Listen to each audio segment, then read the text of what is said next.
Okay, Oops, so let's sorry. begin. Let us begin with our gigantic party. Zero, Kreml, and Calorin. You three are traveling to the ancient city of Blingdenstone. As you may recall from what I've told you already, Blingdenstone's an old city. In 100 years ago, it fell to a drow invasion. About 40 years ago, some Svirfneblin tried to take it back. You are coming in search of magical treasures, specifically going to Henka Shadowsong as your what's the word? The person who knows stuff, or as your contact. Liaison? Liaison, thank you.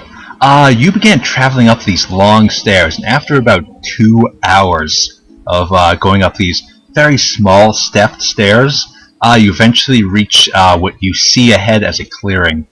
However, as you approach, you begin to hear a bit of arguing.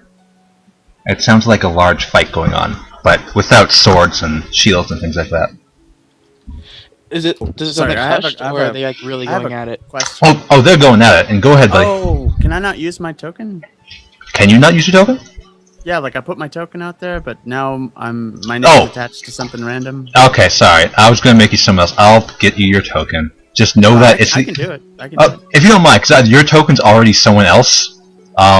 There's a guy named Varus who has your exact same token. But no one is square. True. Meaningless to me. Anyways, let's continue on, if you don't mind.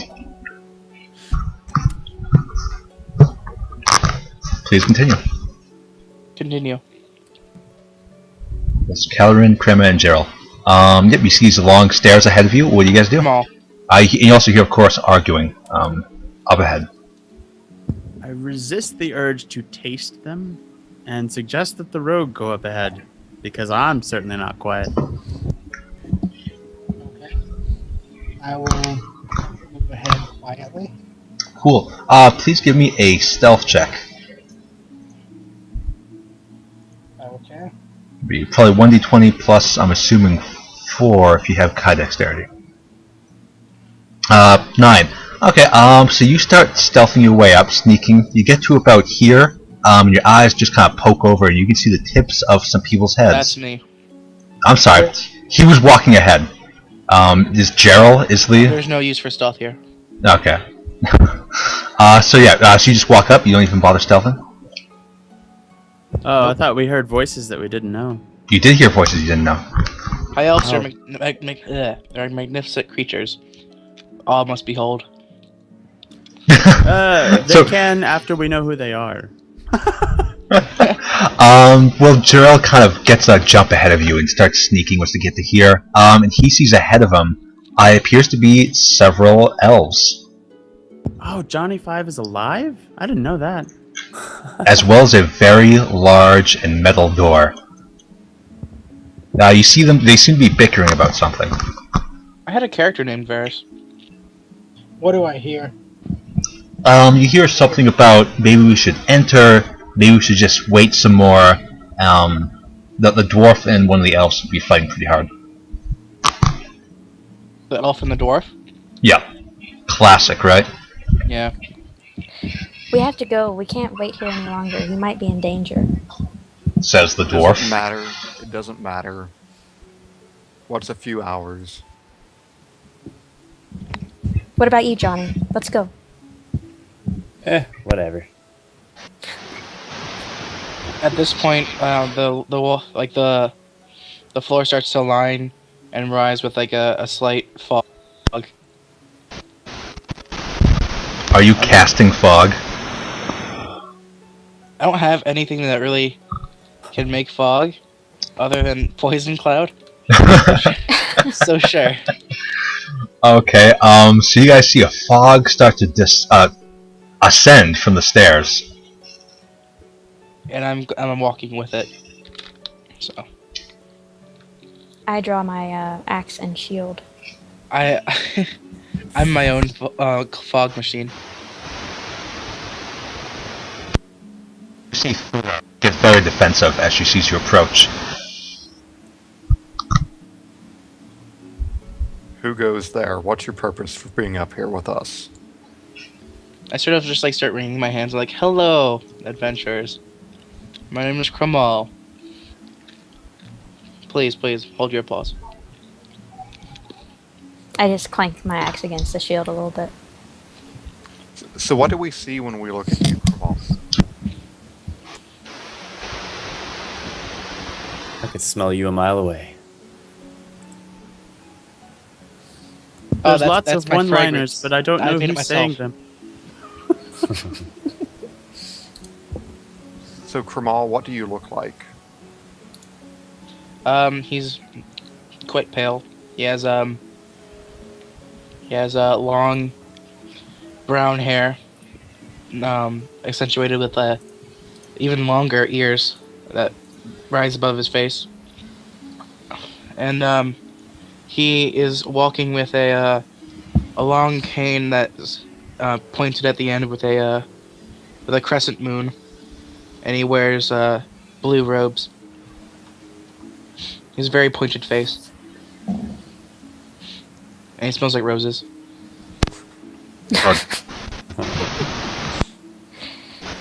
That's what I smelled. And with your superior elven eyes there, Johnny, you think you see something kind of looming around inside of the fog. Looks like another There's figure. something else in that fog. I'll draw my bow. Awesome. No need. They are my associates. So I'm going to use prestidigitation to create a small wind and blow away the fog. Okay, sure. That that would probably take like a half hour, considering the low-level spell that really? prestidigitation is. Yeah, you just basically it would be like a small fan. That is your power. I, however, there- asked Gust of Wind to do it myself. You see that works. him cast a massive shot of wind back down the stairs. It basically just blows all of your long elven hair all around, It blows. and a little bit of Thoda's beard. Yeah, See my hair in the wind. and Varys, you are a bit of a mage, right? Yeah, I'm a mage. Yeah. You think it's kind of silly that you know very well this guy's trying to be very like, ooh, look at me, and you know he casts both his spells per day in about 5 seconds on 2 guys he just met. We don't know. Those are cantrips. I got limited. No. Neither of those were cantrips. Both of those were level 1 spells. They say cantrip on the thing. It should say cantrip beside it, but no, those were both level 1. It have cantrip inside of it, and it says I have unlimited cantrips. That's weird. That's wrong. And Look at my character sheet. okay, where are you? You are. Poison Cloud cantrip. What's your name again? Oh, Gust of Wind, however, is. Oh, Yeah. shit. Yeah. so- See, I told you. Not observant. It's okay. That's really stupid of me. But the point is, it's funny. Okay. So yeah, as the gust of wind goes away, you notice that Johnny Cloud can also notice that there's another elf coming up. And you notice that he noticed you first. Oh. Did Shit, he notice son. you, or did he notice you?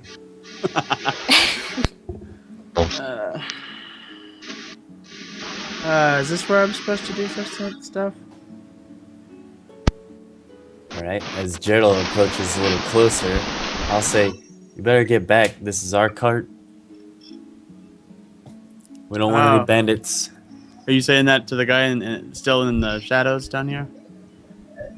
Is he The shadows went away. Remember? Is that who you're saying it to? Yeah. Gerald? Talking about your cart? Yeah. No. Okay. Well, at this point, I would kind of step forward and say, we have no need of your cart. Lest might it be be surprised celestial with some- or arcane. I lift my hand limply. I'm just like, my name's Kramal. Me and my friend here are part of the what was it called? Magic The Order Fellowship- Union. The Fellowship of the Fellowship of the Fallen Rose or whatever? What? Fallen Flower. I thought it was the ring, but okay. No. No, the Fellowship of the Ring disbanded when they So killed shame. Ned Stark. Spoilers. Fellowship of the Forgotten Flower. Okay, so these two groups meet up with each other. And he is our Clearly he's our suspicious. And I believe Johnny Five and was it Jarrell who was the who was leading this crew around? Correct. He went Cool. first. He's a sneaky one. Yeah. No, I'm saying leading as in he was the navigator. Johnny was the guide. Yeah. You actually noticed Johnny Five, and you've seen each other before. You two have actually done. Since you guys do jobs as navigator, you guys have actually crossed paths once or twice before. So you guys recognize each other instantly. Oh, hey, bud. I was gonna say, hopefully it was friendly. How are the kids? They're good, How so are is your my wife. kids?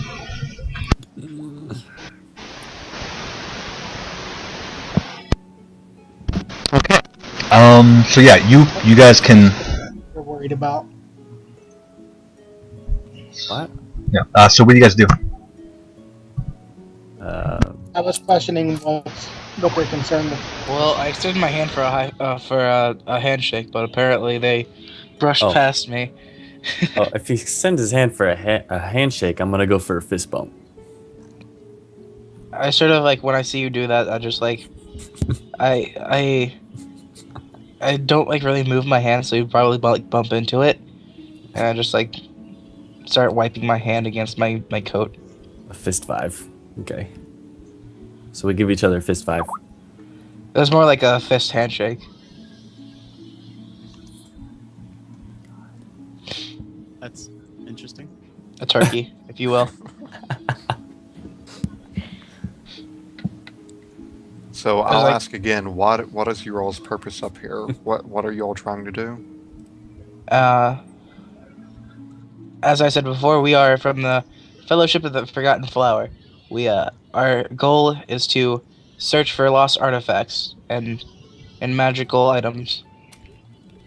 We seek the celestial, the arcane, the infernal, the abyssal, All of it. anything not of this earth or the Feywild, if that still exists. Racists. You cut out? What was that? I was kind of racist for excluding the Feywild. Do what? Is this better? Hello? Yes, much better. Okay, There we go. I was calling you guys racist for excluding the Feywild. Alicorn or unicorn horn is very rare and useful. So We're not Feywild racist, still it's our own- exists? it's our Yes, own race. Feywild exists. Okay, that's where I'm at. Yeah. Okay, Anything cool. not of this realm or the Feywild.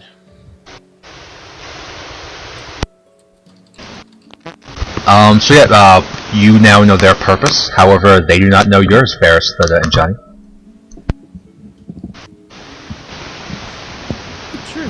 How tall is Thada? She is 4 foot tall and almost 4 foot wide. What brings you and your Square. cart down this far? Stout as hell. She's a square. Basically.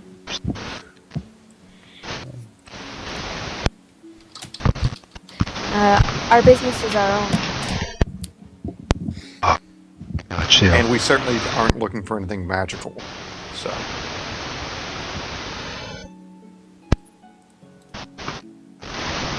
Awesome. So you two basically these two are out here, basically staring down these two, while Johnny Five and Gerald just having a great time. All of your attention kind of goes towards this large iron gate that seems to be blocking your progress.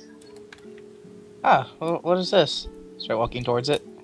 Yeah, it appears to be just a gigantic. Let's see exactly how much. 20 foot by about 50 foot gate that's standing in front of you. It appears to be just pure steel. Thuda could exclaim, if she so pleased, that it was must be very thick. She kind of gives a few taps, and she would instantly know the thickness with her dwarven heritage.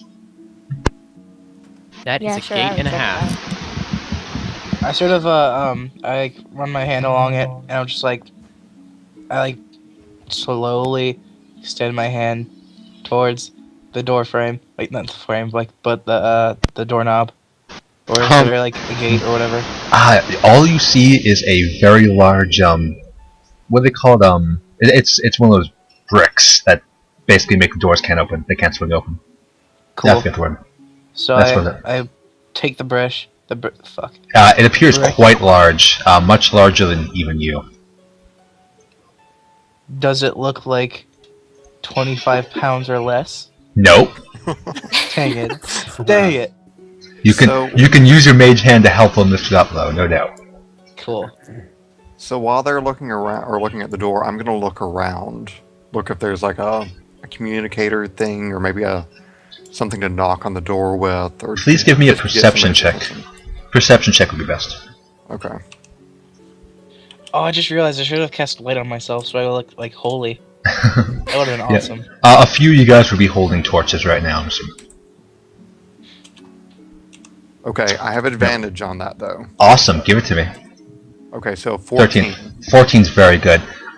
With a 14, you notice two things. One, a large door knocker with basically the face of a Svirfneblin. In addition, you see a small pulley system over here that leads up about 100 feet right and then down to this here block. Okay, I'm gonna go over to the pulley and use the pulley. Excellent. Give me a strength check. Oh, this will be good. I sort of like give him like a horrified look like, you have no idea who's touched that last. Cool. With an 8, you easily start maneuvering this thing, and everyone starts hearing that tuck tuck tuck tuck tuck tuck tuck tuck as this large block begins to rise up. Your name was... when it reaches the top. Yeah, Caramel kind of puts his mage hand underneath and kind of starts pushing it up, and kind of Kamal, sorry, and he starts looking back at all of you like, yeah, it's all me. Classic Kamal. I cast light on the block so it makes me look like I'm casting a spell on it. Perfect. Yeah. If everyone didn't know you were full of it, they'd be super impressed. Eventually the block is... Sorry about that. Eventually the block is removed, and you guys can see the doors begin to swing open towards you. They reveal the following. Doof, doof, doof, doof. I think it's funny how that like when we came in they were arguing about whether or not to go in, so we just go in. That was apparently the result. That just means the dwarf won the argument, I guess. That was a really good soundtrack to play right now. I know. You guys see this long, twisting hall in front of you. It's quite wide. You could most likely get get in ranks if battle were to happen. General, I you believe guys, this is your work. you guys realize that there's, in addition, somebody would have to carry this. I'll leave that. And by carry, I mean drag. It is in control of all of you. Somebody was asking me a question. Please go ahead.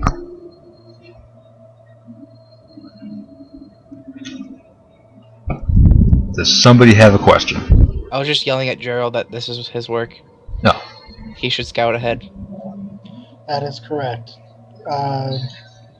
Who's going to drag the cart along with us after we get all clear? Well, you all aren't going to touch the cart. I know that. I sort of keep looking at Thida. Johnny and I can handle it. Alright, I will scout ahead. Cool. Gerald actually kind of turns to Johnny and he asks him to come up to him as he begins trekking ahead. And as Johnny comes up, Gerald kind of looks at him and he kind of whispers, "I've never gone through here before. Have you?" And Johnny hasn't either. Both of you have heard the dangers of this place, and so you definitely want to proceed as cautious as you can, but without alerting your people you're guiding that you are not as competent as you have told them. Okay. I'm rolling a stealth check for my movements in here. Cool. 13. I sort of Beautiful. yell out, "No pressure, but your paycheck's on the line." Awesome. Okay, you start moving very stealthily. You just go ahead and move, and I will light the way as you go. Assuming you have a light, actually. It would be quite dark up front, and the only one with dark vision is Thida. I cast light on his helmet. Awesome. Your helmet now glows with a radiant light. Also Yeah. for hiding. Yeah, exactly. Well, there's a difference between. Remember that although Dark people would be able to see you, but they won't be able to hear you with your stealth. As you pass by there, you see a small corpse of a Svirfneblin. Wait, didn't he say dark vision? Thuda has dark vision. If you want, do you really think though having a big dwarf in metal running around would be the stealthier option? Clank, clank, clank, Hold clank. on. Gerald is the dwarf? No, Thuda. I'm a tiefling rogue. The other one. Yeah, that's what I was saying. I'm the Damn it, Gerald, why weren't you a rogue? Okay, I guess I aren't didn't you know a- who you were talking to. I A thought. dwarf. Yeah, I got No. who you were talking to mixed up. No problem. But I did say Thuda. So yeah, you guys, you can see ahead of you there appears to be a dead Svirfneblin. You can see his body is completely seared and bubbling. He is most certainly dead. Cause of death you assume, burning. It's Can I usually hear what makes anything people bubble. I'm sorry, what? Can I hear anything in the room with him? Any shuffling movements or anything? Without a check, you hear nothing.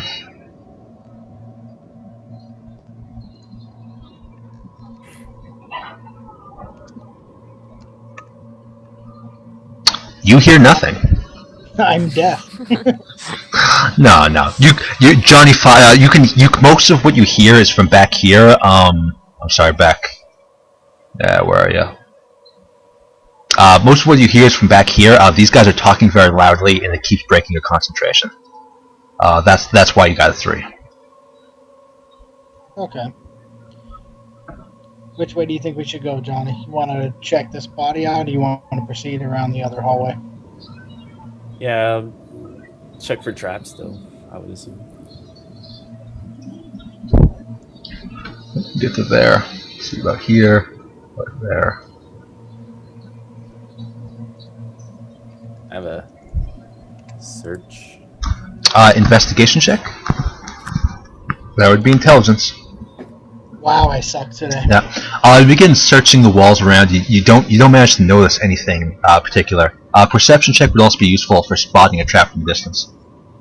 Perception uses Wisdom. And Thuda, Varus, Koran, and Kramal or whatever. Don't be afraid to come up with them. A 20 plus 2. That is not how you roll. Oops. I did slash roll. Am I doing it wrong? Oh, 1d2. Okay. Perfect. Okay. And that was for investigation or perception? That was perception. Cool. You notice a couple of things. One, that he's only burnt on one side of his body, as if a blast of something came from this direction. The direction that the pointer is coming from. In addition, you notice that there appears to be something in the ground, just kind of. It kind of breaks the stone. What's the word? It's a stone floor, and it's kind of like a small bubble is above it.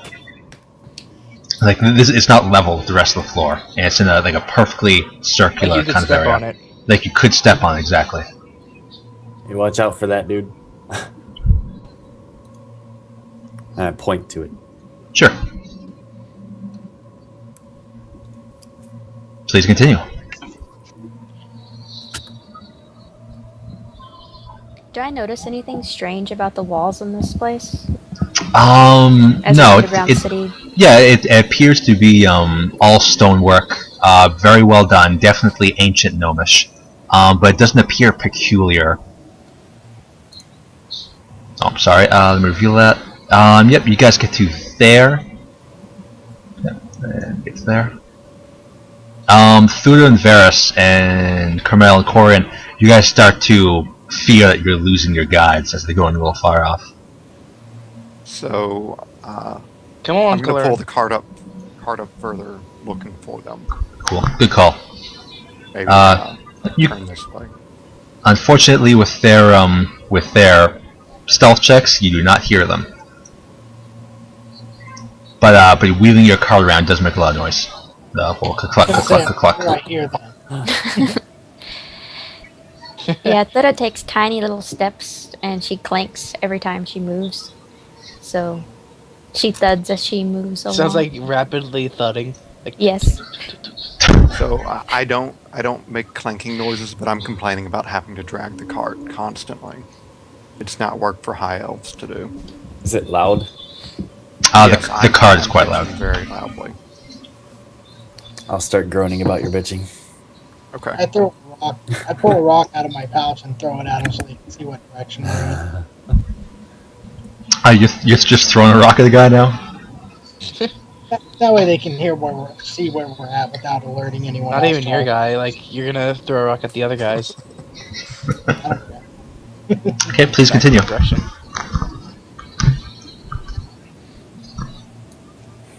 You know what? To be fair, I think Gerald did have light casted on his head, right? Yeah, but that doesn't mean he's loud. It just means that you can see. You're very visible. It looks So- very fancy. So if you're approaching on a sleeping enemy or someone's just kind of passively waiting, they're not going to be looking around for light. They're going to be waiting to hear something. So as long as you keep being quiet, you should be fine. That is to say, if this thing wasn't following you. There's a 10-foot ladder in there. You cannot leave it behind. It is true. Those are expensive. Not really. So what's in this hallway I'm looking down? Who? You see, it appears to be an unworked hallway on one side, and then a worked hallway on another, or a worked wall on the other. Ah, okay. Okay, you guys get to there. Do some more vision. Part of this is still natural caves. Exclaims Cupcake. Yeah, and right there. Oh, that was more of a question. Oh, yes, part of this appears to be still natural caves.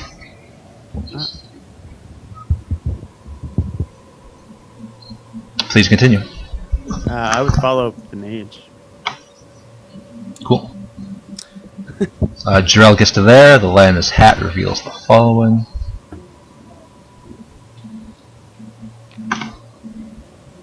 Okay, peeking around this corner to my right down this way. Can you please? Okay, I was gonna say, can you please say who you are? You see the following.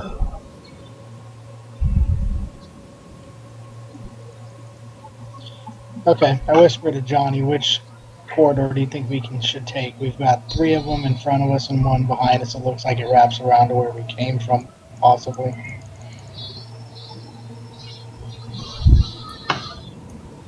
Good call. I sort of like lean around the hall and look down this way. You have light on you? Yeah, like my Cool. my stick. Yeah, you see that. Cool.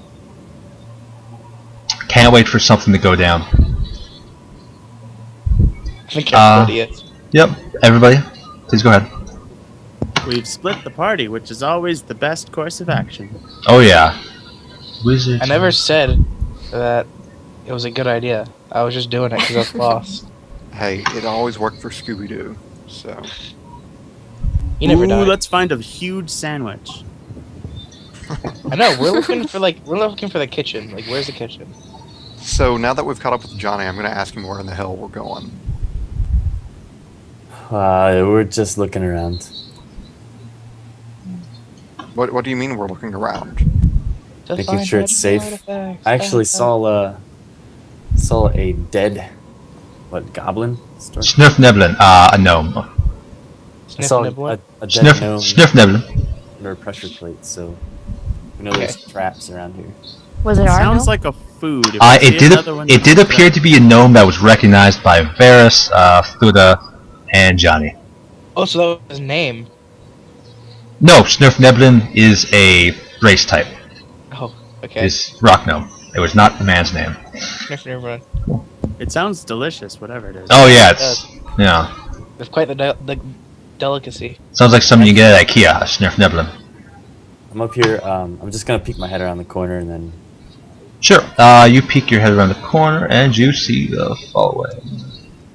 Okay, we'll go back this way. Feel free to spring a trap on me, because I am just walking and wandering around. Oh, don't worry, baby. If you land on a trap, I will trap you. I'm looking forward to trapping you. Norm is what character again? Gerald. Jira? Okay, cool. You start feeling around, and eventually you get to about here, and you feel a pressure plate in front of you. You've stepped on it. No, you're feeling this big circle, and you're like, whoa, Johnny 5 pointed to this before. You feel it under you. No, he's feeling it with his hands. He's fine. His feet are his hands. He's a monkey now? Monkey man? Yes. No, he doesn't have any feet, it's just hands. You feel it with the rest of your body. Cool. Please continue. Okay, so I noticed there's a pressure plate. I look around? Do I see anything in the walls, like a booby trap, spear shoots, anything like that? I do see somewhere where something could fly out of.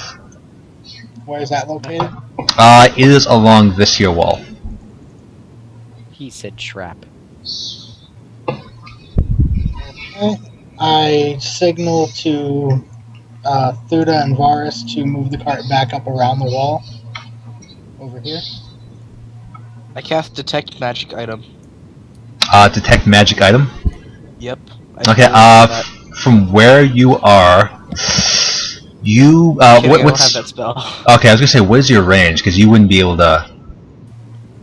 If your range is low enough, you wouldn't be able to detect anything.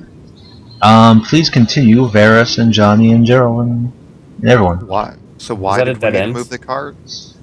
Yeah, this appears to be a dead end. You move the cart because I am going to spring this trap as soon as I find my way back to where it is. Ah, okay. I'm gonna take a couple feet back. On that note, I'm gonna go ahead.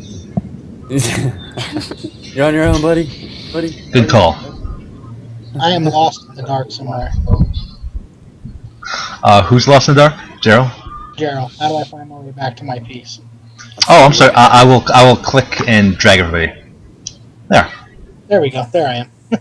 No. Okay. If you ever get lost, just tell me and I'll find you. Apologies to the 3 members who aren't playing yet, but for the sake of sweet RP, that's how we're doing it. From where I'm standing, No problem. out of the way of the spot for the shit to shoot me, I Cool. take a dagger out and throw it at the pressure plate and stab it hard enough to trigger it.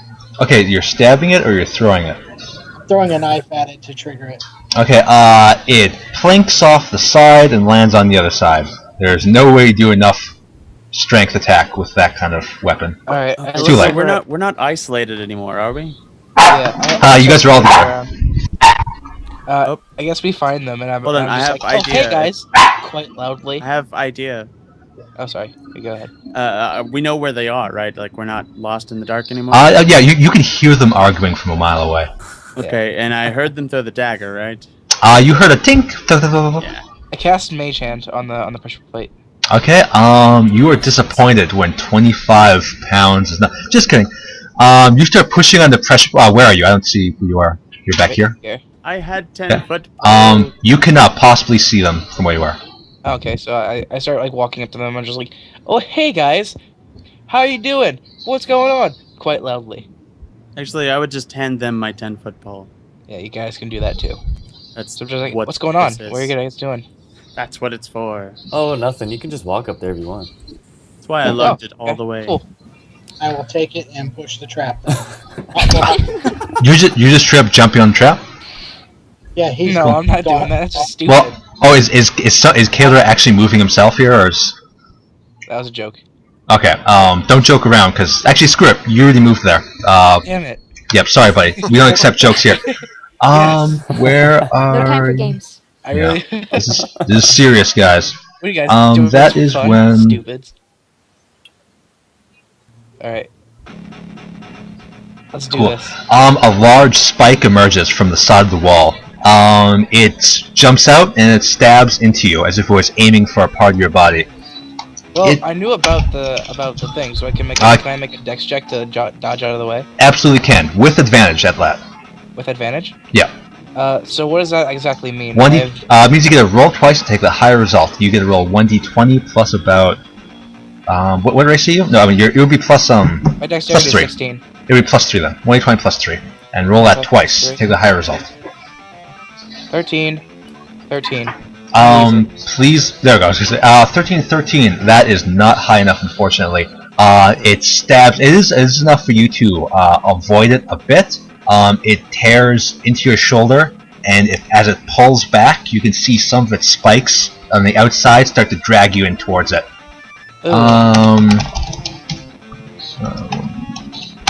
It deals 7 points of damage. I'm dead. You're unconscious.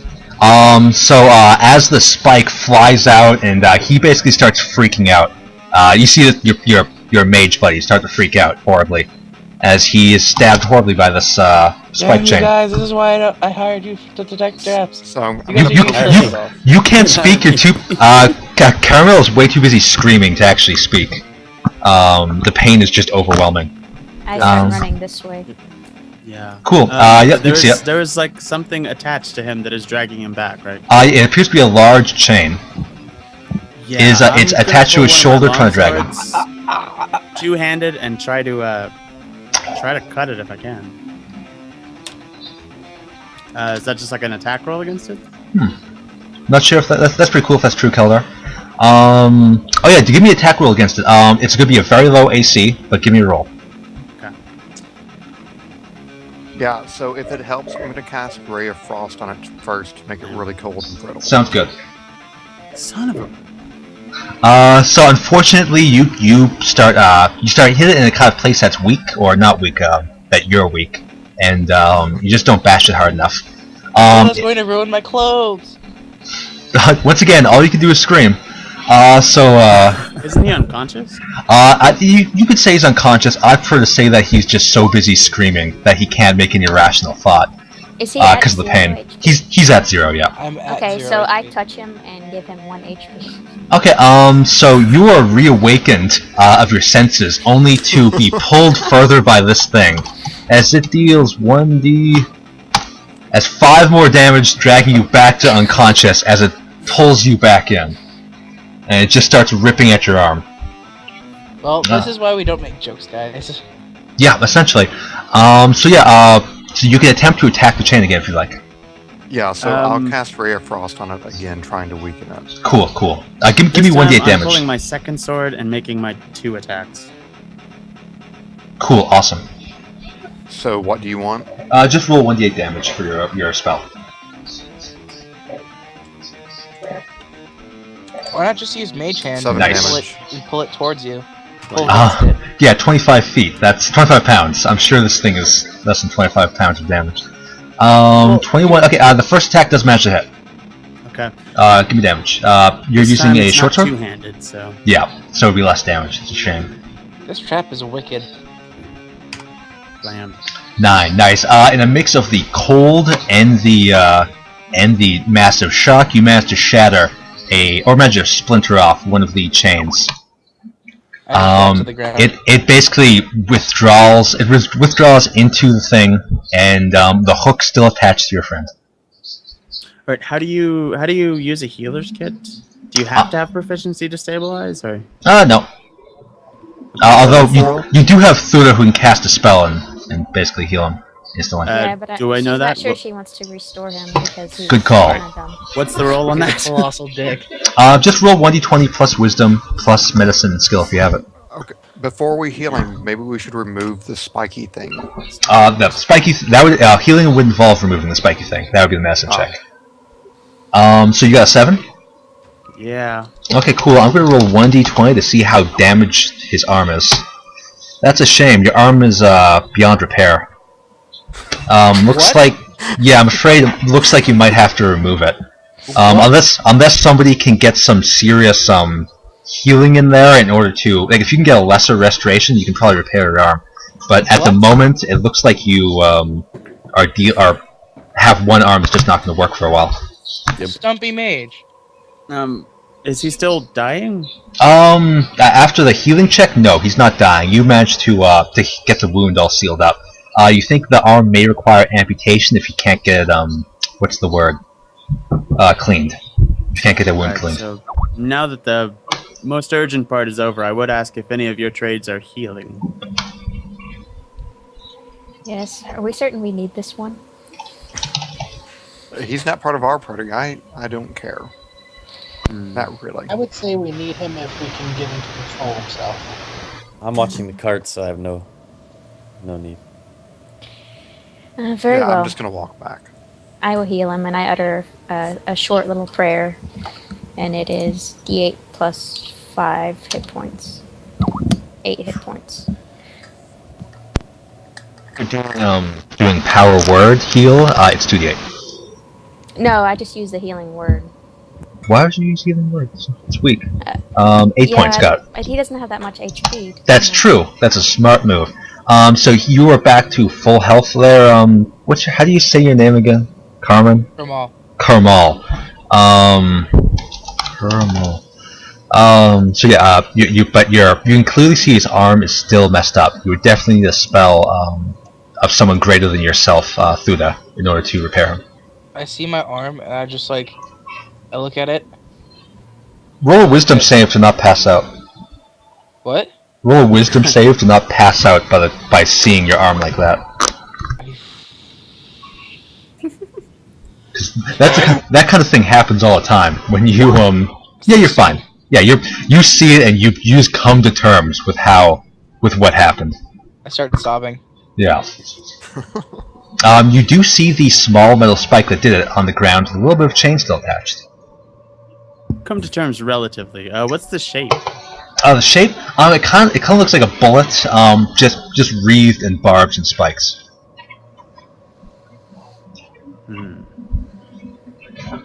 So it's not like a hook or anything. It's barbs and spikes all hooked around. Yeah, but it's not like it's not grappling yeah. hook. It's what I'm... No, it's more like a bullet. Yeah, Jarell, you get to there and you see it's just a straight up dead end. This place leads to a natural cave.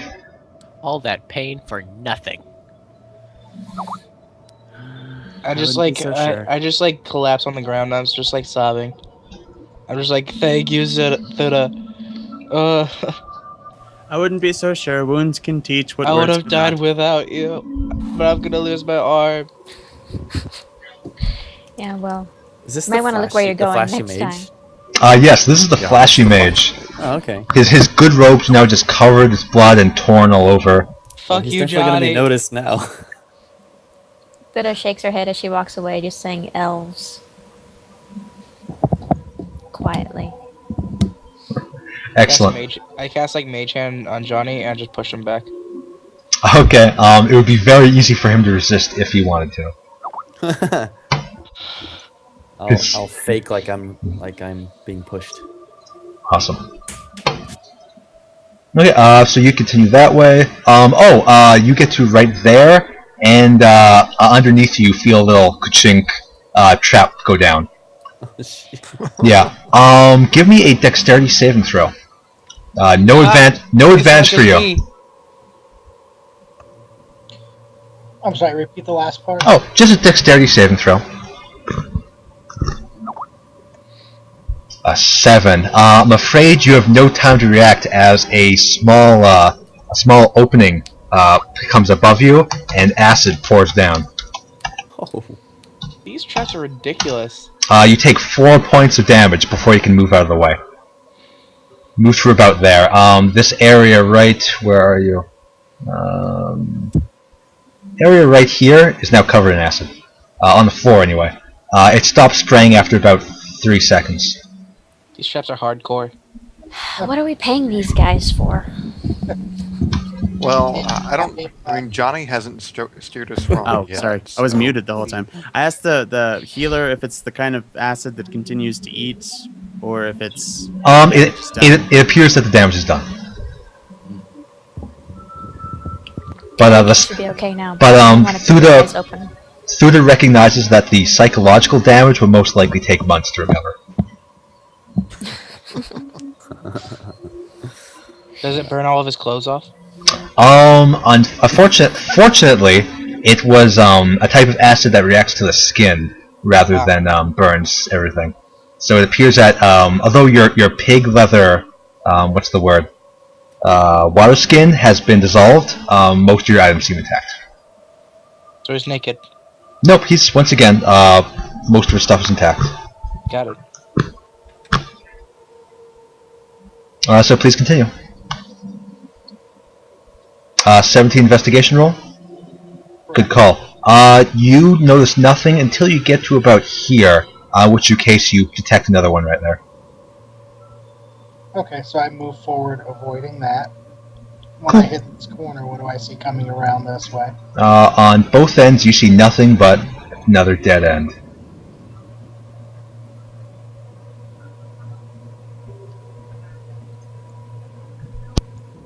Alright, whisper to Johnny, I have no clue where the hell I'm headed. And it seems that we have circled around a bunch of traps. So I ask him to take the lead for right now. Alright, go down here, and that's a pool of acid right now. Correct? Still? Pool of acid. Yes. Was off. Most likely it would harm your feet. No, it wasn't you. My mic was physically off. Most likely it would harm your feet if you were going barefoot, but you could probably walk across it. Does anyone have mending? You do see a small sort of hole, kind of. It's small. It appears the acid's avoiding a small bubble, as if it was a pressure plate. I'll yell back to Varys. Hey, where's my ladder? I need it. So I'll pull out the ladder and hand it to him. Alright. Actually, what we're going to do is we're going to move the cart up here and prop the ladder on top of the cart across the acid.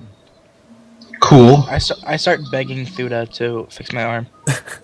So I'm guessing that's a no on the mending. No, I don't have many. Okay. You guys start crossing that. Yep. You start crossing it easy. Most likely you could all get across, except for anyone trying to carry that darn what do they call it? The darn cart. The cart would be difficult. Please, Thuda, I'm begging you, please.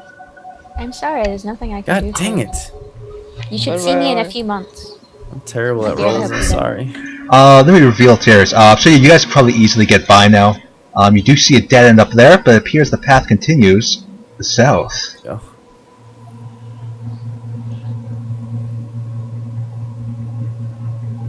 Does it look like we can fit the cart through down there, Johnny? It looks pretty tight. You think with a proper strength roll, even as a team, you might be able to push it through. However, you might just have to turn back. You don't know, or you could abandon your stuff.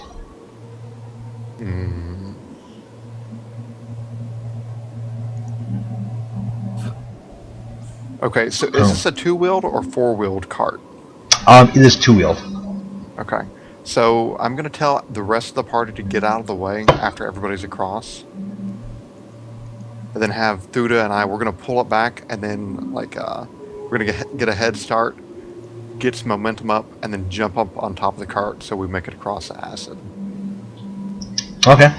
So we're going to ride it, basically. Sounds prop good. myself up against the wall, and I start amputating myself. Awesome. With what weapon? What weapon do you have that you're using? With my short sword. Okay, cool.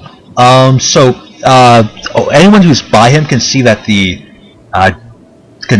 that core. Mother effort, your name really annoys me because I don't know it. Kermal.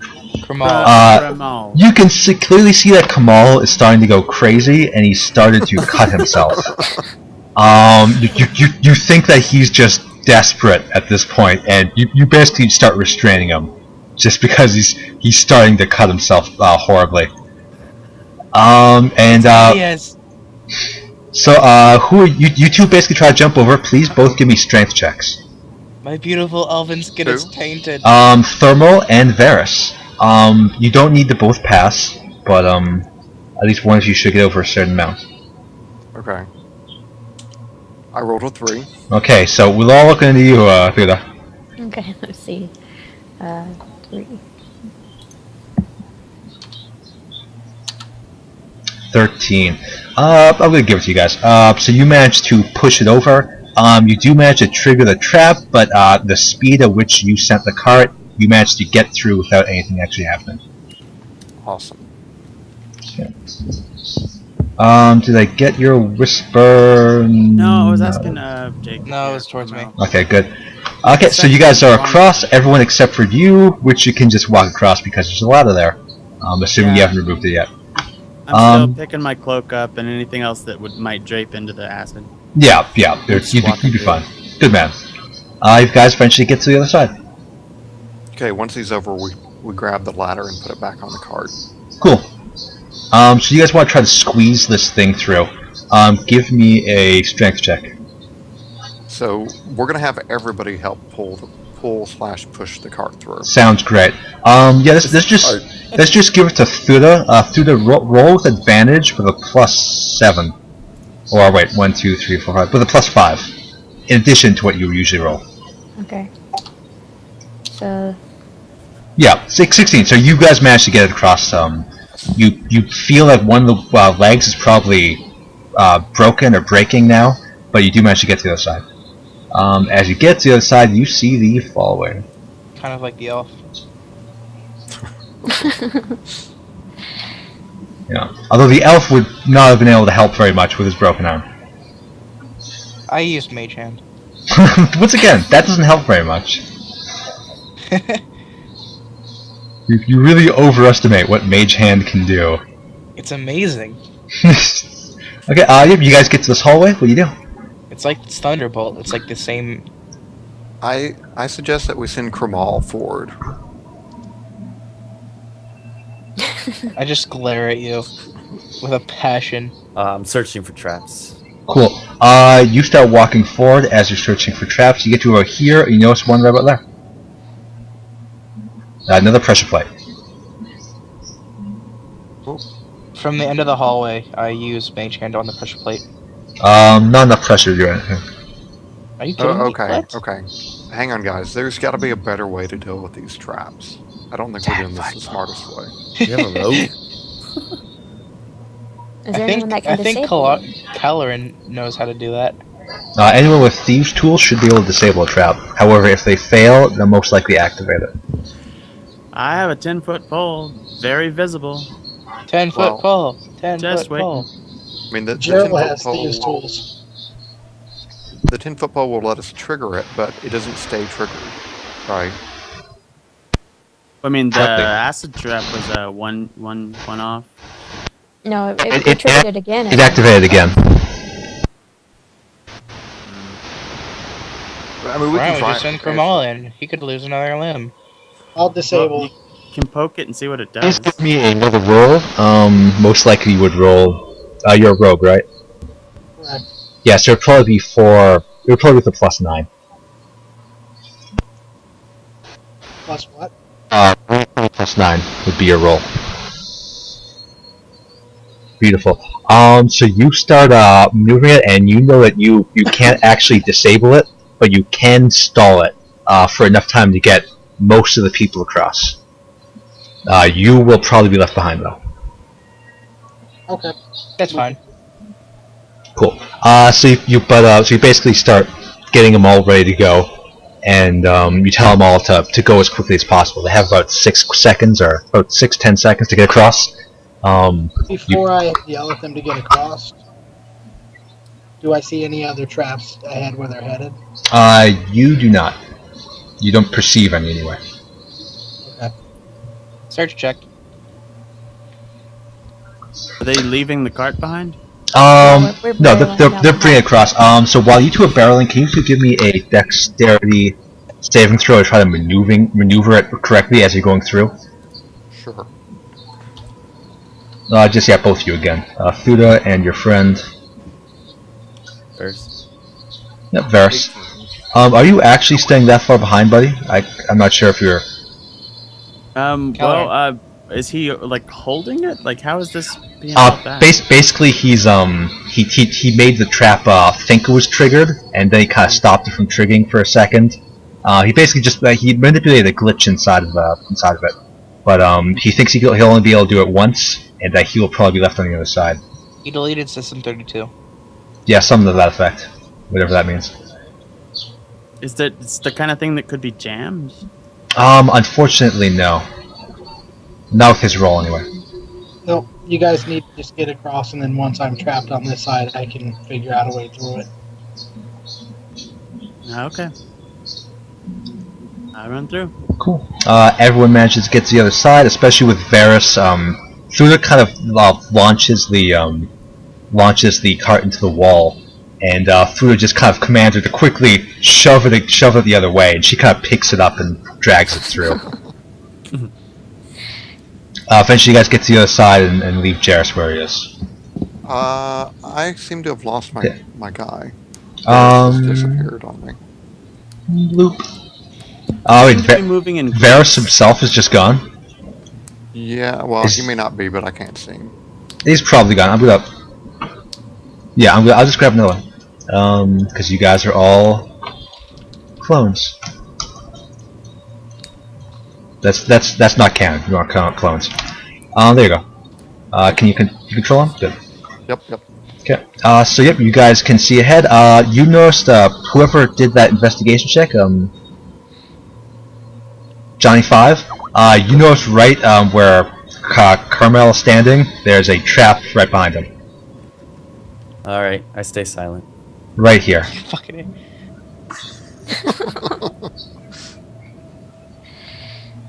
Wait, I'm gonna move up and give him a gentle push. I tend to stay in the back, especially if You're we're a leaving our guy douchebag. behind. Okay. What? Johnny 5. He's a douchebag. Yes. Okay. So you want to push him into the trap? Yeah, let's not do that. I'm not gonna push him into it per se, but I'm gonna give him a gentle push. Cool. You give him a gentle push, and you just kind of take a step back, and you kind of see your heel hover over the plate like a half second, and then you just kind of step forward. Do I see him like rearing up to push me? Sure. Not that you have any spells to defend yourself. Before he pushes me, I make a leg sweep. You give me an insight check. Insight? Yeah. What would that be? That would be wisdom. Yeah. To make sure you have a thorough understanding of the leg sweep. No, Wisdom is 14, so is that a +2? It's a +2, yeah. So give me 1d20 +2.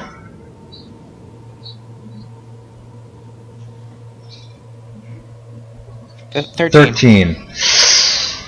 What's your dexterity there? 16. No, what's your dexterity, Johnny? Yeah. 17. 17. I'm gonna have to say he's faster than you, buddy. So he just kind of poof, and you're pushed. So you just weren't fast enough. A little bit higher, like even one more, and I would have given it to you. But he has a 13.5 essentially on his natural rolls. So yeah, he basically pushed you back. Your heel hovers over the trap, and then you just kind of step back forward, and you're very angry at him. So what do you want to do, Gerald? How are you gonna get across? Somebody seriously just pushed my brother into a trap. No, he didn't push him in. He pushed him in almost into a trap. He guys don't know there's tried a to trap. push me in. Nobody Yeah. knows there's a Who trap was but that? me. It was Johnny 5. Ah. Your guy. Nobody knows that there's a trap there. Yeah. So yeah, we do, Gerald. Okay, Have to go so run tell me where this trap is, though. You know the trap. You don't know where the trap is, but you do know that the trigger is right there. Can I make a search check to see like who was trying to push me into? You don't know that. Oh, you think he was just pushing you like a friendly thing, like hey, ha ha ha. I'll just go ahead and say, well, that was for the mage hand earlier. I don't think I'm Ha quite ha ha ha ha convinced. ha. Well, you're only not convinced because you know there's a trap there. I start mumbling things. I'm not about convinced humans. because he's being an asshole. And I'm watching him. Well, make sure to watch him now. Gerald, what do you do? Fucking humans. I'm going to take a step back and attempt to run and tumble past it. Beautiful. Give me a dexterity check. Beautiful. You do manage to, you basically do a cartwheel past it. You feel the plate trigger underneath your hands as you backflip out of the way, and you see this large blast of ice go down this way. Just right past where you were. Like which way?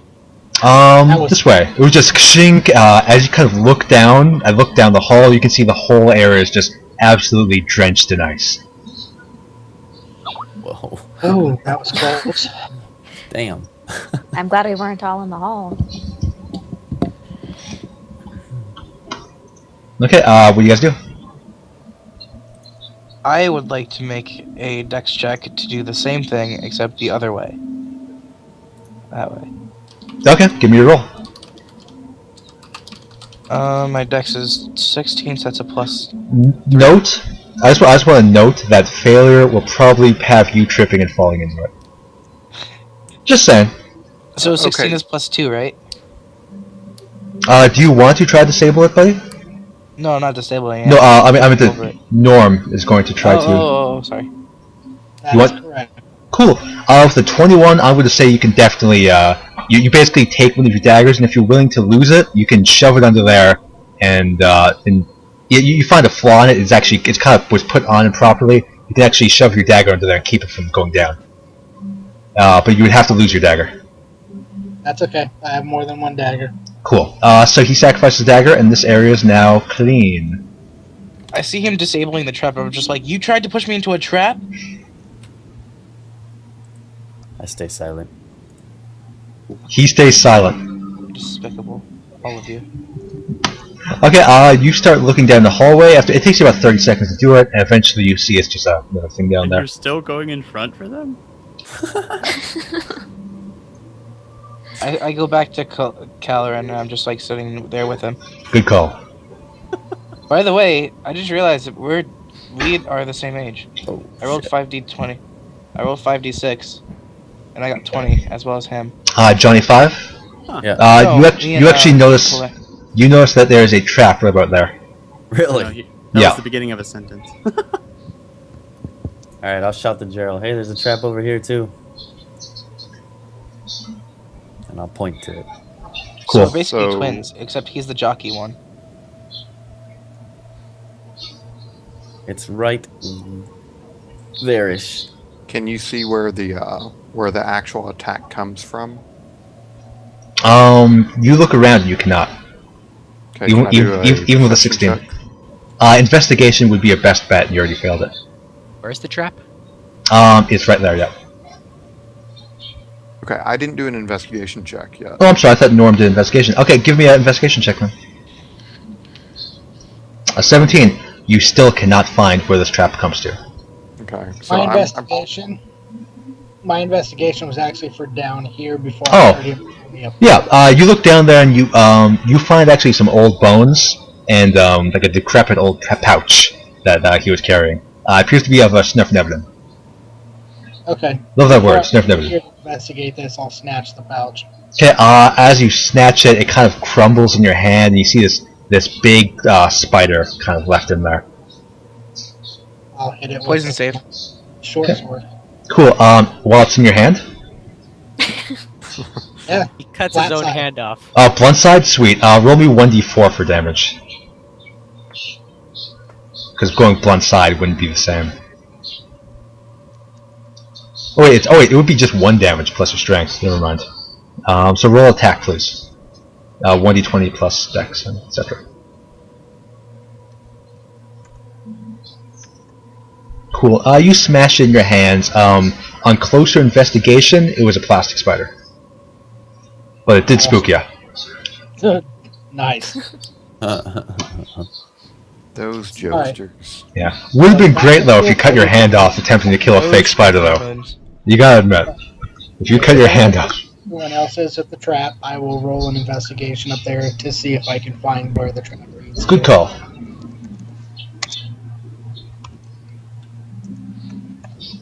A 21. You start investigating and you can't even find a trap. You don't even find a trigger. You find a small bump in the stone, but it's hardly a trigger. You think that Johnny just screwed up. Usual Okay. Johnny. So damn it, Johnny. You called me up here scared about a bump in the road. I'll shrug my shoulders. Now Would step I on know it. if this is? You step on it and you explode. No. You're fine. I get a joke, you guys don't. Little DM humor. You see the path appears to continue on. And you see it goes that way. You can see a bit right there. As well as this way, you guys can see about that there. Anyone who's not playing, I invite to watch the Twitch account so you can see the actual path, the one that they are not taking. Okay, so Johnny, can you take the left corner? I'll go up the right and see what you can see. Okay. Are you sure you want me to do that? I just mistake the rock for a trap. That's okay. You're the one triggering it. Oh. I'll point So you go out that the way. button to Jesus style. Okay, cool. You're walking there, and you didn't do investigation check there, Jared, or Gerald. I was in the process of rolling it right now. Okay, unfortunately, you stepped on the trap before you rolled it. So as you kind of approach, you're like, I'm gonna find this trap. It's gotta be here somewhere. You hear the little clunk underneath your feet. Roll me a dexterity saving throw. There you go.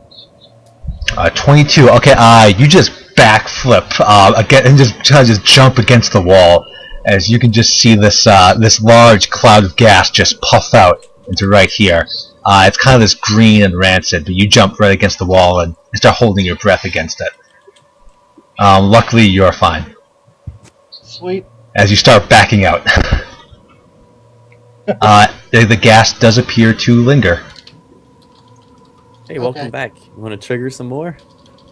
Then I will leave that over there. I will come around this way and search this corridor to the left. God. Thuda, you do not know enough about gnomes. You'd have to give me some sort of history check.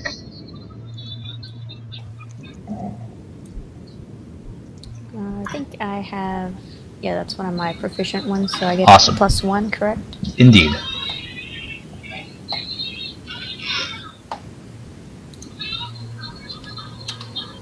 Yeah. This place is well known for being the front entrance and main gates, so you're well aware that this is something that they would definitely do, is trap it this much.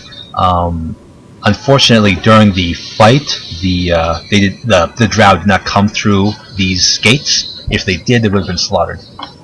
No. And you guys see the following. Doing a search check for 22. You don't see anything as you go. You may continue on.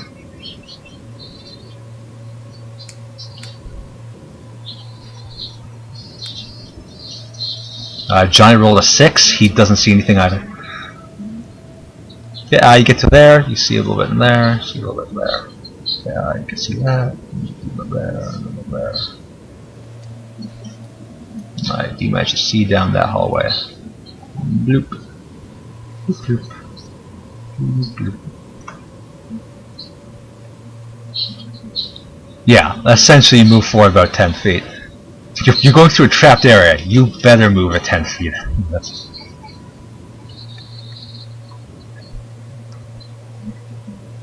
$25. Yep, you're still good.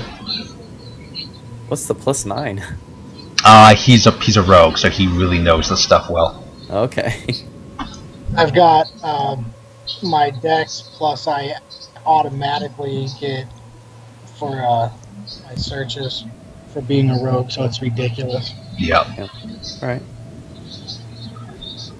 You see the following. Cool.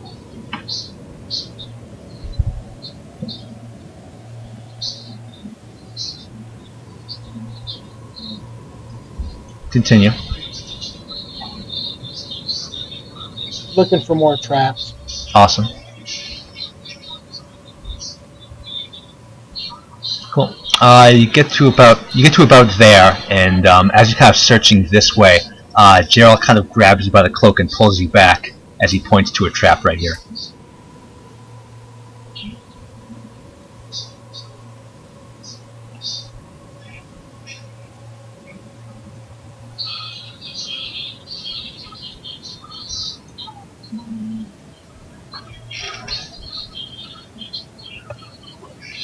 That was to disable it, so that kind of sucks.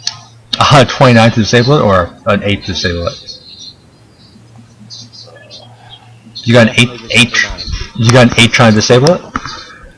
That's a shame. As you're kind of trying to do it, you can feel, you can feel something inside of it accidentally pull down. When you're kind of trying to pull it up, you hear a sound coming from this way. It sounds very similar to this sound. Where are you? I feel like there's about to be a sound scare. Oh, good thing it has the name in the thing. Pulver Screech. That's just a name in general that I use. So I have time to react. Oh yeah, you have tons of time to react. This one's not making stuff attack you. Nothing's coming at you at the moment. Okay, so Awaken the monsters. I'm going to suggest to Thuda that we back the cart up, like back here. I think I just opened a door with something in it.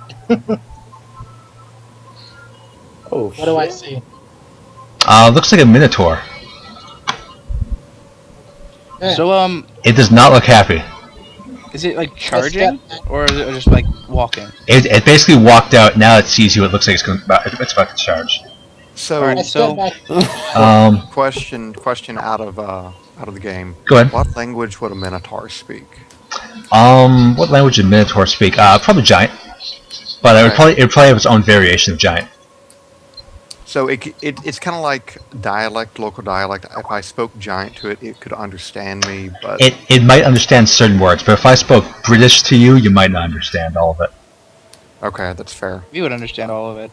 Yeah, well, Yeah. I'll tell you when we get up the apple and pears if Sue right here. so Okay, roll initiative, please, everyone. so I can't holler something like in giant to him first. You can definitely, as a free action, if you feel like it, Yeah, so as a free action, I'll holler at him. in giant. Friends, yeah, in giant. Friends, no hurt. Okay, you actually does appear to understand you. It responds, "Food, now eat." Okay. And I'm gonna poke Thuda and indicate she should get in front of me. I don't Okay. think I can really move. So. It rolls for Like 9, the squishy ones. which is good for you guys. I rolled a 12. Please don't just say "I." Your voices are all new to me. Oh no. It's completely unacceptable. I typed it in. Oh, cool, awesome. I'm gonna use the restroom. I'm gonna call it bio break before battle actually starts. Cool. Kramal rolls a 9. Roger. Yeah, you can type it into the initiative.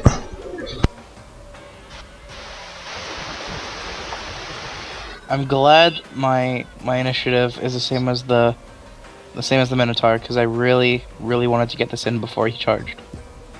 What's the Minotaur's initiative? 9, exactly the same as mine. So that'll be a dex. Will it? Yeah, I'll probably we'll win. look at who has higher dex. Yeah, I'll win that one. Seems like unless Johnny 5 rolls something amazing. I got a which 5. Seems like you got a 5. Then looks like I'm going first. Good. Go, brother. Win. What are you? How do you say your name again? It's just Kalarin? Collarin. Kalarin? Collarin. Just Collarin. Kalarin? Okay. Yeah. So what kind of character are you? Silent one mostly. Oh. So what do we see you wearing, carrying? It says fine clothes. I think I would probably stick to dark, except for the blue, and the cloak would be a sort of dark green, but somewhat faded from travel. Okay. And the hair is long, as it is in the token, and silver, as it is in the token. About 5'11". Yeah. I'm much scrawnier than he is. So you're definitely an elf. Yep. Do we see you holding any sort of weapon? I think you could probably make out both my swords. Okay. And the bow is probably not easy to hide, so... Okay. So are you a fighter? Yeah. Got it. He's my much buffer brother. Twin. Yeah, apparently if you're 170 years old, we have to have... We're gonna have to be. Yeah. Well, I rolled it. Like, if you look up a little bit, there's 5d6, which resulted in a 20. Nippy.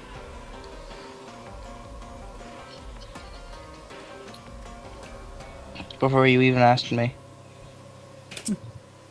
Do they have like what ages elves usually are?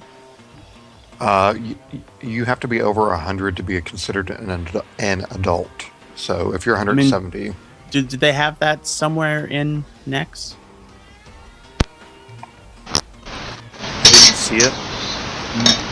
I didn't see Going what. with 300 What were we talking about? age. Oh, nice. Yeah. Really depends on the game, doesn't it? Yeah, I prefer the old style of when you're. It takes like 100 years to go from a child to an adult, and If you like the old style, my roll came right out of the 1E DMG. Yeah, he told me what he rolled, so I rolled it. It turns out we're twins.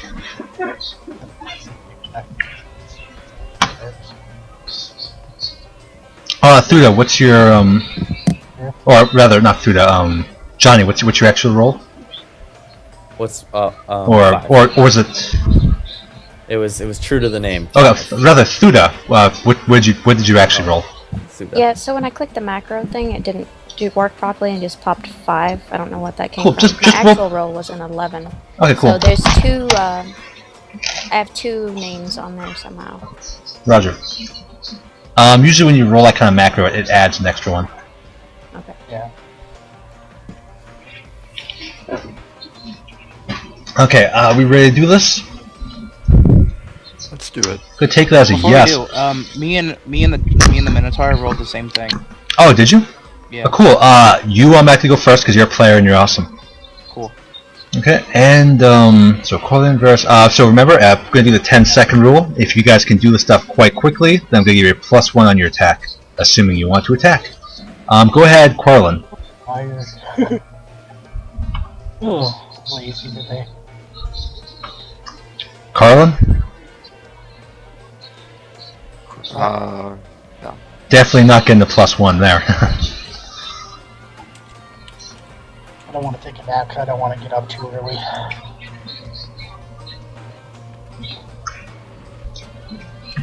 Just a quick If we're question. organized, that means I probably missed something already, right? Yeah. Corlin, that's your cupcake, right? Yeah. Yeah. So you automatically don't get your +1 for being so slow. No, I'm just kidding. Go ahead. If you can do another 10 seconds, you get the +1. What is that little square in front of him? This here? No, Oh, not that. the X. The square. I don't know. I didn't have that. Someone else did. I popped that there. Sorry. Ignore it for now.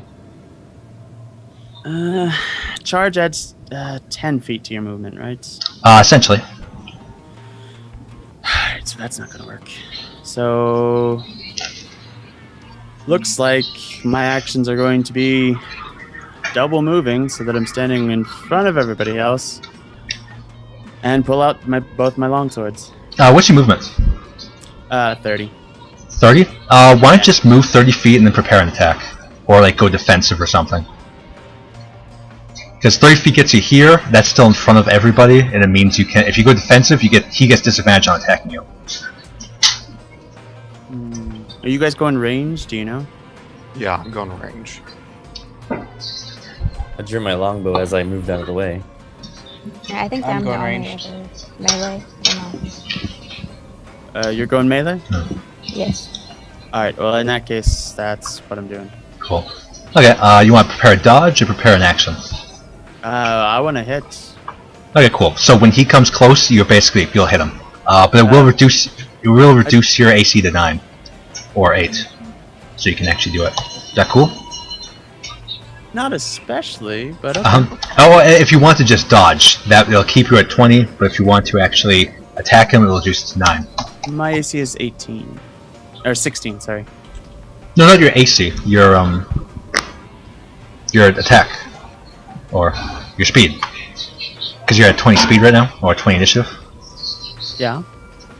Never mind. You'll attack him. It'll be fine. Yep. So Varus Thuda. Wait, Varus. I'm sorry, Varus. Yeah, I was skipping the last guy. Go ahead. No, that's fine. So that was for Ray of Frost. Nice. So roll 2d8 damage. Okay. Nice. So you do 10 points of damage on this mofo. And he's slowed by 10 feet. Awesome. Thuda. Okay. I'm gonna move up here by Caloran and cast Bless on him. Bless applies to the whole party. Oh, is that for the Mm-hmm. Choose any number of creatures. Okay, yeah, then just everyone. Any number is everyone. So everyone, you now get an extra 1d4 to all your attacks and to your saving throws. Next, Carmel. Everybody except Grimmel. You're within 25 feet. Yeah, you're fine. What do you want to do, buddy? No, you She say explodes. attacks. Is that damage rolls or attack? That's attack rolls, not damage rolls. No. Okay, what do you want to do, Carmel? Cool. So I had a question. What's that, buddy? Is Poison Cloud when I That's range. That's right in front of you. So it's just like right in front of me. Essentially, yeah. All right. So if I cast that, like before the game started, I saw 1d2, and now it's 1d12. Which one is it? It is 1d12. 1d12. Yeah. Got it. It's the same I'm damage going as a to- giant weapon. How big is the area? How big is the area? It is about 8 feet wide. Cool. So I'm gonna step over here. I'm gonna draw my sword, and I'm going to cast Poison Cloud on the hallway. Okay, cool. You cast Poison Cloud right here. Yeah. Cool. And this guy, he's going to charge in. Roar. Yeah, and you'll get your attack. Yeah, Quellian will use his attack. So roll me some damage there, Quellian. As well as he takes 1d12 damage. Roll damage there. I haven't made an attack roll yet. Yeah. But I'm asking the other guy to roll a damage roll. Takes 4 damage. Takes 4 damage, cool. Okay, and your 2 attacks there. Quellian? Yeah. 10 and 18. Okay, the 18 definitely hits.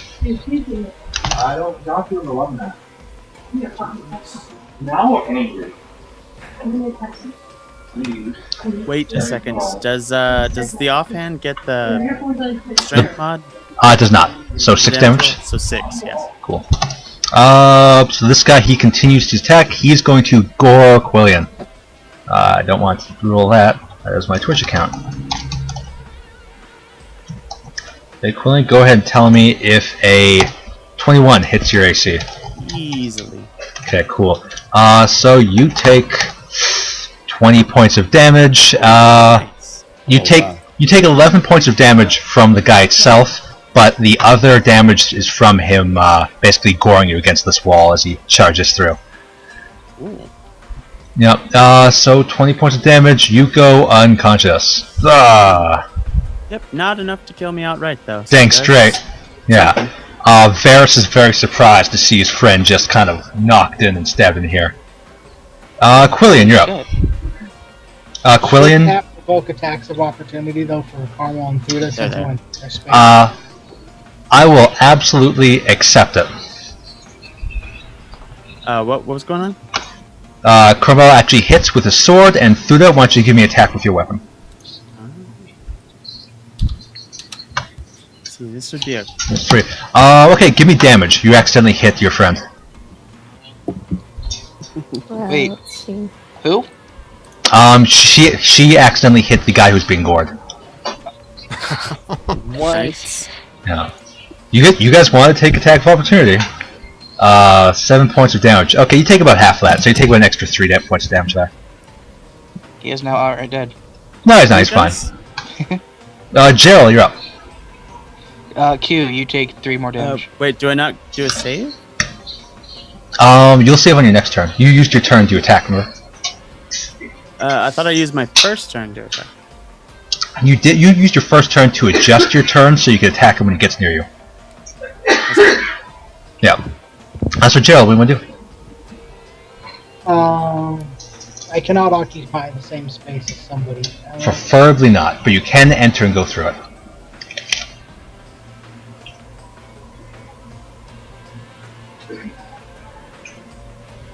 Move to right here and take 1 attack. Short sword. Awesome. You have advantage and sneak attack, assuming you're a rogue. Yep. So give me some damage. Or attack. You have advantage because you're on the other side of him, so you get a roll twice and take the higher result. I just realized I rolled wrong. It should be a 6 instead of a 3. for my damage roll. Oh, cool.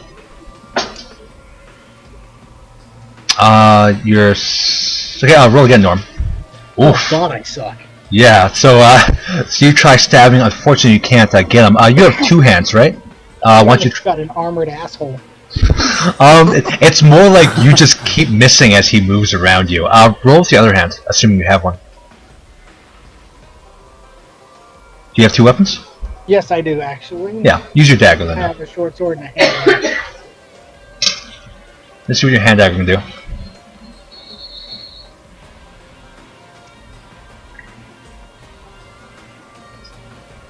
It sounds like I'm chewing. I apologize. There we go. Oh. Okay.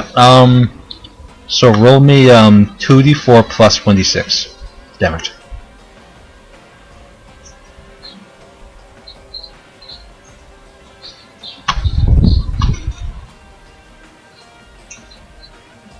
Oh, that's a shame. That could have been really, really high. Poor roll. Okay. So you stab it good in the back. You can see as it kind of shuffles. It shuffles Quarian off you and kind of turns to you angrily as you do that stab to him. You seem to have really ticked him off. Gerald, your turn's up. Johnny 5. Alright, This thing is big enough that you can hit it in the face from where you are with your arrow. that's exactly what I'm gonna try and do.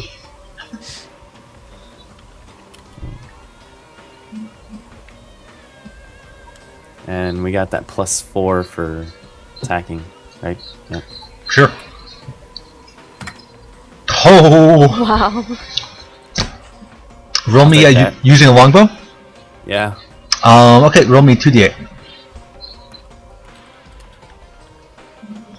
2d8. Okay, nice. It lands into his eye. He's gonna take disadvantage on his attacks now. Ferris.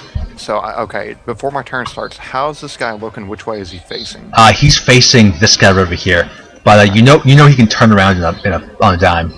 Okay. How's he looking? He's got an arrow in his eye, and from where you're standing, he's got. You can see there's actually a short sword still embedded in his butt. By the way, Gerald, you're missing a short sword. Okay. No worries, I'll give it to you. Mage hand. Yeah, no. In that case, I will scoot back away. Okay, cool. Do you want that to be your main move to skip back? Or do you want to attack first? Well, I don't want to be this near him. Well, scooting back uncautiously could result in an axe in your mouth. Poison cloud. Let's see. I thought it was facing Gerald. It is facing Gerald, but he can turn around on a dime. He know that Varys is backing away? He might be able to tell. He has superior senses. He's a giant bull monster. I believe the political term is Minotaur? Okay. I prefer Tauren. So, I'm going to use Magic Missile on him, then. Awesome. And direct all 3 missiles to him. What shape does your magic missile take? They look like daggers actually shooting out of. Nice. So 3 spectral daggers shoot out, surround the Minotaur, and then stab into him. Tauren American. Dealing 9 points of damage. He goes down to 1 knee. Very weak. When it comes to Thuda's turn. So if he's down, do I have advantage against him now? Or? He's already blind. I'd say you'd have advantage. Okay. So for my attack roll, do I roll the d4 first and then just add that bonus to from the bless? Yeah, that sounds perfectly reasonable. Cool.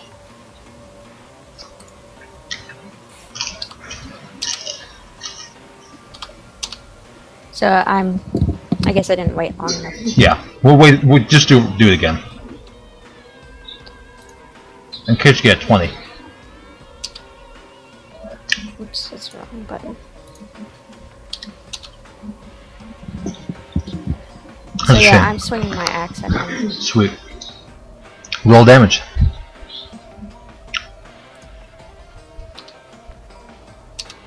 Seven. Cool. It kind of looks up to Is it Thuda? Yeah, it comes and looks up to Thuda as you just slam this axe in between his face. You hear the axe slam against the ground. It kind of embeds inside the ground as the face of the monster splits into two. Yummy. Yeah. Continue. What do you want? Steaks? You do notice your friend over here collapsed and gored. Kill. Yeah, I immediately go over to it, investigate him. So if I use a heal check on him first, does that bring him back to 0, and then I can heal him with the spell? Just do the spell, honestly. Okay. So does he start from? If you had a certain feat, you'd be able to use it. You loot the corpse, cool. You find various treasure. No. You basically touch him and he comes back to life. You start feeling around. You can tell that he was gored in the chest. He most likely has broken ribs. Yeah. So you are at 1 health. Roll me 1d. Roll me 1d4 there, Quarian. Caloran. What am I doing? Just roll 1d4. Oh, that's a shame. Until you can get your ribs fixed, they're going to cause you to have -4 to your maximum HP. So you're at 8 at the moment. I thought I was at a 1. You're at an 8 maximum health, but a 1 current health. Which is a shame. So being a magic user, would I know if any part of the Minotaur is useful for magic spells or components? The dog. No. You know his horn could be, but you would need some sort of great weapon to take it off. Oh. It's very hard to remove. You seem to have had one. So yeah, I can't have Thuda like pick up his axe and cut off his... If you can cut off his head and bring it with you, that would be best. And then you can remove the horn later. So I'm going to suggest to Thuda that she cuts off the head and throws it in the cart. Sure, I'll do that after I used Cure Wounds. Everything goes in the cart. Caloran. Awesome. Including Colorama at this point. Cool. That was that 2d8 plus 5 up there. So I don't know what his max is, but I assume that covers it. Yeah, oh yeah, definitely. Wow, that's 20 health. Yep, he's fine. He's back to 8 health points. Which is his full. Now he's almost as squishy as me. Essentially. Only he's more armored. What do you guys do? Press forward, I guess.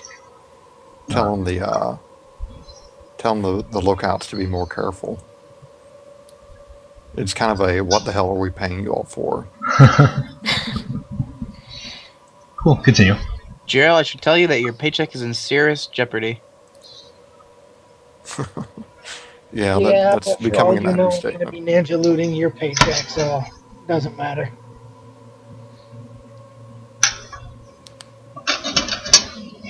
Oh god. I don't think we can handle another Minotaur, guys. You guys start heading that way. Continue. Ooh, natural 1. You hit every trap that exists. I was searching. Yep, yep, you search. You'll find anything. You'll find him one way or another. Probably the other way. This is why I now stay in the back of the group.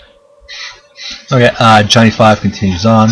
You eventually see the following, and you can smell some. It smells like rot coming from above you. Is there any way to get rid of this turn order? I can't seem to. Oh, boom, it's gone now. Should be. You said we can smell rot. Yeah, it smells like something's rotting. Probably the Minotaur. Yeah, I'm gonna look for whatever smells terrible. Okay, you continue to look. You can't find anything yet, though. It's probably my arm. I'm staying a good 10 feet back from all the noise they're making. Cool. You eventually get to hear Johnny 5 and Jerem, and you can choose if you'd like to tell the group that there appears to be a large number of corpses and their treasures with them. You know me. I don't know you, so. I say nothing. Cool. He's a colossal douchebag. That's what he is. There's nothing back here, guys.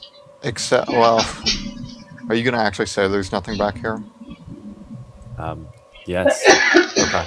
I was going to say, we're just dragging the cart following you all. If you go in there, we're going to follow you. Gerald, what's really in there? I can't see much as of right now. Wait here and I'll check it out. Alright. Cool. Keep up the good work. So Thuda and Varus begin a rock, paper, scissors championship. So I'll say I'm much more silently. intelligent than her. Silently to Gerald. Maybe we should split this between ourselves. Yeah, that's your issue. You keep losing to her because you keep expecting her to have a pattern, but she keeps going randomly. So it's you keep getting depressed that you're not figuring out the pattern right. So you can you kill yourself. Yeah. If you guys you can roll to see who wins the tournament. Gerald and Johnny. Okay. Gerald starts searching through all these packs. Eventually. First to see if anything's booby trapped. Nice. You said trap. I win, Bears. Someone couldn't too stupid to actually play this game correctly. Awesome. So you guys begin searching around. You find no traps. However, you do find the place just... He appears to have eaten all the meat and thrown away all of the treasure. You can see there's just tons of Svirfneblin, as well as human, dwarf. You see some elf, but you can't tell if it's drow or if it's high elf or what. What do you guys do? Look for the I split expensive-looking everything there items. evenly with Johnny. Awesome. You guys find... how long would you be willing to search? It would probably take you about an hour to get all of it. Okay. I'm looking for shiny things, especially. Yeah. So you guys want to take a full hour and be like, hey, everyone stay back. We're gonna be checking this out for traps. Okay, sure. Everyone. That's not gonna happen. Everyone. Out here for an hour. Everyone in the group roll insight checks just to make sure you know that something suspicious going on. Failure on Varus. Advantage? You do not. If we wait for an hour, though, I mean. However, Caramel's always been suspicious of Johnny 5, and so he immediately follows him in and springs a trap. No. So I sort of step close to them, like while they're like occupied doing whatever they're doing, like sneak up like 2 spaces, like right here. I'm just like,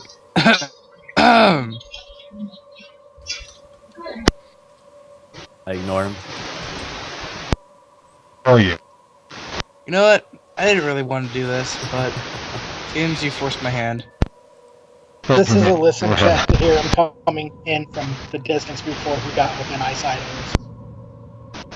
us. Roll me a dexterity stealth check there for now. Alright. Dexterity is +3. Although 11's pretty low. Well, do I have advantage since they were occupied like digging through bones? I'm going to say yes, but note that if you fail, if you fail or get even, then he wins again. Hey. He wins. So he heard you from a mile away.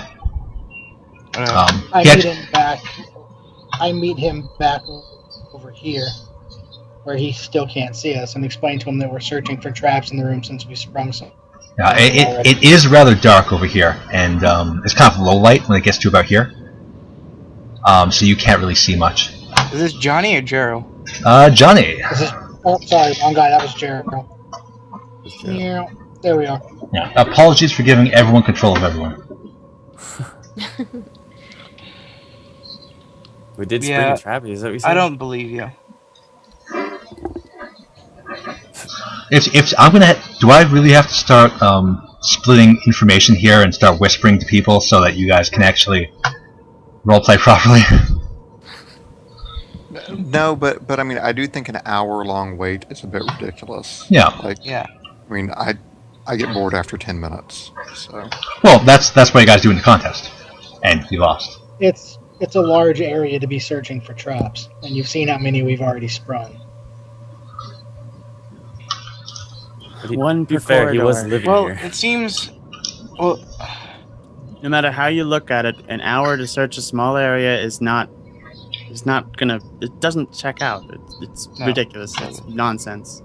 I'm just gonna solve this problem and say that after about 20 minutes, you guys start to lose your patience. I don't know why that's blacked out. At 20 minutes, you guys start to lose your patience. Johnny 5 and Gerald decide to kind of quit while they're ahead and come back later. They do manage to acquire some good treasure, and you guys leave with suspicions, but no solid evidence. But they say this area is trapped regardless, and tell you not to. That otherwise, obviously, How there do you go. Can I make my own search check? What's that? Can I make my own search check? Would you really not trust the two guys you've been trusting the whole game? I would trust Johnny 5. Look, would you trust this guy though, Gerald? You've No. been trusting him the whole time. I mean, he's the one who always disables the traps for you. He's no So, longer our man. I mean, I think we just push on. If they say it's trapped, I mean, you already lost an arm. Got a point. So I think we just press on. I also realized that none of like me and my brother are the only people that have actually been injured. And whose fault was that? Actually, no, I've been injured pretty fairly, actually. I'm down to 4 hit points.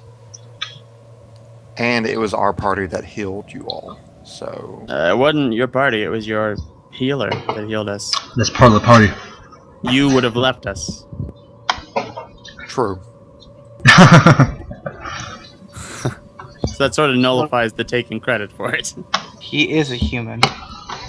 No, I'm an elf. Before everyone moves on, I'm grabbing this guy back here with me to finish our conversation. I'm trying to figure out how to whisper to him, and I cannot figure it out. /W. /W and then my name. space name.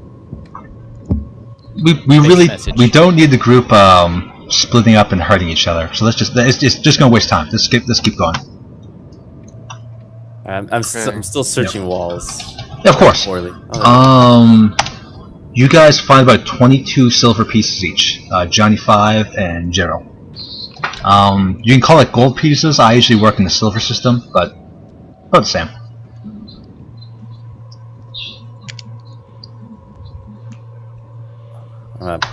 okay. So I'm gonna be right there and search. Oh my god. You don't detect anything. Can we What? fit the cart through there?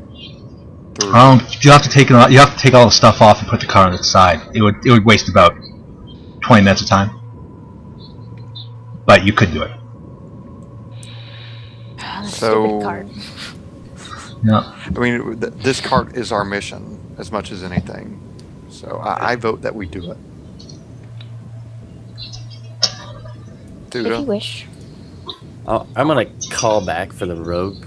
I'm gonna say, hey, we haven't hit a trap in an awfully long time, and I'm doing my best to search. But can you please come up here and help? And I'm going to call Johnny 5 back and tell him we're paying him and he needs to help unload and reload the cart.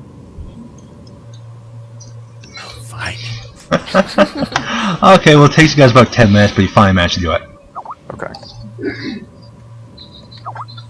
That's my search check for up here. Okay, cool. You don't detect anything.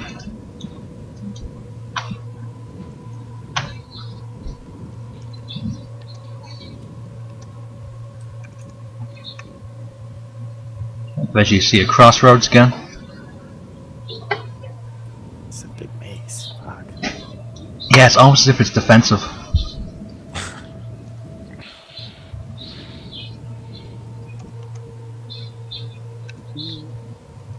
Damn, there's some more narrow corridors up in here. Yeah, this cart is going to continue to be a problem. We still have a. Maybe we dude should just laying on leave it, it or instead of sealed? causing trouble. Leave the cart? It's got other stuff on it, though. Just leave it here and collect it on our way out. There's a bunch of stuff on here. It includes ale. So yeah, you guys keep going. You don't detect any traps as far as you know. Okay, You look downward and you see it goes there and it splits off again. Peek around the corners. You're gonna go down there and peek around corners? I just rolled a 20 for standing here. Okay, you go down there and you peek around the corners. You don't see anything.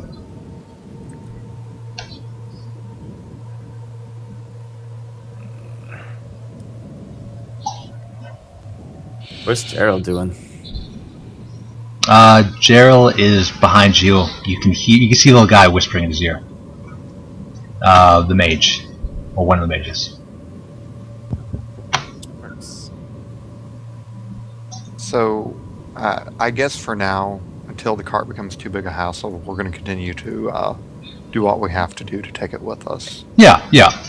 It would really. Oh, if that was a roll to help him, it would be great, but it wasn't in the search. Which way are you guys going? South or going that way? Cool. You guys continue that way. You can travel along. It's at this point where Johnny 5 he starts to smell a familiar smell. It smells like bread. Does it smell like bullshit? No, it smells like bread. Oh, I thought that would be his most familiar scent. That's great to have you on the team, Jake. Okay, yep, you look forward and you believe you found the exit of the maze. Cool. Yay, Johnny 5, you're the hero. Extra RP dice for Johnny. Yep. So you guys eventually make it out. And boop. And that was a lot of time. Now we get to start the real game. Oh jeez. Yay. Oh my god. This was the opening, just so you guys are aware. Wow. Yeah. Okay. How long, I'm okay with the amount of time we spend, but how long is this? We'll go until we're done. If you have to leave, Okay. feel free to leave. That's an awesome answer, actually. Yeah, but we will go until we're out of people or until we're done. What'll happen is he'll quietly kill you and then blame us. Yes, that's what I did before. Worked this time. Oh, you do realize that last time the guy had to leave, right? That's why I killed him off? Good, just making sure. Because I don't like killing players. It's not something I do often, but when I have a reason to, I love killing them in a gruesome and awful That way. Minotaur says otherwise. Hey, you're alive. You're just really, really, really hurt. I'm not even in the group. I don't exist yet. Oh, you. Yeah, you'll be fine. I thought you were. Once again, you all sound the same. I thought you were Callahan. Callahan? I can't see your name from my height. Make me feel Now- so special. I'm sorry that you made a name that was hard to read. Makes And, me feel relieved. I thought I was the only person in the world with a squeaky voice like this. Ooh. Are you a Is that- gnome? Is that me? Is someone playing the accordion? Yes. What's wrong with the accordion? It's Varys' favorite musical instrument. Wait, is he playing that? No. That's background music. That's the Blingdenstone theme. This is an inn? No. This is a city. Oh. You look and you as you enter in, you see the roof start to go upward and upward until it spans about beyond your sight, hundreds of feet in the air. Dwarfs.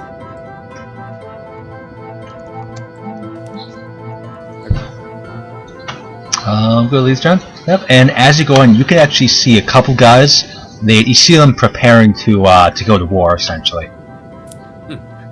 Like against us? Or You see them pointing. You see this guy here pointing at the orc anatomy and kind of it has little X's on sparks like where the heart is and liver and things like that. He's also wearing a leather apron covered in blood. All of those things, plus some urine. You also see a tiefling. He appears to be wearing a cloak, very thievish-like. And this guy is another dwarf. He appears to be sharpening his axe. So we have two tiefling rogues. Essentially. Wow. But one is mostly alive. The other is. Going to be hurt soon. As you enter in, you can see the area looks like it's just been ravaged by an attack. blood is everywhere, and some of the wounded even still linger around. I should have just like sigh like, ugh. More human, more sub elf. Whatever the derogatory term is. Whatever like the derogatory term for like outsider is. Gaijin? Gaijin, sure. Okay, somebody else was saying something. What's up? Oh, you gotta type it? Oh. What are you doing? What are you doing, Calaran? Okay, so what do you guys do? You see, you finally have reached the city. I have lost myself, but I will find it soon. Keldar Zaz's... Yeah, Zaz is not your real name. Your real name is Brunnar. It's sort of, Johnny's gonna tell Varys and Thudda that, well, I did my job. You're here. You do the rest. you know that there is... behind them.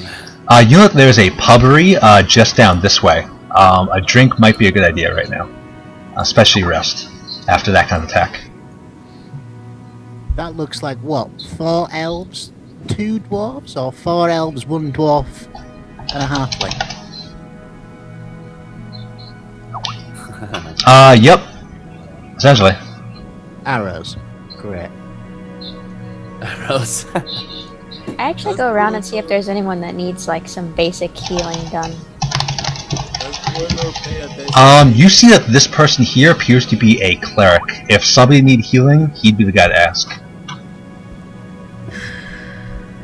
So, does Brunner look like was he the one that was pointing at the anatomy, or was that Keldar? Keldar. Keldar. So he looks to be in charge. No, don't make that assumption. Oh, I like start like wandering like around like the pond. I'm just like. Yeah, you can see. Oh wait, sorry. You can see water. I'm just going to describe the pond. You can see water is actually coming in through the door itself at several points. You assume that if you were to crack it open, it might burst with water. Alright, so I walk around. I'm just like making a very large display of my arm. Sure. Test. Oh, there you are. Did I actually notice them as they approach? Well, you didn't notice because you saw a Svirfneblin walk by and you were like, she's pretty good. And then these guys just kind of surprised you. You're not very perceptive. You're Brunnar. I just wish that Svirfneblin had more hair. More hair on the face. Not enough face hair for you. Everywhere. I just like hair. Disgusting. Continue. No, we have a Minotaur a while back, if you want to see it. Oh, yeah. Quick ref question. What's up? Which I would do privately, but I think everyone probably wants to hear the answer. It's a good idea. No, I'm going to do it publicly, because I'm going to declare anyway. Good idea. The Minotaur in the maze, is that part of our actual defensive network? Have they just made it easier for people to invade? They did. Okay. If it's any consolation, very few armies can get through that place unscathed, and even if they did, the path in is about this big, so it's very easy to defend. About 4 Svirfneblins versus, 1 Svirfneblin. Yeah, it must be really difficult to kidnap a, stash it in there. Yeah, it was, and it was an ancient one kept alive through magic, so that was a massive resource you guys have destroyed. So good job. Yes. But you if I do was actually with these people, I'd call you assholes. Arm. But you do see them coming in, and on the thing, you do see that Minotaur's Minotaur head, and definitely Keldar is a little taken aback, since that is part of the defensive network. He's also pointedly ignoring the arrow stood next to him with the injured arm. Gerald and Johnny 5, as you approach, you can see the area. It looks like somebody got stabbed, died, and was dragged off to the morgue that way. While these guys stand very wounded and wary, with their small wooden shields and crude pikes. Oh, Gerald and I are just, We're stepping over corpses and stuff like that. Exactly. We You have cut- drinks in our hands. You look over the distance and you can see it's just kind of bare that way. Although you can, with Gerald's superior sense, he can kind of see small footprints, kind of going to and fro. But look by small I mean large, and by it looks like Jelly 5 would recognize as orc footprints. Orc prints. Okay. So I'd like to ask Keldar. Basically, I tell him we're looking for some kind of gnome. Has he seen any gnomes?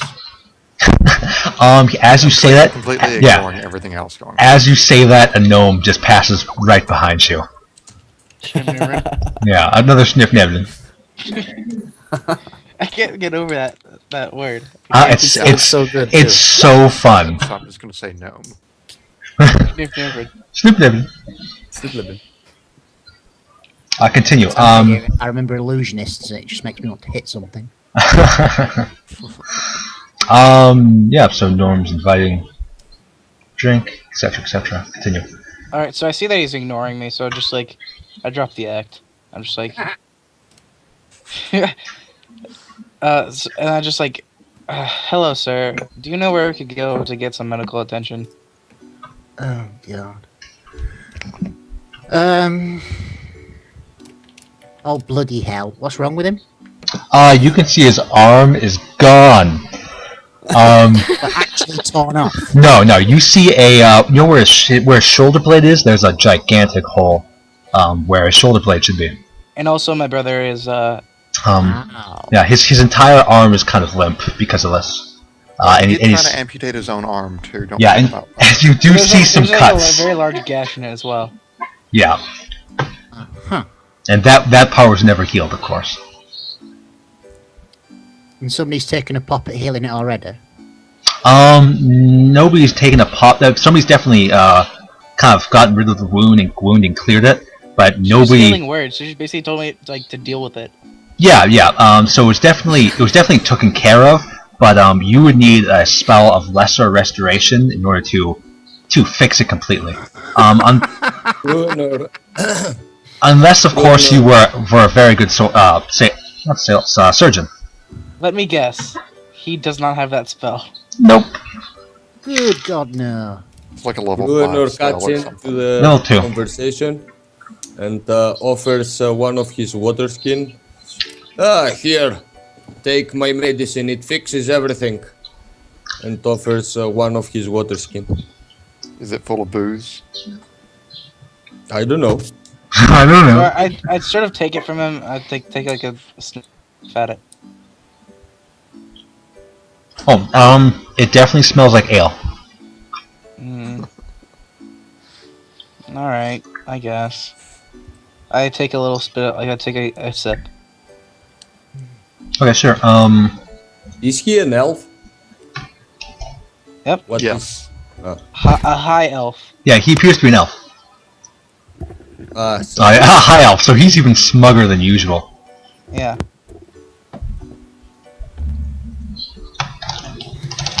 I hate to ask, but are you guys together? Varys replies, not at all. I'm a man of or an elf of action, not of words, unlike this fool. Ha! You are of the same breed as me. Do not act like you are higher. He's wholer. Ho! And I didn't use one of my spells for the day to blow away mist. So You just look like a set of kneecaps to me. Look,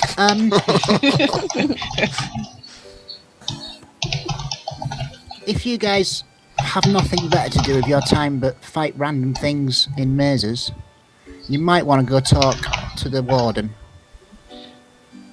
You do have a medic. You don't have a medic around here, right?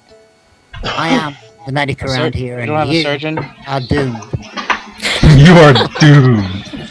My professional opinion is, buy yourself a hook.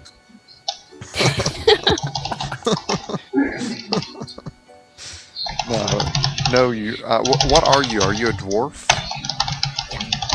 Okay, so I'll say What no, are you? You have the perfect voice for a dwarf. I'm sorry. I'm Yeah, not the... What are you against? As this is Greek or? I forget what you actually are.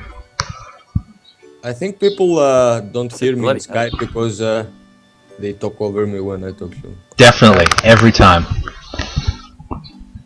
You gotta enunciate yourself. Bold. Okay, yeah, and,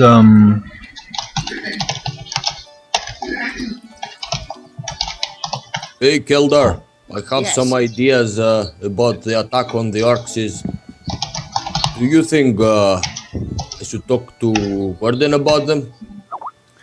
Well, I was going to pack this lot off to the warden anyway, so why don't you take them to him? I think the more bodies we've got on that job, the better. What is? Well, I don't see anyone that can fight. I can only see a bunch of weaklings. around In me. all honesty, Bruno, mate, and I'll say this in Dwarven, I don't care if they can fight or not, just as long as I can stand them in front of the bad guys whilst we go around and do the business. I speak So Dwarvish. I'll reply in Dwarven. I do care, and I'm not a bullet catcher. And Bruno doesn't care. when he says that none of them can fight, I would like to cast Rare Frost and shoot it right by his head. okay, roll to miss. I roll the miss. Oh, please, I don't want another scar on my head. So what am I rolling? Am I rolling Dex? Just roll 1d20 and try not to get a 10, anything below a 10. Okay, you actually graze him among the head. He kind of draws his axe and starts coming towards you as you just attacked him. So I'm gonna grab Bruner's shoulder and say, he's an idiot. You can see that by his shoulder. He intentionally stepped on a trap. Ignore him. They're gonna sing it in Dwarvish.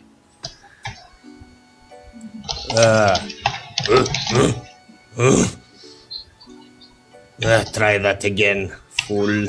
I really wish you guys wouldn't be doing so much whispering to me right now, just because there are a lot of you, remember. Okay. So I talked to go back Varys to in Thula Elvish. and Yeah. talk to her. Just simple people. if you guys can halt the backdoor shenanigans just for a bit, so we can get going on the actual quest. Hey, Keldar, I go speak to the warden. I'll meet you back here when I'm Okay. ready. And Bruno leaves Cool. towards the warden. You lot, if you're actually looking for something to do, your boy's heading in the right direction. So which direction is the pub? Yeah. Ba-boom.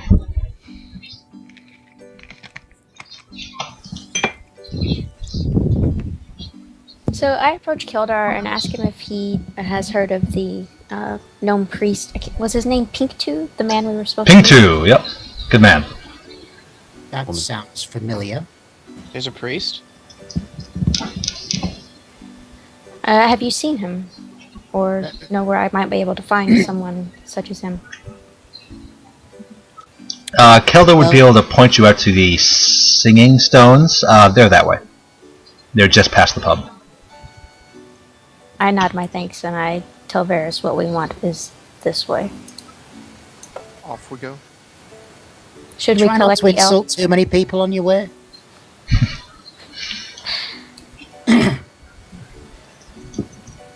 You guys continue on. Your cask of stuff. Johnny and Gerald, you guys doing anything? Oh, we were conversing over here. Oh, cool. With Lager, of course.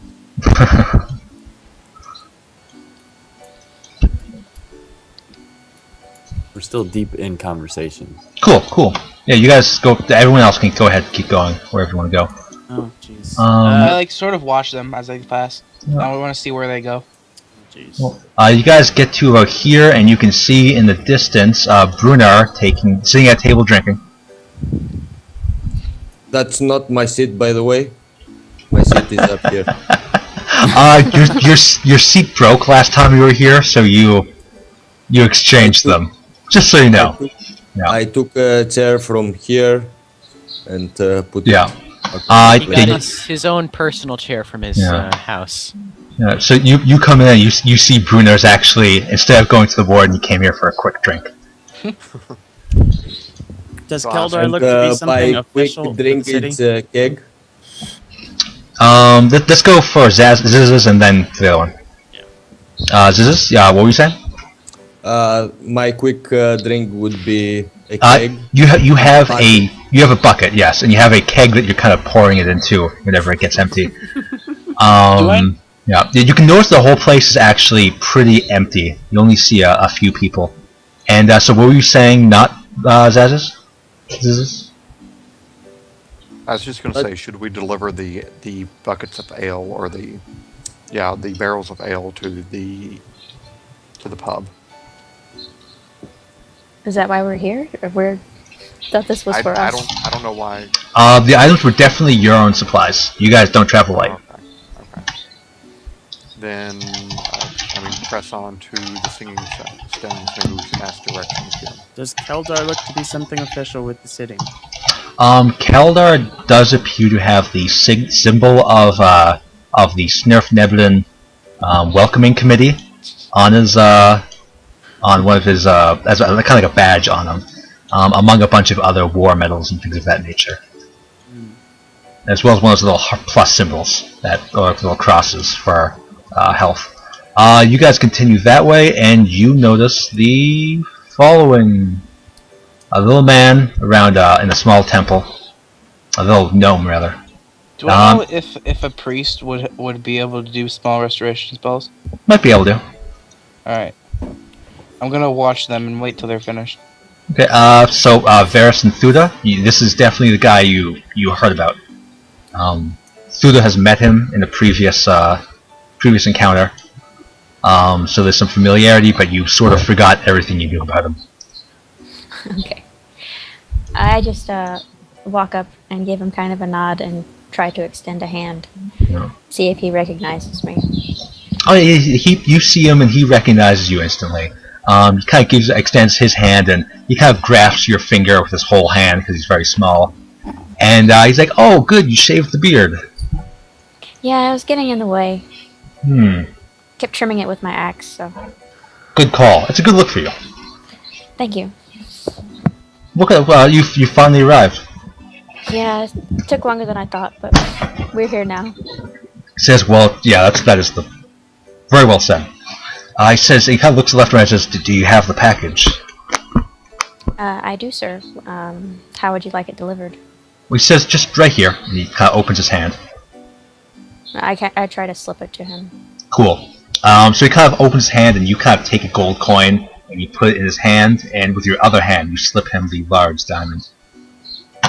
Okay, and he approaches over here and you see him place the diamond onto a small dais. He begins listening. He's quickly brought over by excitement and then gone down again by disappointment.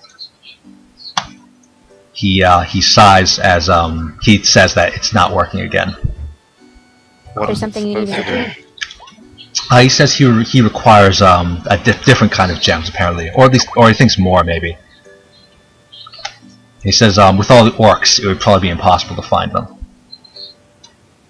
Where might we look? He says, well, this is a very gem-heavy city. You could probably find it just anywhere, or by anywhere I mean, if you were to rifle through some of these buildings. We don't mind doing that. So theft. He says, well, are you really stealing from someone who hasn't been here in 200 years or 100 years? It sounds like if they abandoned their homes, then it's not their property anymore. This is him saying it, not me. Walkabout. The city was overtaken by drow and abandoned. I seriously doubt they're on a walkabout. Fair enough. How many more of these stones might you require? He says about 5. There's trouble getting just one here, but I'll see what we can do. He gives you a nod and says thank you for your aid. He says, how was your travel? Could have been better, could have been worse. We're alive. Just that Intact. Classic Thuda.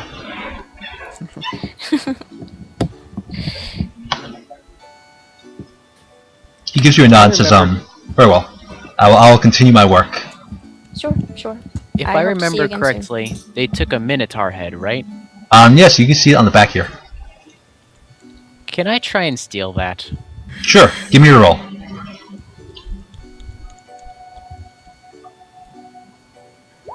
Cool. As they basically turn around, you take the Minotaur head and put it behind your back, and the horns of the Minotaur match perfectly behind you to your own horns. So they kind of give you a double take and then turn around as they're speaking to. That was during the conversation with Pink too. I stealthily walk backwards, making sure Cool. they cannot see the Minotaur. Gerald and the other one instantly see you though. I sort of just look at him and I just like make like a zip motion with my mouth. Oh, wow. I give him a thumbs up. Zippers don't exist. Make a button motion. Doing it. like a locking key with my Yeah, mouth. exactly. Yeah. So these guys, Gerald and however you say your name, Carmel. Yeah, Carmel. You see him. Kramal. I reply with a thumbs up and scurry out of the bar. Cool. And Thuda, Varus, Gerald, Brunar, Johnny 5. What do you guys do? And then when they leave, I'm going towards the priest. Cool. Assuming they leave. Yeah, I mean, I guess Yeah. we're gonna go find the warden then, or something. Cool. He would point to the warden is northward. I mean, Duda, what do you think? Yeah, we may as well ask for permission before we go rifling through things. Should probably find my brother. Well, my brother. Before we go to the priest, since he needs healing as well. You said north or north of the pub? Sorry. North. So, boom. Definitely keep going where you're going. At this time, Bruner believes he has his share of the beer. He carries the keg, signaling to the bartender to put it on the tab, or he'll come back to pay it later. You see him give a nod and flip a silver coin in his hand. Yeah, whatever. And he's headed to the warden this time, hopefully avoiding any other taverns on the way. Classic. Actually, having known where it is, you easily manage to start going this way. Varus and Thuda kind of see you start going northward, and knowing where your actual goal was, they kind of take a double take and decide to follow you instead of going on their own. That's pretty hard railroading. What do you mean? Nothing. Oh, jeez. What trains? He's just being a dick. Choo-choo! I'm trying to talk to Keldar for a second. Sorry. Which is kind of why I held back. I don't know. You said Keldar looks to be official. So, Oh yeah, he definitely looks to be official. Yeah, so the Certainly first thing I nice would to walk give up... that opinion, of that do what? impression. Yeah, he definitely gives a good impression too. That's suspiciously phrased. I'm a DM. I have to suspiciously phrase everything. Yeah, you don't see any traps. You don't detect any. Well, the first thing he does is bow slightly, not too deep, and introduce himself as Colin Marcanus, Baronet of the Gloaming Fae, and requests general information about your impressively placed settlement. That's all in character. Well, let's see. It was built by gnomes. It was smashed by drow, and now we're taking it back again. What else do you need? Who is in command here? That'll be the borough warden, mate. Might I get this man's name? He would easily be able to tell you that the name of the borough warden was, in fact, Kargan Disselgup. Okay. Yeah. Is it Burrow or Barrow? Burrow. Okay. Yeah. Alright, is the I also ask if he knows Henka's Shadow Song or her shop Phantasmal Glamours. He gives you a casual point right there. Anything else? Is that a door? That is a door. It appears to be of a ruined shop. You can see that's boarded up, and it looks like nobody's ever entered it in 100 years. No, Well, make it 200 years. No, it's 100. I would like to excuse myself and go find the mage. I'll nod and leave him to it. Which mage? The one I know. Cool. Okay. So we'll go over to here. By the time they get to wherever they are, you'll have gotten to them. So you guys see Brunar climb up Talking about his this. brother. Oh, either way, he climbs up. Brunar climbs up this ladder, and you see him enter in this building here.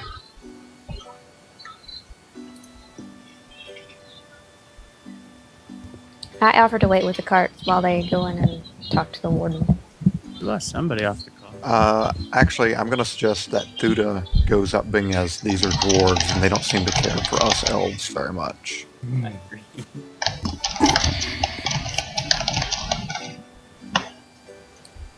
I make my way up. Cool. There's a, Find the yeah. ladder. Oh yeah, it's very small and tiny, but if that dwarf can do it, so can you.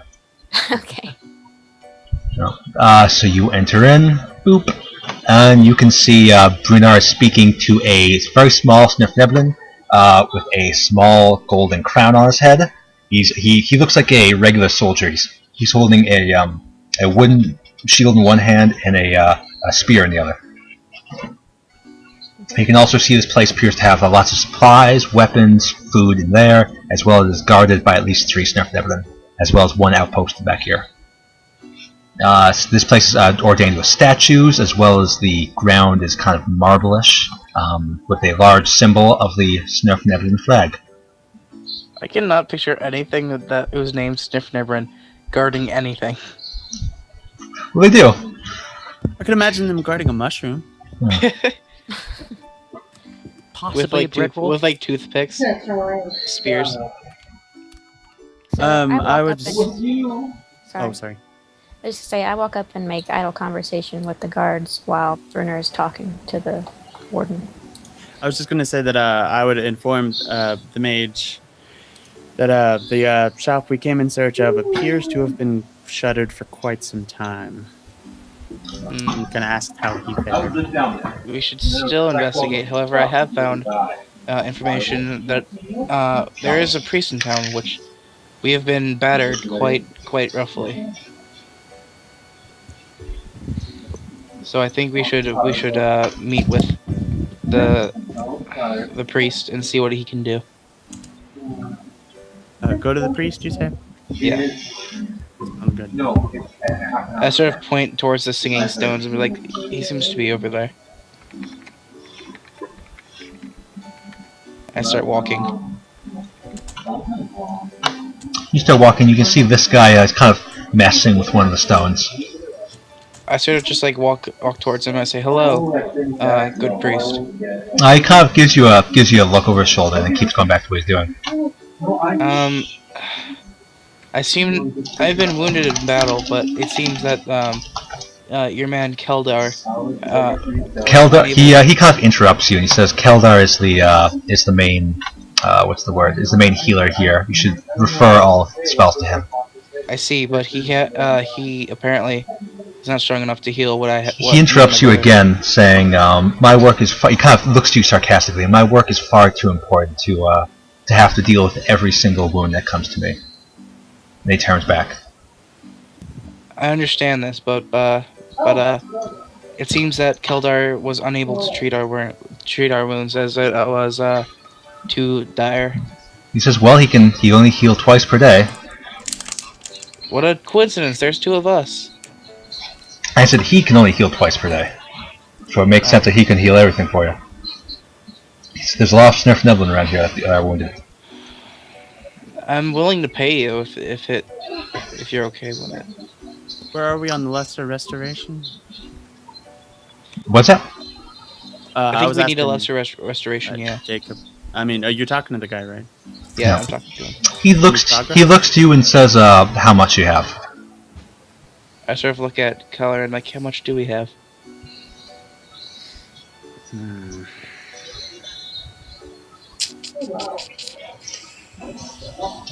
Because I didn't have any money included on my character sheet, so I don't know if I'm just broke. You're or... broke.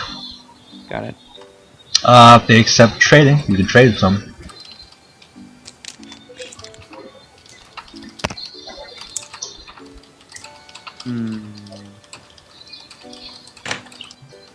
Okay, if there's whispering going on, we'll go to someone else. Zez's, while they're discussing how they can bribe Oh, him. I'm not whispering. I'm just saying, Okay, well, while he's trying to figure out, this guy, he approached me and says, "Greetings, Brunar. Welcome back." And Thuda can see this. Hey, Warden. Hey, seems like you have more newcomers to your town. He says, "Good. We need more giants like yourself." Some of them carried weapons, but nobody's like myself. You know that already, Warden. They're all weaklings. I guess you can still find them some sort of work. My visit here was regarding something else. He raised an eyebrow. Do you have any catapults or huge slingshots in your town, like the kind that could propel someone like me? He kind of raises an eyebrow and he gives out a laugh and says, "Classic Brunar." He says, "Once we deal with the orcs, we can definitely, I can definitely have my boys make something up for you." Ah, shit. I was planning on using the catapult to propel me into their ranks. So... He kind of gives you a smile and says, "It would take us days to make something like that anyway." damn it. Sorry, buddy. That's when he notices Thuda and says, "Oh, you brought your girlfriend." What is she? Is she a female dwarf? She's a female hairy dwarf, yes. Yes. Which Bruno didn't notice up until now? Well, you've been drinking a lot.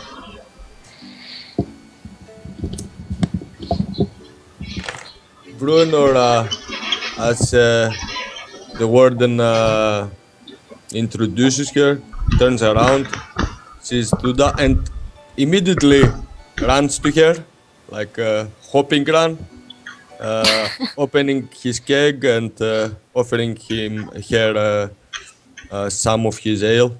Hey, here, sister! I didn't see you back there. No worries, Bruno. And I take a drink. And, So the two dwarves drinking ale together, looking deep into one another's eyes. They could get married like Better that. love story than Twilight. Like, I have some business to attend to, but maybe we can chat more later. You notice Bruno is still holding onto your hand, though, as you go to leave. Holding my hand, Holding onto your hand, yes. I kind of like wiggle my hand free and start moving around the table. Cool. You can't help but giggle as you pass by him. Okay. Brunner is actually like a statue right now. He cannot move. He just Excellent. follows her movements with his eyes. Awesome. Eventually you approach the small Svirfneblin, and she gives you a nod and says, "Greetings. I'm the Borough Warden, Kargian. Get Dizzlegup. How can I help you?" Sir, we were here to assist your priest, Pinktu, and I'm here to ask permission to explore your city. I don't want to go poking around where I'm not wanted. He gives out a sigh and says, "Damn it, Pinktu. We really don't need more people helping that maniac." Is there a problem? He keeps, what's the word, for the last 10 years, he's kept at demanding me every week for more resources to be used to revive the singing stones instead of fighting off the orcs and actually trying to restart the city. Well, if I solve his problem for you, would that take a load off your mind? He gives out like a bit of a laugh, like, yes. So I have your permission then. He kind of turns his head and says, "Okay." I give him a nod and say, "Thank you, good sir," and I start to leave. Cool. And I wave to Brunar as I leave. Awesome.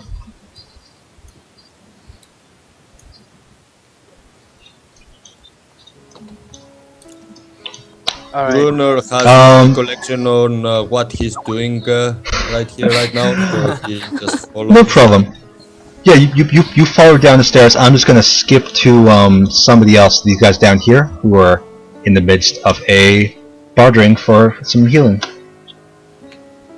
So Carmel and Qualian. So where's Gerald? He's behind you. All right. Well, I'm not sure. I'm not sure if he's actually there or not. The player. So if I remember correctly, basically asked how much for healing because he said healing was at a premium. They asked how much. He said how much you got. Is that Essentially, yep. cover it? And if you can make it worth his while, he'll do This is it. all yours.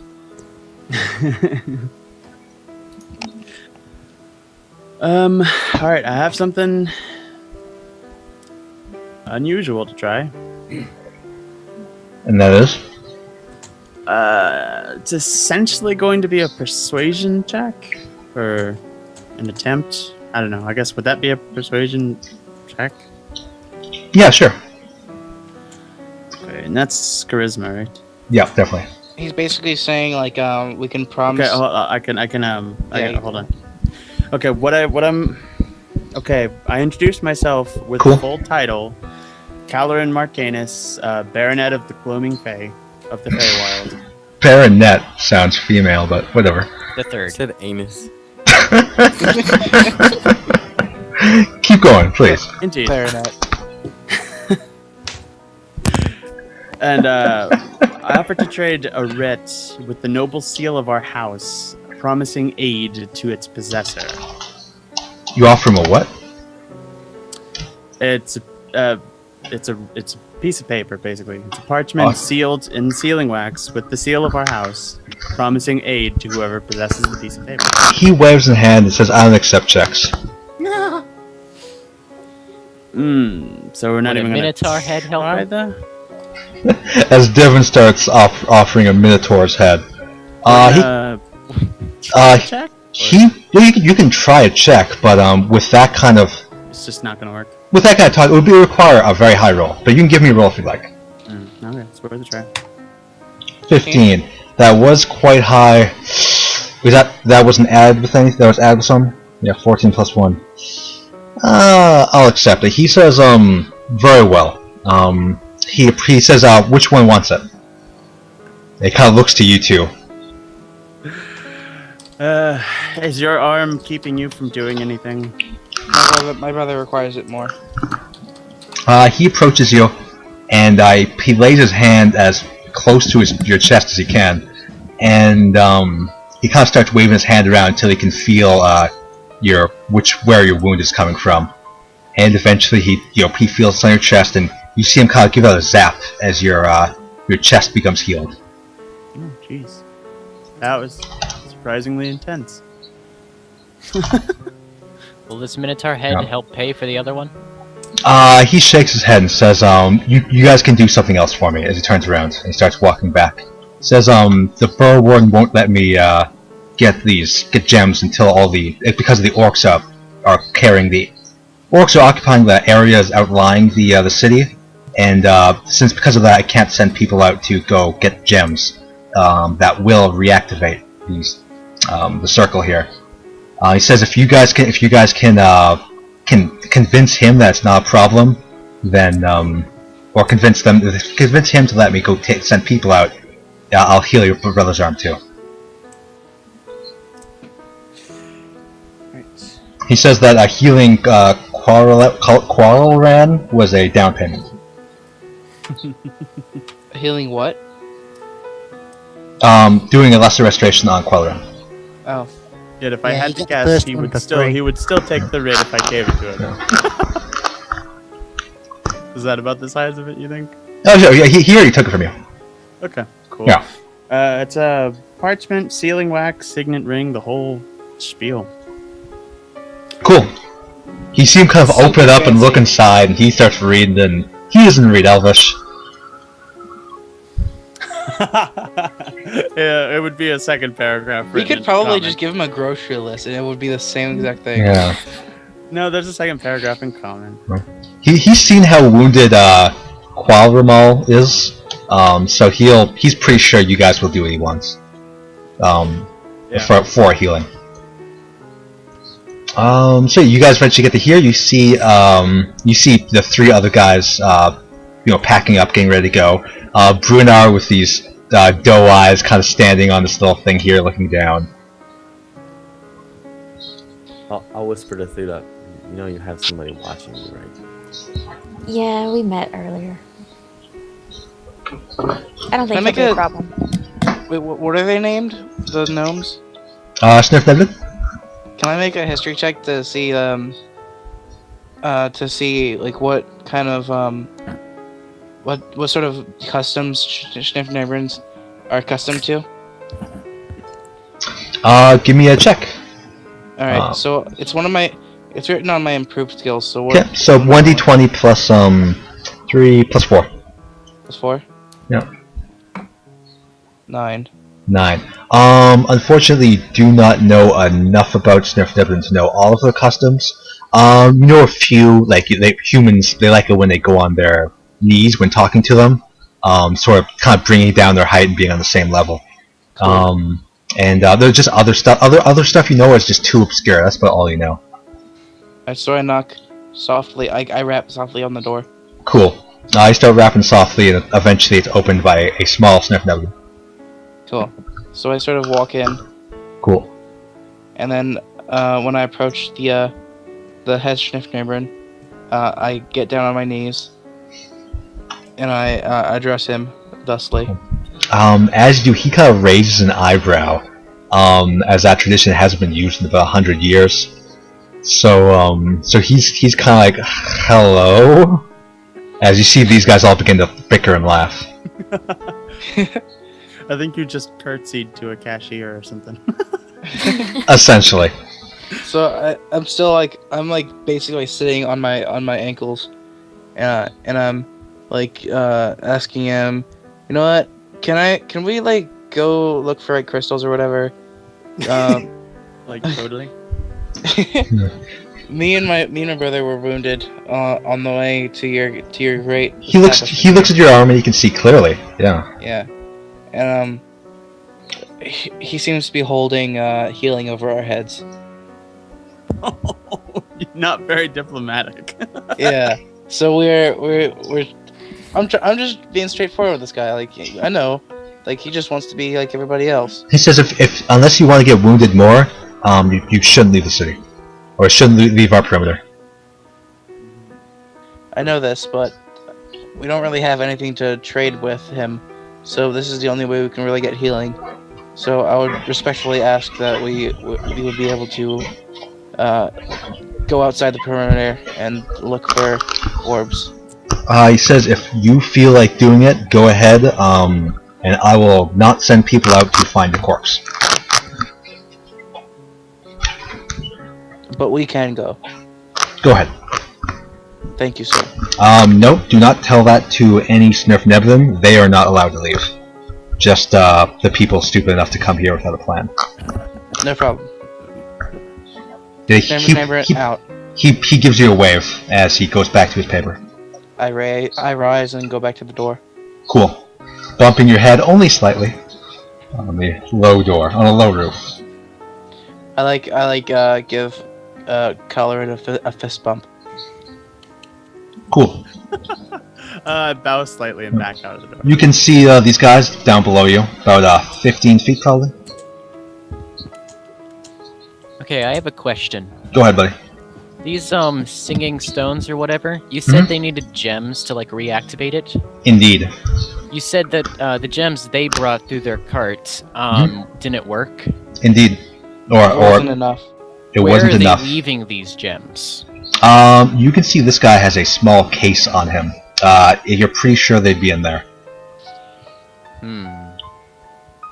Would it be at all possible to try and take that case away from him without him knowing? Always possible, but may result in, being hanged. I'm not doing anything anyways, so let's do this. Or having your hand cut off. You don't I'd want like to to- become Hank, do you? Cool, give me a roll. I'd like to approach stealthily. Give me a roll. I have expertise with this. Nice. So +9. Don't get a natural 1. Don't ever say that. I can say it all I want. Yep, you sneak up behind him. He appears to be too busy in his work, too. Get out there. And I try to slowly inch the box away from him. I Give me also a have proficiency with that. Sleight of hand? Sweet. Not as successful. Yeah. You see him kind of try to put his leg onto the box just as you remove it. He takes a look up at you as you're got your hands on the table, very inconspicuously. Your hands on his box. I saw a spider. I didn't want it to bite you. I know those could be quite nasty. And I just awkwardly walk away. Yeah. He kind of with your. You have to get down on your hands and knees to kind of do to grab it. So as he kind of turns to you, he takes his hammer and kind of puts it against your teeth and gives you a little like tap warning, and then he kind of takes the thing away from you and continues on his business, holding on to the case tightly now as you walk off. Well, I tried.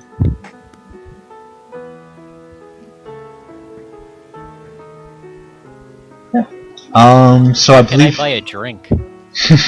Over here. What? Boom. Okay, back to these guys. A drink would be about a silver piece each. So you get drunk down there. Are you doing anything, Joe? Or do you wish to do anything? Norm? Who are you talking to? Oh, Gerald. Just want to know if Norm's doing anything. It doesn't say he's in the call. No. Huh. One. I'm giving him a call back now. I see. It's weird. Okay, let's continue on. I'm just gonna assume that he is sleeping. Or drunk. Either way. So yep, you guys are all... there's a good collection of you all here. I feel like there's a... dropped out of the call. Oh, it's not good.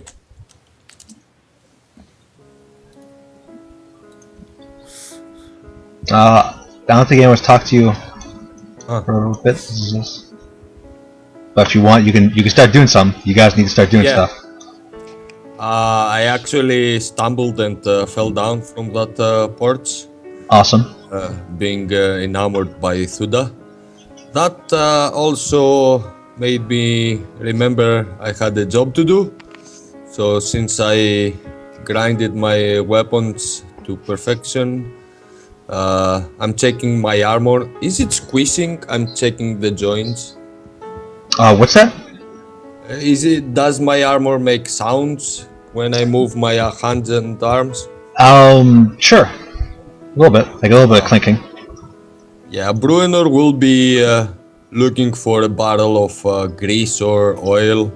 He can dip himself inside, so the joints are well... That's just a Tuesday for Bruner anyway, so... Just Swan dives into a big tub of oil. The Svirfneblin suite that he's got has a bathtub filled with it, so you just jump back home and you return just covered in oil. Yep. You have trouble walking around, but at least you're not making noise. Okay, so I think we're... Go ahead, Ray. I was going to say, we're going off looking, because we're looking and trying to ransack different buildings, looking for these crystals, right? It'd probably take you several days to do something like that. Well, so I think there was an interesting looking shop near where we came in, near where Keldar was standing. Is that accurate? Yes, but it also looked closed. Oh. Is that an issue? Generally, but not if you're robbers. So, Dudo? Well, how do you want to start this search? Where do you think we should look? I do see two guys. Same thing we're looking for? Essentially, yeah. It seems like your aims are all aligned. If a voice cackles when I ask a question, I don't like that. At least it wasn't the DM's voice cackling. No, that was me, and I'm just sat here stitching people up. Don't mind me. Well, if you were stitching people up, you'd have to be up northward. Maybe we should go ask Keldar then, where he thinks we should start. He seems to be more familiar with the area. Sure. And he's not all struck like that other ridiculous dwarf, so... Let's find him then. Okay. So one back to his last known location. Cool. You guys would go to right here and find him missing. Just like a dwarf, never around when you need him. I will track. Sure, give me a roll. Just quickly. Sure, go ahead. Bruno wouldn't be in the hospital. Oh, no? Sure. He would be right here. Class feature, I don't know. I don't know much about. Oh, yeah, sure. Just give me an investigation check. Note that this is a commonly walked area. Yeah, there's just too many, there's not only is a stone, but there's too much footprints for you to track anything. Okay. You do, however, see Brunar hanging out there. Still looking dumbfounded by Thuda's beauty. I think he's trying to look smooth at this point.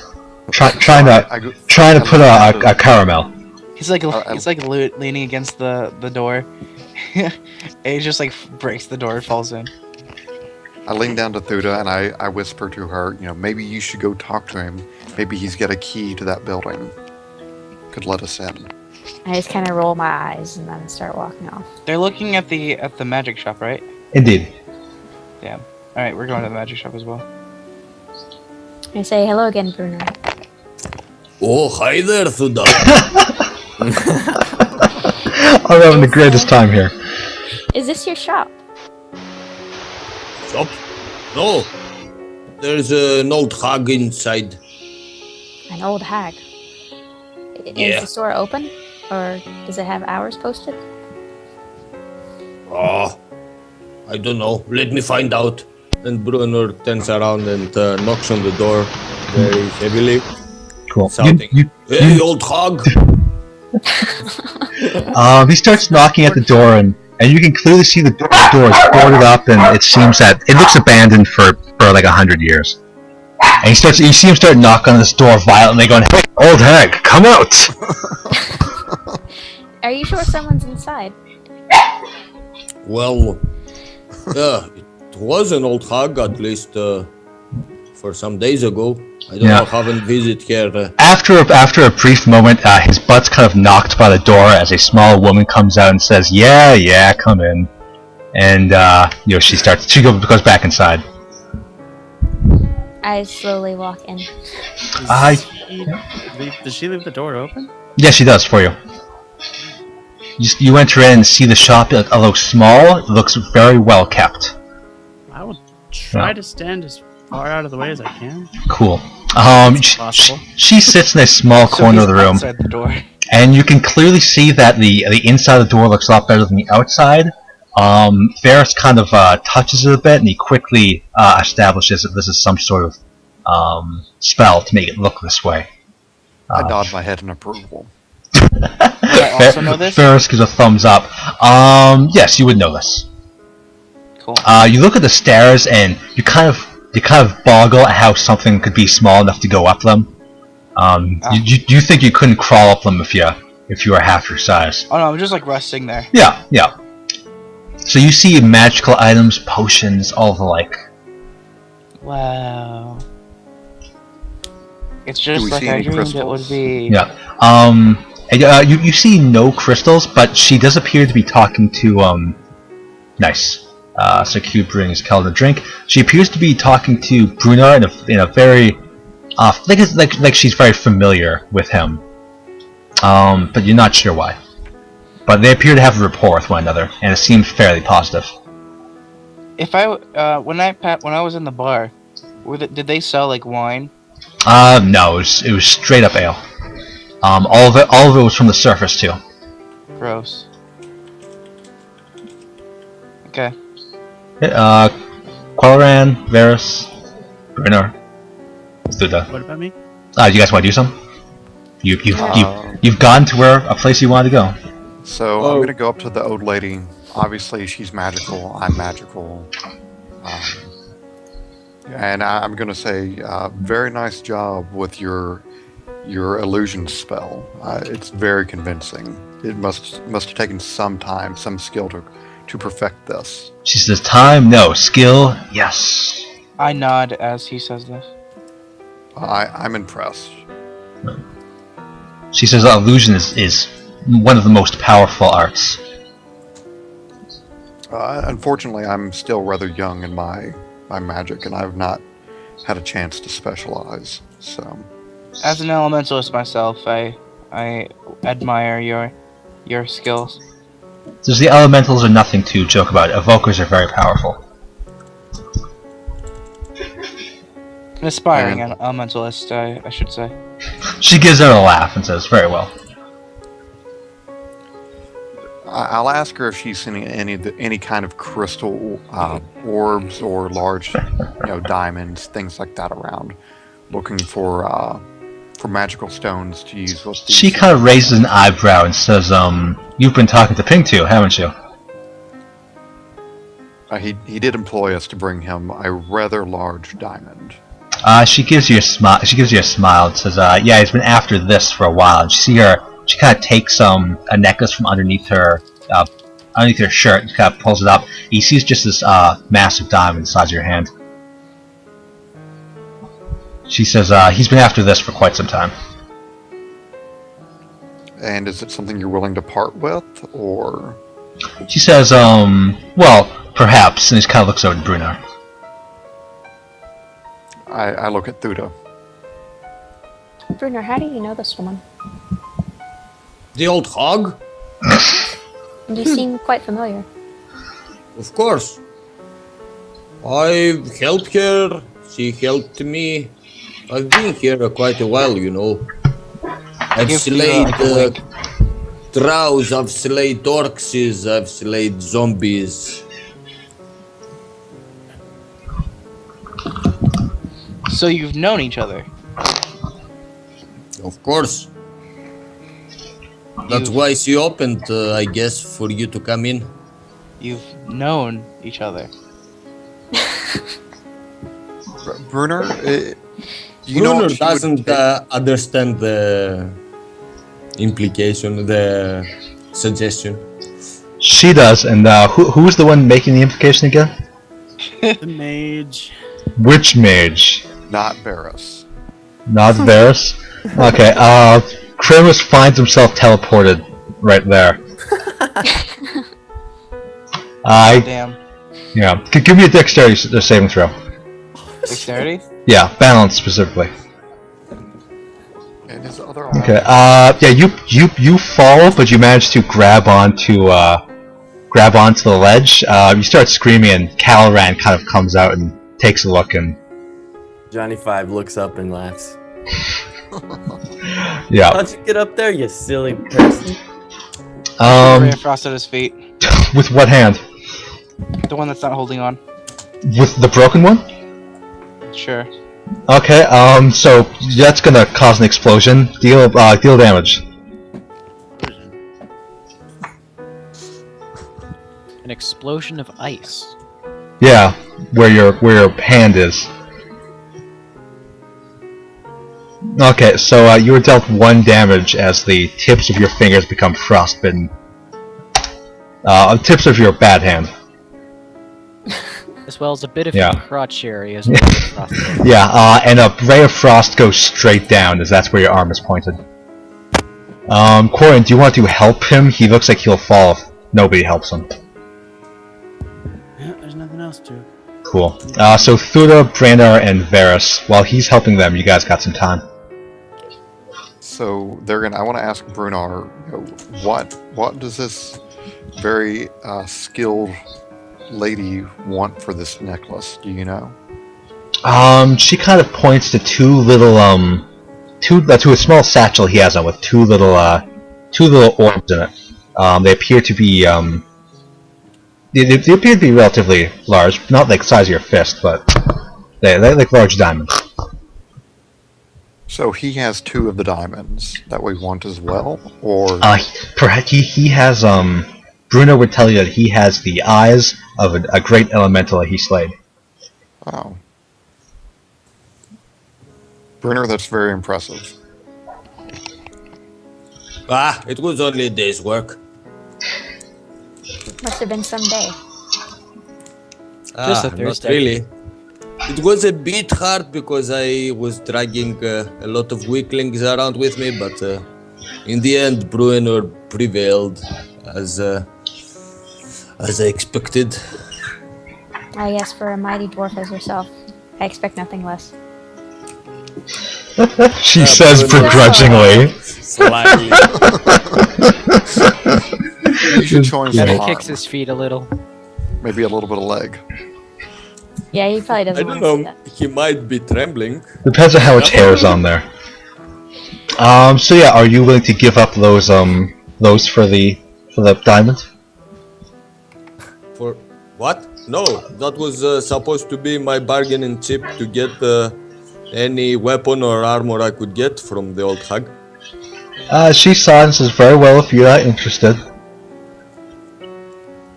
So maybe we could make up some kind of exchange. Is there something that you need done, ma'am? She kind of looks to Brunar. There's not particularly. Yes, what do you need again? She says, I don't require anything. Besides your magical items. Yeah, what will you give me for them? She says, I will give you the stuff. She shows her large diamond that she's carrying. She says, I will happily give you this for your crystals. Or for your, for the eyes of the elemental. Bruenor takes a good look at the diamond. That doesn't seem edgy enough to kill an orc. She laughs, says, true.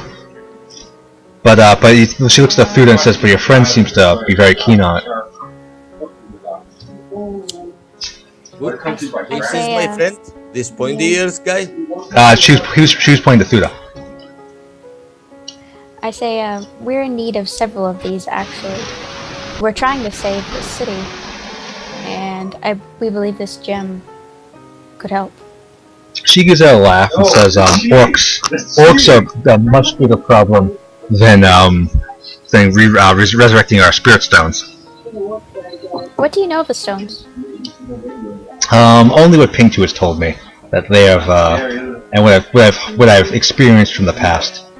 I myself have experienced their power, but I feel that they're nothing but simple stones that vibrate. While he believes they're but he says he can interpret the words of the god of Earth through them. And what is this gem to you? Have you ever used for it? She says it is a antique and of great value, monetary wise. I see. So you only accept money or magic items in exchange? Well, she'll if you have enough salt, she'll buy it off you. But you guys have one bargaining chip at the moment. That's Brunar. Brunar is more concerned about getting magical items, maybe healing potions, whatever he can get out of the old hag. That could help him at the following battle. She's willing to throw some in. Magic items and potions and the gem? Not magic items. She kind of looks around and says, I'm pretty fresh out of those. But I can definitely give you some alchemy. Sounds like a pretty good deal, Brunar. No, it's not. I can pay in gold for that. She shrugs and says, very well. Perhaps my time has been wasted on you, and she begins pushing Ferris, basically with all her weight as thigh, and like, shoo, let's go. My shop is for paying companies. Paying customers.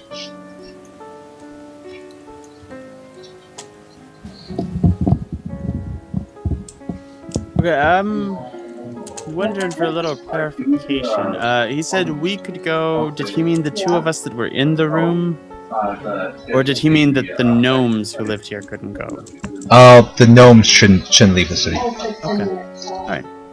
Or they shouldn't leave the perimeter they've set up. This whole place is the city. Okay. She pushes Brunner out too. Brunner is typing right now for business. So she didn't want to sell me either, not even for gold, right? Well, she has gold, but it depends on how much gold you're willing to offer her. I mean, she did give us 30 gold for a potion last time. How would? Oh yeah, she would definitely. She'd give you probably about for about 25 gold. She'd give you a potion, or a potion of healing anyway. I found some gold. I don't have it written. How many silver was that? It was about 300. It was about 25. It was about 33 gold pieces. So you could buy one. Yeah. But you couldn't buy that. You couldn't buy a diamond off her. I could. You couldn't. It would probably worth a couple hundred gold. No, I'm not. I don't even care about the diamond. Yeah, I'm aware. I'm just saying. Yeah, you could definitely get a healing potion though. You want to throw money at her and get a healing potion? Yes. Cool. You throw money at her, healing potion. Perfect. You see Brunner holding a small vial and it got a big grin on his face. And Brunner goes to his position to wait for his other friends. Cool. Calran returns. Alright. I let Calran enter first. Oh, you're actually coming back in? I would actually tell you that's probably not suggested. Yeah, you can apologize for me. Well, actually, whenever you all walk by, I think I would say something about like, well, I think we may try going in and exploring one of these tunnels, looking for things. And I won't really direct it at you, but maybe kind of say it loudly. Oh, you mean the standing stones? No, we meant more traveling down in that kind of direction, maybe. No, you're looking for the standing stones. No, we found those. Shit, what's the name of those gems? Sapphires? I don't fucking know, whatever. You've gone static again. Oh, I have? Oh, is that better? That better? Okay. Yeah. Thank you for telling me. So, do we actually know where they are? Or is that something you're just saying? Who is? We have no clue. We know the old woman in there has one, but she's not willing to part with it. So. Without trade of somebody. Yeah, so I just sit outside the door and I start like nursing my arm. Cool. Okay, did you hear my question though? No, I didn't. Sorry, buddy. No. Oh, yes, that was first. Yeah, sorry. Where they are? You wrote out this whole thing. Yeah, you no, said we know location. No, we've heard that they're here. Like that they're in the city. Okay, so just to clarify, is this actually why we came here? I guess. What you guys came to find treasure, right? I thought that was a goal. Lost arcane mystery. Yeah, so you would want to ask her where she would look for such things. Okay. That's what you would use her for. It wouldn't be like, hey, she has stuff, let's take it from her. Well, I'm trying to get what he wants in there, but not lying. Sure. You enter in, and she gives you a nod. I would do my little bow, as I always do. Cool. Introduce myself as Kalen of the Gloaming Fae, on behalf of the Fellowship of the Forgotten Power. She gives you a nod. She's heard of that. Yeah. We heard when word reached the Feywild of your reestablishment here, we were dispatched to find mysteries, arcane, celestial, abyssal, anything not of this plane or the Feywild. She gives you a smile and she says, well, it's plenty to be found in the Underdark. Are there any hints that you might part with? She begins tapping the side of her head and says, "Well, those with power generally find their ways to magical items."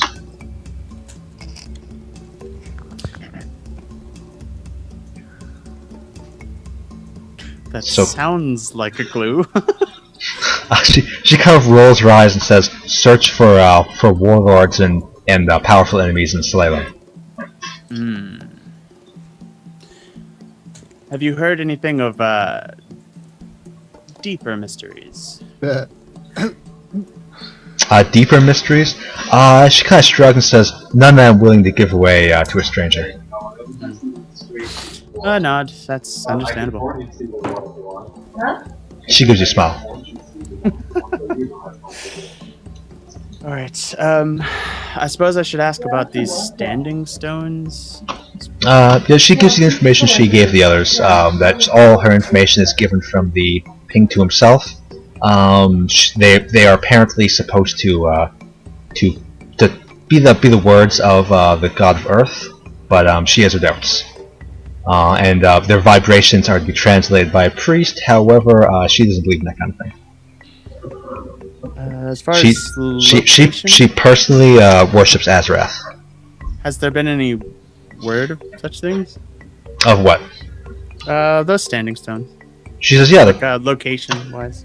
Yeah, she says they're that way. Alright, that sounds like a perfect opportunity if I've ever heard it. I basically do the thing where I bow again and back out. Cool. What a weird fellow. Alright, that way is the direction I got. That's what I will put in my notes. That way. It's where you go to find the standing stones you already been at. Yeah, that logic checks out for me. Okay. So you guys are all grouped up. Even Keldar, who has returned, just drenched in more blood. At least he has an ale. Bruenor, I made sure of that. Kildar, are you a surgeon? Yes. I'm wondering if you can help me with this. Like, I know you told me that you couldn't do anything magic-wise, but is there anything you can do surgically? All I can do is pretty much what's already been done. I can strap it up. I can make sure it doesn't damage you any further than it already is doing. I can make a heal on it so that it doesn't, poison up and gangrene up on you. But when it comes to actually getting that damage replaced, that's just beyond my skill. I'm sorry, man. No problem. But if you want me to make sure it's not going to get any worse, then come over here, lie down on this barrel. No, I thought. No phone for that one again. I'm good. Bruenor is getting really impatient. Hey, Caldon. When did the warden say we're gonna kill the orcs? He didn't specify. He left that up to you, actually, Bruno. Oh? I saw it on Don't remember. Did he? This sounds like a good time to go kill them, then, Brunar. Oh. That's why I'm sticking around here. I was told I would be able to kill orcs. What was the basic plan? Is for me, Keldar, and the rogue to go kill them? Sounds right. That was what he told us, okay. I guess I'm getting a reward for this? Most likely. See, thing is, Bruno. Me, you, the short ass over there, we can go and we can heroically throw ourselves at the orcs, but that's all it'll be. The three of us, we're not going to manage it on our own. I'm sure me and my brother can help you. We've got nothing important right now. Bruenor turns around and looks. Who is talking? Kermal. And elf? I start nodding my head towards Collarin. That guy's 6'9". Oh, I guess you want these weaklings with me? I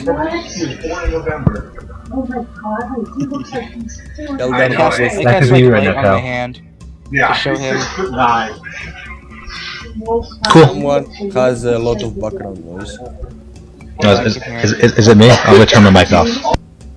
Yeah, that was it. I cast light on my hand. What we're talking back here? I'm not really like the physical type. Looking at the bunch of you, none of you is.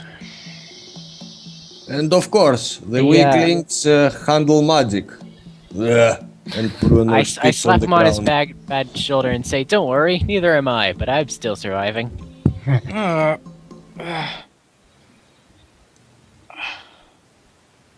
Okay, if you insist, Kaldar, Hey, I don't. guess we can take them with us for a share of the loot. Huh. And Keldar whispers, and Brunner whispers to Keldar. How long has it been? From the rewards, though. What you asking? Like, how long has it been like since like the beginning of like the game? Oh, the beginning of the game? Full day. No, it's been more like 5 hours. But underground there's no sun, so pretty much you sleep when you feel like it. Alright. Yeah, yep. So what time are you guys heading out? Alright, no! Right now? Alright. I make sure to go hide my Minotaur head in my secret stash. You already did that. I like turn over to Devin. I'm just like, you should probably refrigerate that Minotaur head. I did listen. I've got a guy. Everyone heard and kind of looked at him. You have a Minotaur head? Minotaur head? What Minotaur head? Oh, come on, let me see it. That would make a great helmet for me. I don't care. I just want the gems. Let's go.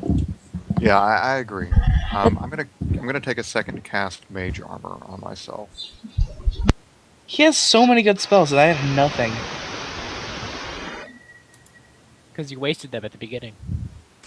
Yeah. Even the ones I have are like, I have Thunder Wave, Fog Cloud, and Gust of Wind. Did you choose them? No. And Long Strider, which increases my movement speed. I will cast Thiefiness on myself. Wait, is that just a self? Mage Armor? No, Longstrider. Yes, that's just myself. Okay, can't be anybody else? No, I think I can cast it on somebody I else. think you can touch effect other people, but it's not as effective on other Did you already cast Mage Armor on yourself today? I just did. Okay, I was worried that we're doing it twice because you were. Once would be enough. I've got 13 normally, so I'm up to 16 now. Nice. Cool. So where do you guys go? Alright, look. Actually, before we go, Brunner talks to Thuda. Hey, Thuda, you ready to Yes. go? I don't have any healing left for today, but if Keldar is capable. Yeah, that was what I was about to suggest, actually. Actually, I was going to suggest a whole bunch of things. Oh, Keldar. I have a bunch of things to suggest. Here's the first thing I suggest. Me, Devin, and Bruno, we're kind of the locals. We know what we're doing. You lot, we've not got a clue. So I would suggest that you guys organise yourselves and decide what the hell you want. Second thing, before we crack off anywhere, if we're going to be heading out into the Underdark, we need to be ready for it. So, considering that you guys have already been through a fight and look knackered, the least we could do is rest up a bit before we head out. Orc King's not going anywhere soon. We're still going to be there if we go tomorrow. Those would be Bruno my sighs suggestions. with disappointment at another day's lost of him not smashing orc heads. Pat him on the shoulder. Okay, well, do you have a place we can stay then? Yeah, as you said, you're the locals. All three of them have a suite of their own. It's all in the upper layer of the Underdark, or the upper layer of the city, in a very similar fashion to up here. Okay. Yeah, so they each have their own suite. All together, you could probably, if you guys don't mind sleeping on couches, you guys will be fine. Not at all. Going. Yeah, at least you're not sleeping in water, which these guys had to do last time. I'll invite. I have a proper Qualaran. dwarf. Sorry. It's okay. I'm just inviting Qualaran in to sleep in my suite. If he wants. He nods. Give a sideways glance to Devin. And Bruno talks to Thuda. Hey Thuda, I have a proper dwarf bed for you, so you can rest perfectly. I guess the rest of you guys need to settle for the inn. It's over that way. How do I point? I'd offer you beds, but all of mine have currently got people dying in them. Well, I only have one bed other than my own in my suite for Thuda. Well, that's okay. I actually don't need a bed. If you just have a place where I can sit and meditate for a while, I'll be fine. Same here. Elves. Can I do that as well? Yeah, you can just basically hang out in a circle up here while the rest sleep. Yeah, that'll work. So I like set up like opposite to him, and we're like facing each other, like leading each other in meditation. Cool. Okay, I'll just go ahead and say that it is the next. You said they all had their own, right? So Devin has his own thing? Yep. I would go and meditate in there. Cool. Yeah. Okay, before everyone goes to sleep, can I take a look in this cart, like what they have in it? Sure. You take a gander What do you guys and have in your cart? you guys describe what they have. Everything he thinks is valuable. It's like a big barrel, like a big barrel of ale, like a 50-gallon type of thing of ale. Big thing of water, some trail rations, a 10-foot ladder with acid on it, some rope, and just other miscellaneous types of things. You know, some flint and steel, some wood for making fires, that kind of stuff. When you Just wake gear. up and look back at your cart, you notice your rope's kind of gone. That's not that big a deal. We all have like 50 foot of rope on us, I think. How long was the rope? Just 50 foot as well? No, it's probably a couple hundred feet of rope. 100 feet of rope. That you wrap around. You are now encumbered. Cut our ropes. Okay, cool. So you guys probably be awake now. When you guys all go rested. when you go all staticky, it sounds like Gauntlet. Next time you turn your mic back on, say "Wizard needs food." Wizard needs food. That good? That sound like it? I should have picked my own spells. You would have wasted them instantly, probably. Yeah. Yeah. Let's see here. Since I've only... Never mind. I'm not going to try to do that. Okay, so next day, let's get rolling. Where is next day music? There we go. Da da da da da da da da da da da da. Cool. So you guys wake up refreshed. You get down. Thuda didn't get much sleep because she was awake all night making sure Bruno didn't come in.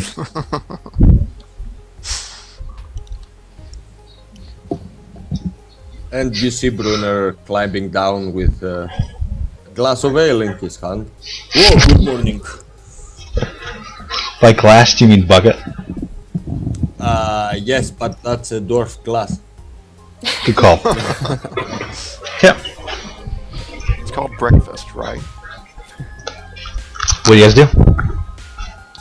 So before I came down, I would have made sure to pray and prepare Of course. for the day. Yeah. I assume you do that before you even Yeah, before well, you I even know leave it says bed. in the rules that you don't have to prepare all your spells right away. Yeah. But I definitely would. No, I would assume like you woke up an hour before like anyone came into your room and you were using that time to do that kind of thing. Yeah. In the morning, I make sure all my daggers are shiny and my bowstring still works properly. You have to make a stop off at the polish shop to buy some more polish, but besides that, everything's great. Okay. Yeah, you need to find more fish oil. My targets. I want to make sure they're stabbed with the shiniest of daggers. I thought you were saying you're gonna backstab somebody. Oh no! But when I do backstab Yeah. people, I want to make sure they're stabbed with the shiniest of daggers. Sounds great. No ordinary dagger will do. So where you guys go? First, I John? say to... Yep. Oh, sorry. I was going to guess say to Thuda... You know exactly where we go. We go that way. Zizus, you go first. What are you saying, Zizus? Did the warden give us info on where the orcs were? He would have told you they occupy the northwest part of the city. The very northwest. You will notice them immediately across the undead path that you traveled before. Yeah, I imagined that much. Are we going lodge? Yes, but first we need to just make sure we have everything out of our cart that we need. So, Johnny, Thuda, we should make sure we resupply and then go. Cool. You guys look through stuff, you realize that obviously somebody stole something, probably in the night. A lot of your rope is gone. The rope's gone. Yeah. That's why Why you is don't the rope leave your always cart gone? out in the middle of That's the... fine. I had some in my backpack, so Yeah, same I here. don't care. And the Underdark's famous for its rock face. Okay, we're ready to go. Bruenor starts walking north, humming between his teeth.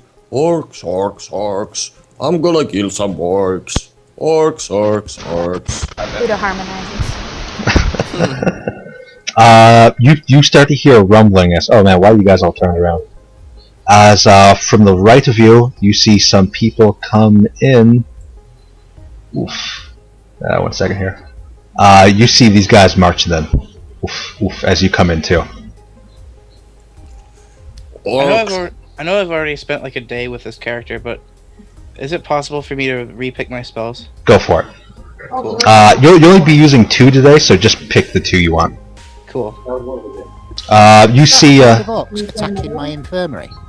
No, that's a horde of Svirfneblin ready to go out and fight. Those spears look mighty fine. I bet they were damn well made. They say they're dwarf spears, but unfortunately we did not nearly get enough. That sounds awesome. A horde of Svirfneblins. Svirfneblin. Bruenor looks around the horde, searching for the guys with the huge swords. They're not here. He looks around in vain. Damn it. What's he looking for? He's looking for people who are big and strong, essentially. But he finds nothing but gnomes. Hold on, I don't know where everybody else went. Only our elves are left.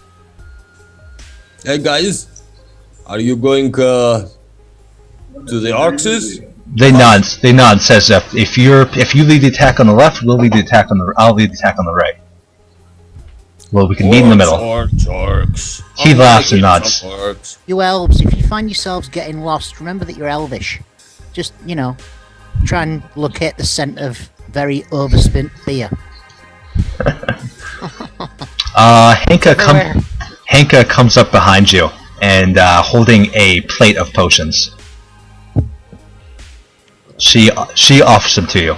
As I'll take them. all of them. I don't know, not all of them. I don't know what she has. Well, there's 8 of you. Okay, she has 8 potions on them. It appears to be all the colors. There's yellow and blue and red and purple, and I think the only one is there 8? Yeah, I think there's 8.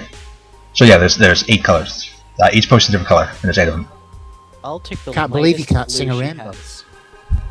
I'd take green if nobody else bothered. I mean, I should know something about the potions, right? Being You a can mage. most certainly give me an Arcana check to determine what your potion would do. I will do so. Can I also make an Arcana check? Sure you can. Alright, what am I rolling? It would be 1d20 plus 4 for you. 19, nice. 10, not so nice. So you can start looking through the potions. You can tell some of them are speed potions, and some of them are growth potions, and some of them are cold breath and fire breath, etc. Take a fire breath potion. Cool. You take the red potion. Take the lightest blue available. There's a dark blue only. I'll take the dark blue then, since it's the lightest blue. I would ask him which one, what the green does. Green does? What does the green do? Growth. I tell him in Elvish that it is growth. The blue potion, if you were told what it does, most likely ice. I tell him also that it is ice. Is he- All of this is. I start explaining what all of the spells, all of them do Sure. in Elven. Jerk. And Bruenor grabs the yellow potion. Oh, you Beautiful. brought me ale? Good fug. He kind of pops the top and goes to drink it when all of you kind of pile on him to get him to stop. I would Yes. suggest that maybe the frontline people get the best spells, so the fighters should get the growth and whatnot. Whoa. What is it? That doesn't smell like ale. She gives out a laugh, and most of them should be gone. I believe it's orange, and something else should be still left. Purple? I grabbed the yellow, by the way. Cool. Yeah, you have the yellow. So, orange and purple still left. I would like. Oh dang! When I wake up, I start casting Find Familiar. Do you want familiar? Yes. Okay, sure. What kind of familiar?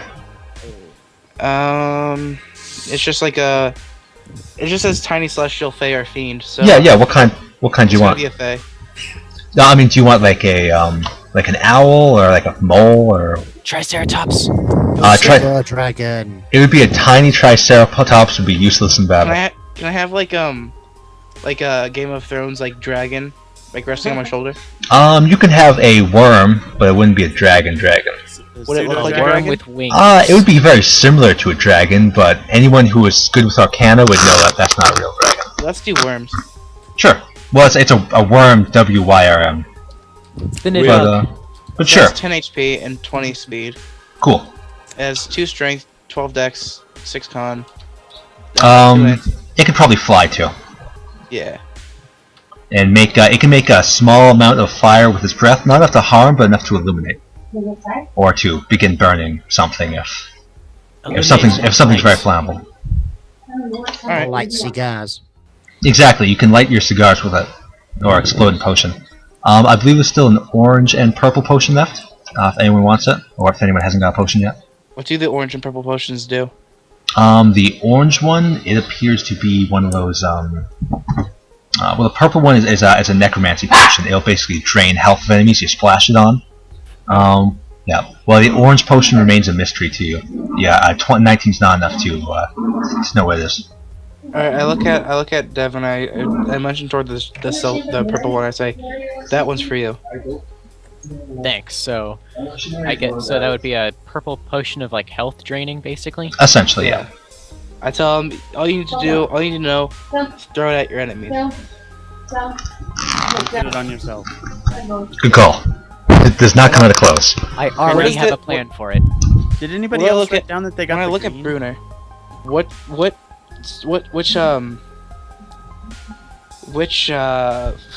Okay, just interrupt you while you find your words. Who has the green potion? I do. Okay, I cool. was asking if anybody else like wrote it down. Yeah, which you, potion we did he shouldn't have take? Like, when he leftovers, said right? when he took the yellow. he said he took the yellow potion. Yeah, like what did the yellow potion do? Oh, haste. Haste. Yeah. Oh, that one's nice. It is nice. So you have the green one, buddy. Cupcake. Yep. There's So- one orange one left for whoever Well, I've not hasn't got taken one yet. so I'll take whatever's left. The orange Cool. one, I guess. You take the orange one. You kind of look at it, and you can see it's bubbling on the inside, and you shrug a little bit. And these says, the king says, "I'm ready to go if you are." And Henka kind of passes by you and says, "Good fortune, hunters." Hunting we will go. Let's go. Orcs. I'm gonna kill some orcs. Yeah, these guys say we're gonna take the right flank. You guys can take the left. Good luck, and meet you in the middle. And Bruenor takes the step over the barricade. Cool. This way, lads. Okay, are we marching to a for sure battle? Like we know where they are, kind of battle? Yeah, you're marching to their home base. This way would be the way to go, Brunner. You guys know Bruno's a little drunk. The king would have pointed you this way. Or the burrow warden? Burner. This way. Oh. Yeah. Okay, Are you sure? Okay. before we march into certain death, what do you say we take a small bio break? Sure. Sounds good. Okay. And just to set the mood for what's coming up. I hate when you put music on. I like that the song is called Graveyard. I hate it. You should hear what music he put for us in the dungeon when we fought the draw. Oh shit. Drow. I'd like to kill some drow. There used to be a sorry, little I album. can't. My DM, we used to call it character killing music because whenever he put it on the stereo, somebody would die. I wouldn't be album. sad to hear that you killed them all either. No, it wasn't me. It was usually my character dying. I wasn't talking to you. No. He said he killed them all, and I said I wouldn't be sad to hear that either. He put on evil music when I lost my arm. Just by the way, you see Bruner, he doesn't care about anyone other than Thuda, apparently. And he might hear Keldar sometimes. He doesn't even pay attention to the rest. But he obviously has respect for these two guys. Or guy and girl. And it's not just because he's massively racist. Sorry, I No, just got back. he's not racist. The others just don't have beards. From what I've Who's seen of massively him, racist? his indifference toward us is a good thing. What did I miss? I would much rather him be the way he is. If he was truly racist, me and him, the elves would have some problems. Bruenor already fought along other elves. He saw their usage in them, like drawing enemy attacks so he can kill the enemies.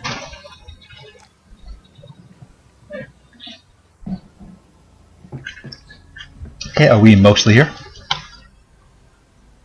I'm here. Bathroom. Bathroom. Anyone went anywhere?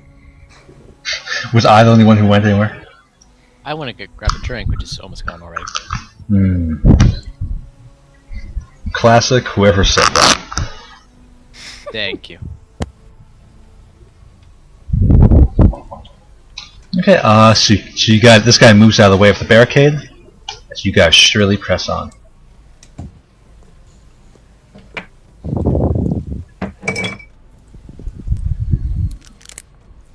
Orcs. I'm gonna kill some orcs. Only got 20 arrows in your pocket? I'm gonna slay some orcs. Only got 20 years in my pocket. I'm up for slaying. Let's get some praying. Is that the thief asking people what they've got in their pockets? Or is that the thief telling people what they've got in their pockets? When I go over the barricade, I make sure to do a little flip. Give me a acrobatics check. Oh, come on. Hey, you're the one who said you want to do something cool. Acrobatics, I do not have that trained. This is gonna be fun. And as he does that, My neck. Your horns get caught on while you're trying to do the flip, and you just land face first on the pavement. You're fine, but it's embarrassing. Bruenor stops at this entrance and points very vigorously to this area and tells "Oh, this is where I killed those zombies. You guys left behind again. Oh, better be careful." As Bruenor clenches his arms around his axe. Cool.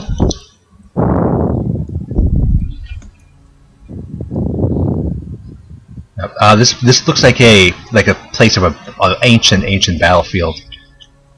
You can see ruined armaments and barricades set up. piles and piles of Svirfneblin are ran up against this wall, as if they're trying to escape from something. Sad yet funny at the same time. Is that arch as prominent as it seems? Yeah, sure. Is there anything written on it? There is much writing in Gnomish. Who speaks Gnomish? I do. Really? I sure do. Oh, yeah. Why do you speak Gnomish? It's a useless language. I don't know. Between my sage background and my intel and being a high elf, I know 9 different languages. Okay, you can read the story of how this place came to power. That this, in fact, was the seat of power of the Blingdenstone, and I can keep going on like this for like an hour, but okay. it's mostly unimportant jib jab. Let's assume that I just. that you're capable of over 6 million forms of communication? Yes. He is our Rosetta Stone. Do you happen to read it out loud, or do you just read it to yourself? No, I read it to myself. I enjoy just learning things, gathering knowledge. So that's basically what I do. Read it, catalog it, save it for future use in case I need it. I'm sure this will give you to a bonus. I don't understand the nomenclature, so. This will give you a bonus to some history check later on, I'm sure. Oh yeah. But you guys continue on to this old I should have battlefield. learned Gnomish. Bruno, It's the rarest language in the universe. Svirfneblin have been wiped out in every civilized nation because they're really annoying. It's got a point. Yeah, I can tell. Understanding their cruel jokes wouldn't be much help.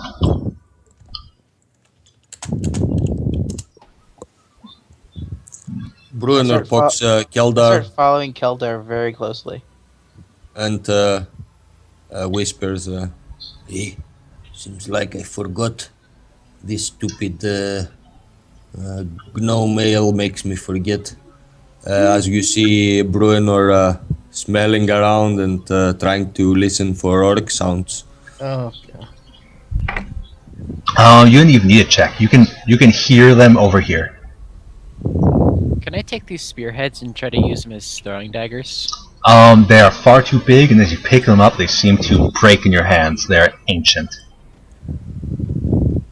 Bruenor, as he realizes orcs are that way, you see a huge smile at his face. "Oh, orcs, they're close." Can they be heard clearly? No, not clearly. You can only hear like a laugh come out every now and then, like quick ha when they enunciate very very well. That's when you can hear them. So while everyone here is close to me, I'll go ahead and cast Bless on the party. No, I thought you were gonna pickpocket them. No, cool. that's my job. So she takes an opportunity of your guys' relative proximity, and she casts a spell of Bless on all of you. So make sure to roll 1d4 plus 1d20 plus your roll whenever you attack. Cool. And yep, go ahead. Bruenor sneaks around this corner, looking around. Cool. Sneak Brunar style, or?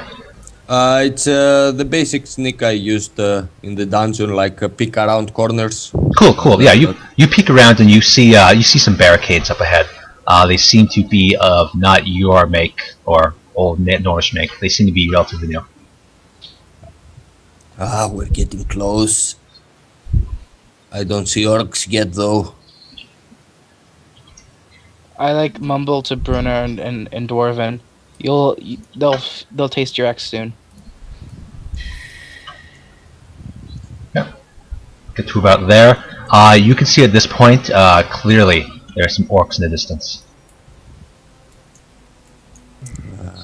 So can we go ahead and assume that this tunnel over to here would like lead back over? 1 second here, I'm just gonna We show can some. assume what we like. That is what I generally say. You can. Yeah, I'm afraid I can't tell you where that leads you. I'm gonna look down it and see if. Cool. You get to there and you see it leads this way. Ah. Okay, Bruno, what do you do? Might ended my death, but I'm gonna go down here. I think I might be able to get some sneak attacks. Cool. Only we have the Brunner other. happily points at the direction of the orcs to Keldar. And I sort of like look at can I go in? Can I go in? I look at Caloran and I say, Looking at me? No, I look at I'm Caloran. looking at Keldar. Fill your boots. Go for it. I tell Caloran to go with him. We need people going the other way around.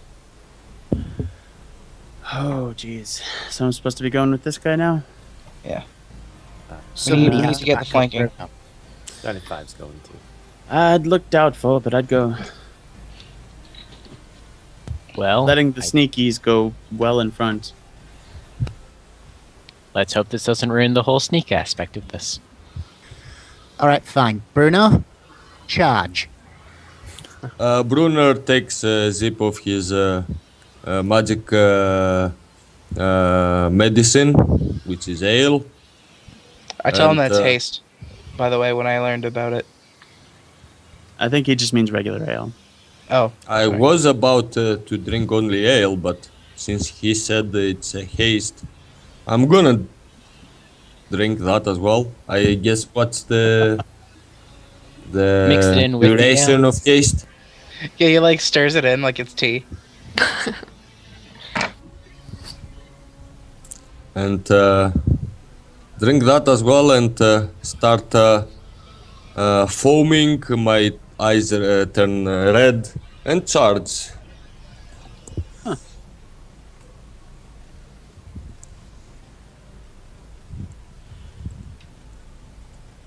By the way, did Varus get the orange potion?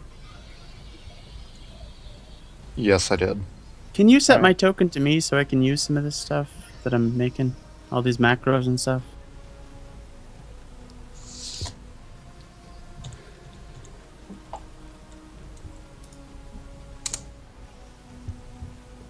Sense lots Unless, of stuff going on.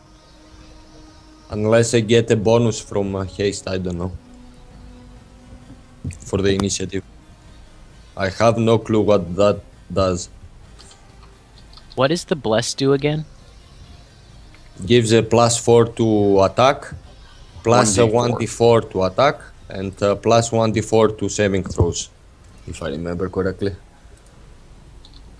I cannot hear John. Maybe he's muted. Go ahead and put in your initiatives, if you will. You all have surprise as far as these guys are concerned, so you'll be able to attack without them responding quickly. What does the haste potion do to me? The world seemed to slow down behind you. Roll initiative twice, if you will. We all crit initiative. Well, Two of actually, you. yeah, a majority of us. My first was actually higher. at least cool. two of the sneaky guys got or crit their initiative. Johnny 5 and Brunner. Brunner, what's your first one? 15, which was 14 plus 1. And 12 on your second. Yes. And Johnny 5 got a 7. Cool. Okay. And you guys have the advantage here, so maybe we should put some sort of... there we go. As you guys charge into attack. Okay, you hear Carmel and Devin and Keldar, you all hear on this side somebody shout out Brunner's words to go. You take that as your mark to attack. Kelmar, what do you do? Alright, so I raise my good hand, and I cast Ray of Frost on this gentleman. Cool. Give me attack. You have advantage, by the way. I have advantage. Alright, so I'm gonna roll a d4. Does he get a to see- +1 because he did it quickly? Yeah. So I'm gonna roll a d4 to see what my bonus is from Bless. Cool. Oh wow. 1. So I have +2, and I have thing. So I'm rolling plus wisdom, right? Intelligence. Intelligence. Intelligence is 16, so it's a +3. Yeah. And +2 is +5. 21 and 20. Oh, that's all kinds of a hit. Alright, cool. So I hit this guy square in the chest. For 1d8 for damage. 1d8. 1d8. 7 damage. Nice. You just see him get pelted by this cold, and it goes to Devon. And he should be slow. Okay. Yeah, he'll be slow. Okay, I would like to try and stealthily shoot that guy at the top there. Cool. Give me a roll. You have to move into this position. Okay, I guess I do stealth first and then my attack? No, just give me attack. Okay. You're stealthy, screw it. That is... You're trying to shoot him with what? A short bow. Nice. So that's plus 4. Oops. Plus a d4. Oh. So how do we want to handle crits? Oh, that's like a double crit. Yeah. You roll twice instead of, for damage, you roll twice instead of once. Okay, do I add my modifier on the second roll as well? No. Just the first. Okay.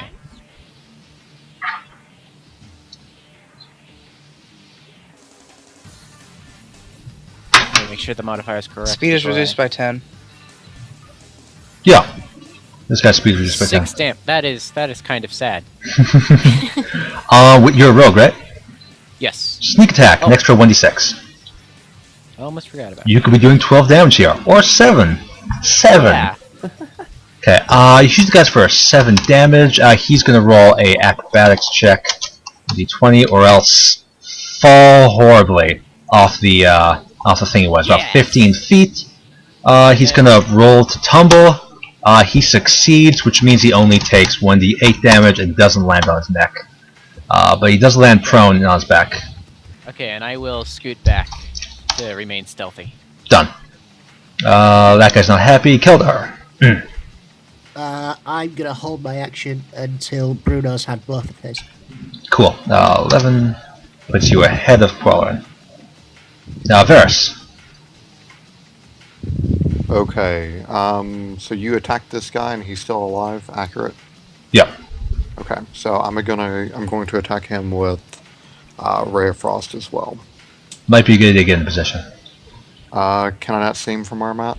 I guess you can. Look like there's a wall in the way. Okay, 16. Okay, I can like shift over here. Yep. 15's going to hit. Okay. So D8 for damage. 5 damage. Nice. You blast him for what? Another Ray of Frost? Yeah, Ray of Frost. Cool. No, he's slowed by 20. No, it doesn't stack. But he's already dead anyway. Good. Brunar. Brunner is gonna charge. Can he move partially and charge in the same round? Of course. And he would want to get next to the biggest guy. Biggest guy looks like this guy here. He's charging that way. Cool. As you get to there, you kind of notice this over here. You, with your slow perception and while running, you manage, because everything seems so slow, you manage to yell out in a really fast voice, "Hey guys, there are people there!" And as you charge over and you start smashing this guy. So give me some attacks.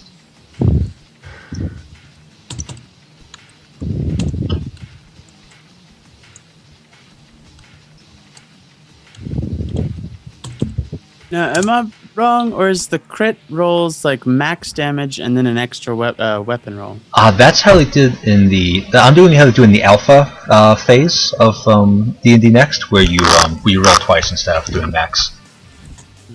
Are you using all the old documents? No, I'm not. I'm using a mishmax of the old and the new, honestly. Just wondering. Yeah. A 13. A 13. It clunks against his shield, but you have advantage, so roll again.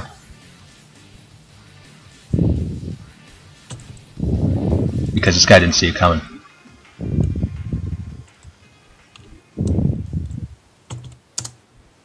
$19. Yeah, so you managed to actually slam this guy's large shield down onto the ground as he tries to defend himself, and then smash into him for some damage. He is now shieldless. Ah, shit. 4 damage. Wow, natural 1. Okay. But you only smash him for about 4 points of damage, however. But this is your turn again. I'm gonna keep smashing. Cool. Give me a roll.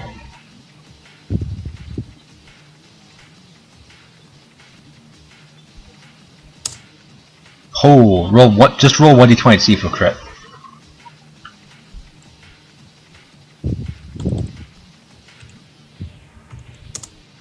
Okay. So you hit again. Roll some more damage. Yeah. Yeah. Nice 6. Nice. You just start cutting him up all over the place. Keldar. Right. Okay. Well, I suppose we better back up the lunatic. But how much distance can I cover? How much distance? About 25 feet? Yeah, 25 feet. There. Yeah, I'll be about right there.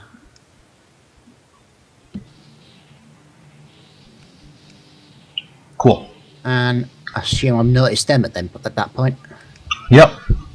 If you didn't already hear Brunar say what he said. Well.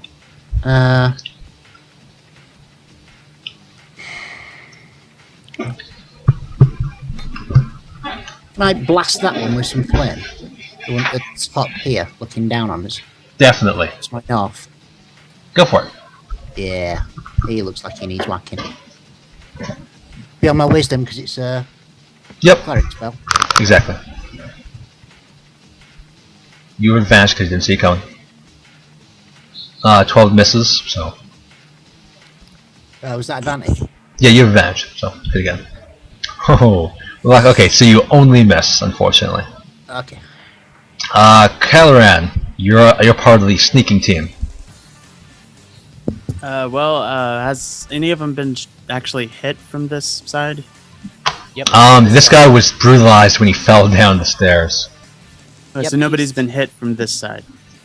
We ourselves have not been hit, no. Oh no, you guys are all good, yeah. No, I'm talking about the enemy. Yeah, this guy right here on the ground, that little red mark means he's on the ground. I crit that guy. I thought you said he got hurt falling off the stairs. Yeah, he got shot by a crit and then fell down about 15 feet. I shot him, crit him, did about 6 damage with all the dice I rolled. 7. It's probably 7 safe to damage. shoot one at him. It's line of sight, right? Doesn't that kind of just if we just run at them, doesn't that kind of negate the point of a stealth group? A little bit. A little He's bit. within range. Do I have line of sight there? I would say yes. Although these things would give you some difficulty. What spell are you using? Huh? What weapon are you using? Sure. Cool. Give me a roll.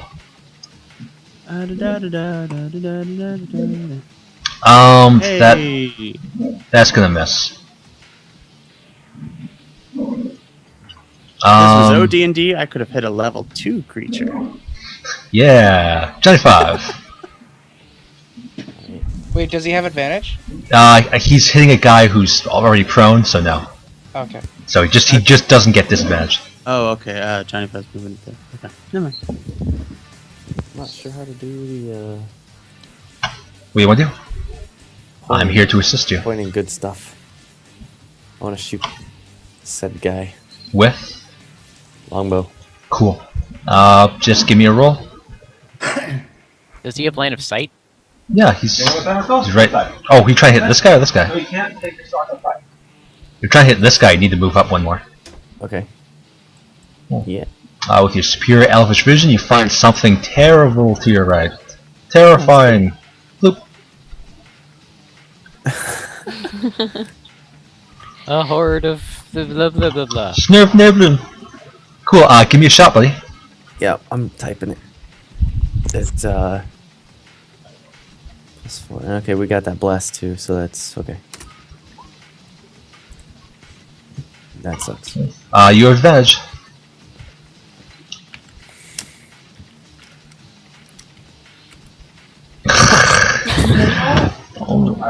Such a low Not chance. much of an advantage, but it Buddha, time to go. Alright, I'm gonna move up. Can I see over this tent that's up here? Yes, you can. Would I have line of sight on him then? Yeah, you can hit his head anyway. Okay, I'm just gonna throw my javelin at him. Nice, give me a roll. Okay, that's definitely gonna hit. Okay. That is... 1d6 plus strength. Yeah. Oh wait, the cleric gets +5. She has 3 strength plus 1 proficiency. Plus And something. plus 1 for going quickly. Oh, yeah, that's true. You did go quick with me. And Brunner doesn't have proficiencies. Just so I know what. Yeah, you should have proficiency. You roll 4 instead of 3 because you have proficiency. The stab goes right through his head, lands on the other side, nails him to the wall. Caramel. Actually, at this point, I'm going to do 2 groups. This guy's going to represent this group, and just a basic guy's going to represent this group over here. Group on the left goes for 9, and group on the right goes for 7. Both very low. Okay, no more advantage. Actually gonna roll for Svirfneblin too. 18, nice. Okay. So it's your turn there, Callahan. Kreml. Tomato, tomato. Wait, so as a free action, I yell out, "Fires, Thuda! Second, focus fire on Cap B or whatever it's called." And then I'm going to run over here, so I have line of sight. Cool. You move there. You And see I'm going to the cast following. Ray of Frost.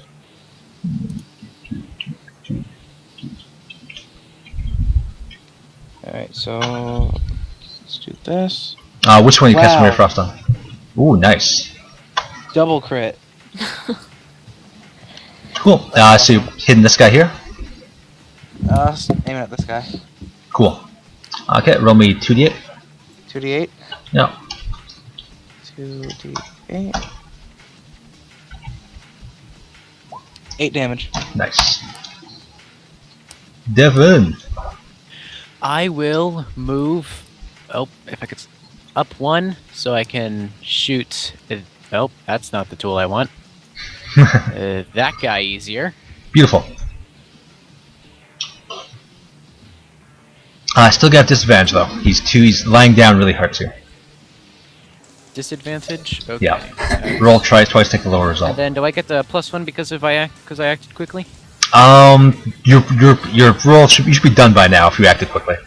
But you had the question about if you're doing quickly, that slows you down. Wow, you hit despite having disadvantage. Give me damage. Awesome. That is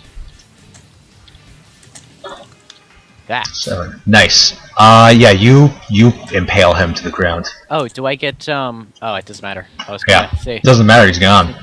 Varus. And Okay. then I sneak back. Cool. Done. Varus. So 2 questions for you. This is all rock, right? Yes, that is a rock wall. And then I can see through this, right? You can see through these. Yeah. Yeah. Okay. So I'm gonna go. They only block movement. 3, 4, 5, 6, and then I'm gonna use burning spray. Nice. So I'm aiming at like. Can you see that? That is true as is, and yeah, you can see that. Okay, so I should hit all these guys, I think. What we would do is the burning spray would go 1, 1, 2, 1, 2, 3. So if you moved up to here, you could go 1. You could move to here, you'd be able to go 1, 1, 2, 1, 2, 3. Okay, let's do that then. Cool. That's getting pretty damn close, though. Oh yeah, which is why it's dangerous spell to do.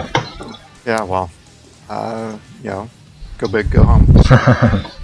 They need to make saving throw or saving rolls, I guess. Dex rolls. Cool, and they'll do so. Saving is 12. Looks like 2 of them passed, 2 of them failed. There's 1 who didn't roll. Okay, so it looks like the turtle troopers fail. Okay, so I'll do 1 roll and then Yeah. you can. Yeah, and I'll do the damage one. So everyone takes 5, but the turtle troopers takes an extra 6. And then everything in that area is also set on fire. Roger. Does that include the campfire? Yes. The stones. No.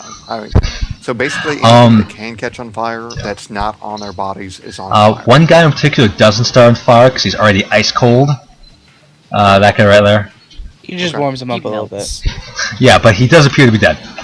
He melts, falls into the pre-existing fire, and catches on fire anyways. But yeah, all this is now on fire.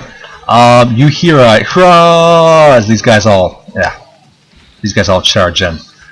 1, 2, 3. Or rather, it's 4, like, yeah. 5. Yeah, they start mashing at all the dead guys who are already dead, and they just start stabbing at them brutally. Brunar. I cannot see above my token. That's a fireplace, not an enemy, right? That is a fireplace, yes. But somewhat considered an enemy. You can walk through it without any penalty. I'm gonna attack this guy. I guess he's on the same level as I am. He is. He's not he higher? is. This guy's higher, not the other guy. Yeah, I'm charging at this guy. Cool. Oh, nice.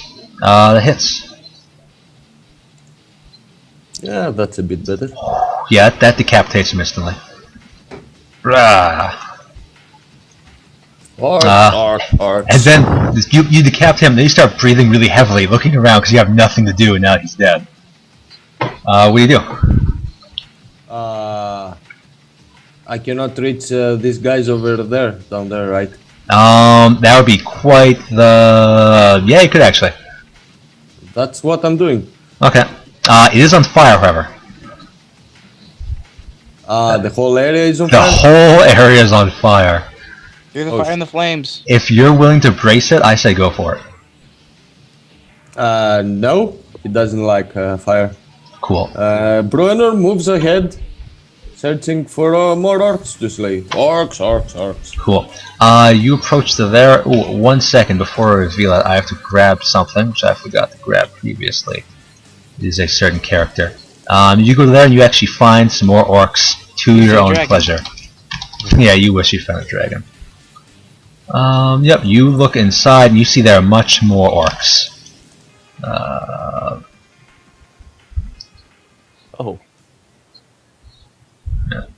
You would have recognized that big thing as an Orgrim. Half orc, half ogre. A small dragon-sized orc. Essentially. So what do you do, Bruno? Have I seen that thing before? I still have actions in my round? Yep, you still have about 10 feet of movement in addition to an attack. Actually, Bruenor goes back. Ooh, big orc. Perfect. Too big for me. All the way to here. Yeah. Okay, cool. Qualarian. The battlefield's getting pretty empty on your side. You may want to move it along. Are you saying these aren't the droids I'm looking for? I'm saying all the droids you're looking for are dead and captured already. Bad motivator. Can I share a space with that small guy? You sure can. They can. Well, it's more like they can share space with you.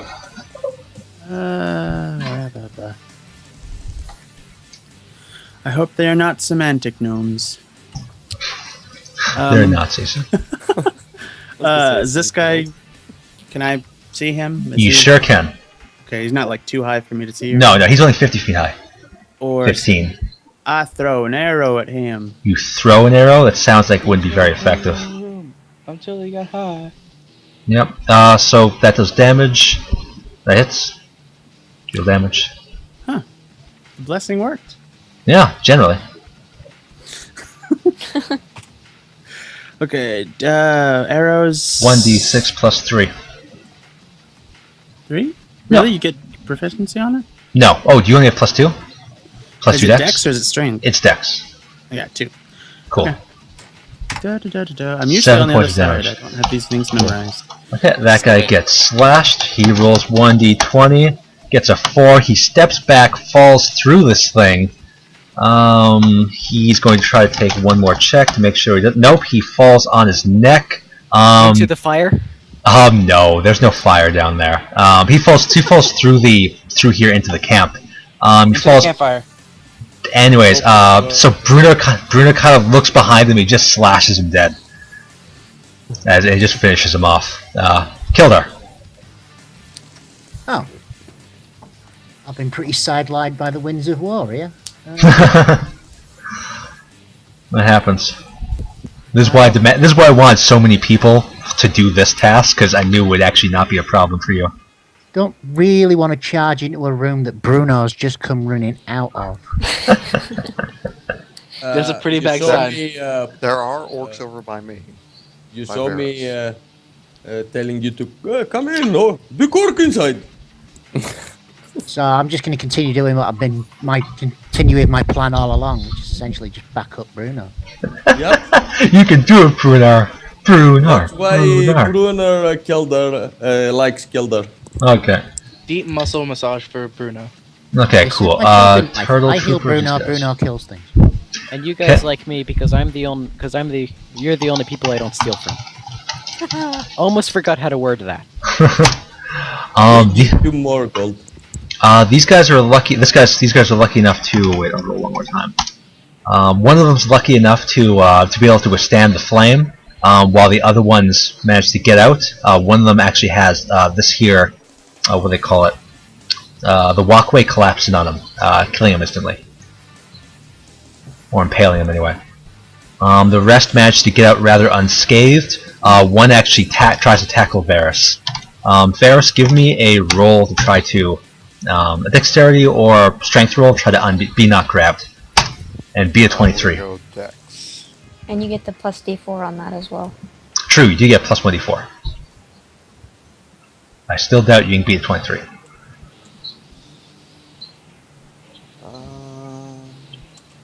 No, I can't. No.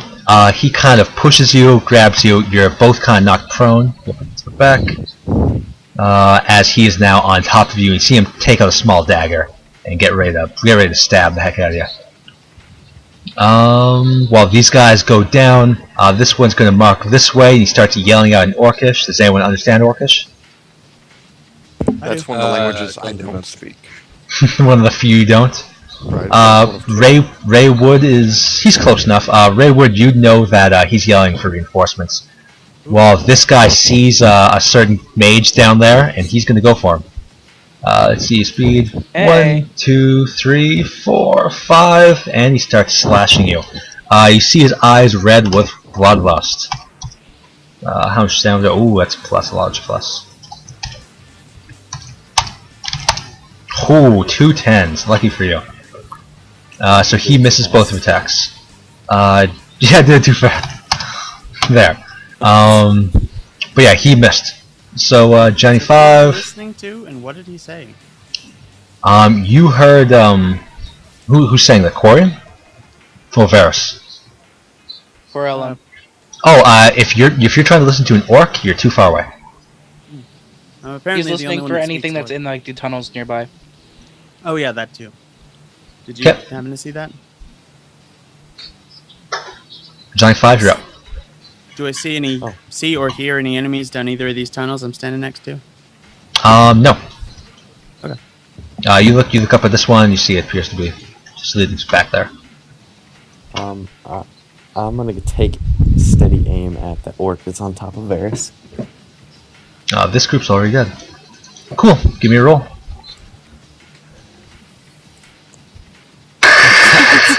Sorry, Varus. Oh no.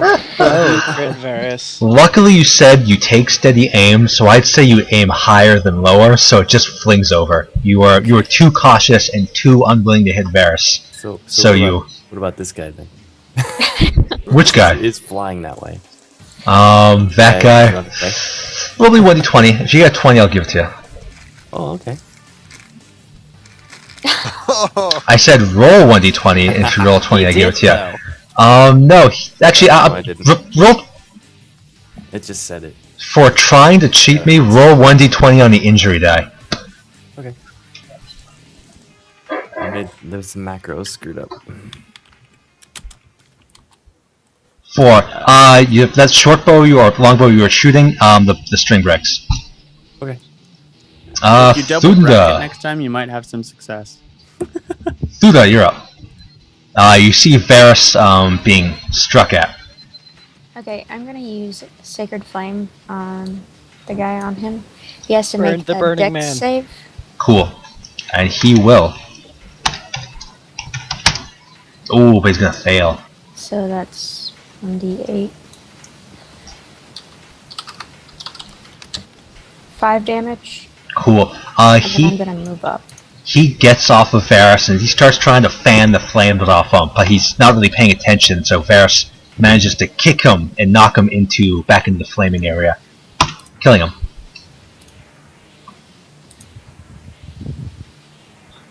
Carmel. Alright. You are face first with an orc who is raging. So I'm gonna pull my my potion out of my vest. Cool. And take a swig of it. Cool. Wink at my worm, and just breathe a gust of flame. Sweet. At the dude. Wait, that should be +2. Either way, you see him manage to basically do a matrix flip to try to dodge it. The massive heat still manages to do 3d8 damage, or rather half 3d8 damage. So roll 3d8.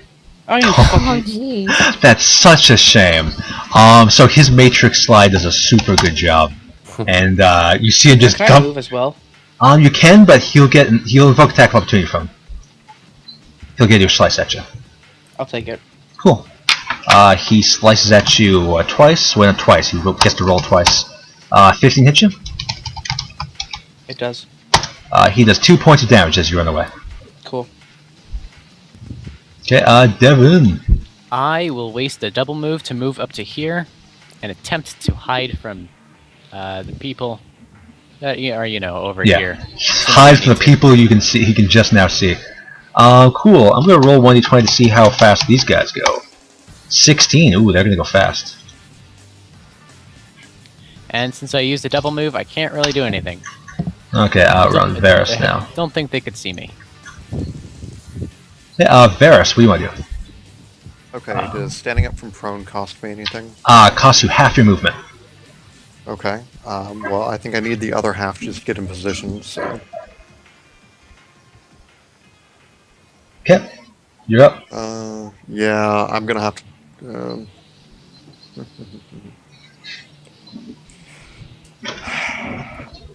Yeah, I'm not gonna move any farther forward. The fighters are still here, so I'm just Good move. That's a smart move. You see these guys kind of charge up and yell, "Yo, let's do it!" And you see them start rushing forward. Yarg! One guy remains behind, still stabbing at that one orc. As these guys all move up. Toop toop to get to here. And They're gonna get squished. well, they could use your hand. The king really should have stayed further back. Okay. That's not like this kind of king. He's a burrow warden. He's in for the fight.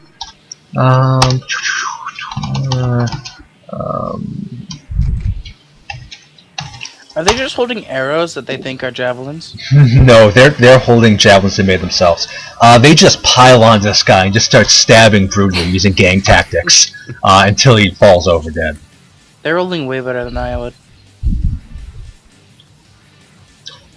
Okay, these guys descend upon the Svirfneblin though. That guy's gone. Is he holding a whip? He's holding a whip and a gigantic machete. Is what's that that? the guy from the trading camp? It looks similar to you because they're both half ogre, half orcs. But you can this one has a nose ring. The last one didn't. Right. Oh, lucky. Okay, not so lucky. Super lucky. Dear gosh. So yeah, one of these Svirfneblin gets chopped in half. The other are fine. The king is fine. Blah! One of the Svirfneblin says. Yeah, and this guy he tries to chop sideways, but just lands in the side of the rock. Bruno, let's do this. As I charge towards the biggest guy in there, Nice. which I believe can. Yeah, you see him. I yell to the others, "Hey, some of you cover my back!" Cool. As you approach, this guy tries to whip you in the face, but he misses horribly because he's not very good with it. Awkward angle. Exactly. No, you can see he's barely armored, and he's just gigantic. That's my. I'd assume he'd be pretty easy to hit, but he would like resist damage or something. That Has a lot of hit points. would be definitely smart to assume. That definitely hits. I'm rolling damage. Oh! You just chopped off one of his arms. Wow. Okay, his whip arm is now gone. And I'm gonna keep chopping for my next attack. Good call. Chop off the other arm. Please don't crit. I would like this guy to hurt you at least a little bit. Ah. Okay, you do manage to hit for another 10 damage. You slice at his stomach and you see... What? Wait, that was my attack roll. Oh. My second round. Okay, and you hit with a 17? Or... The first was a hit. Oh, you got 10. No, okay. Yeah. That's don't just... hit. No, unfortunately, don't hit. He Still takes 3 damage. Oh, nice. So he kind of tries to back off, but your weapon's just too big, and you smash into him anyway. That was Bruno and Bruno. Damage. Yeah, he's a beast. And he chopped his arm off. Quoran. Chopped his freaking arm off. Did that give me line of sight on anybody? Oh no! Alrighty. Will that give me line of sight on anybody? That'll give you line of sight of everybody. Or most of them. Except the big guy. Yeah. That one right there. Bruno's got that guy covered, though. Yeah, don't worry about the big guy. Just watch my back. I'm gonna be hitting that guy, the closest one. Cool. Give me a roll. Well, you say you're gonna be hitting, but you're gonna be trying to hit. Because you're probably gonna roll a 5. Yeah, it's gonna you be had to really go and say that, embarrassing. didn't you? I blame you. You and you alone. Why do you have disadvantage? Disadvantage? It's not. Oh, looked like you were rolling. No, you just rolled poorly. Okay. Yeah, just really bad. Keldar. Yeah. Bruno will get really pissed at me if I steal his kill, won't he? Well, you could help him get the kill. You can give him some sort of spell or throw a potion with him or... On our travels together, you would know that no matter who kills the enemy, Bruno says... Taking credit. He did it. Yeah. Fine. Awesome. This thing needs to go down. Oh, you're getting real close. Warhammer. It's nice. Give me a roll.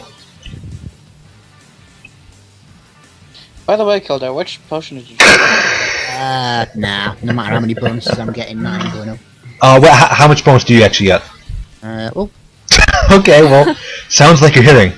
I get a bit more from my strength. Yeah, you already hit with that.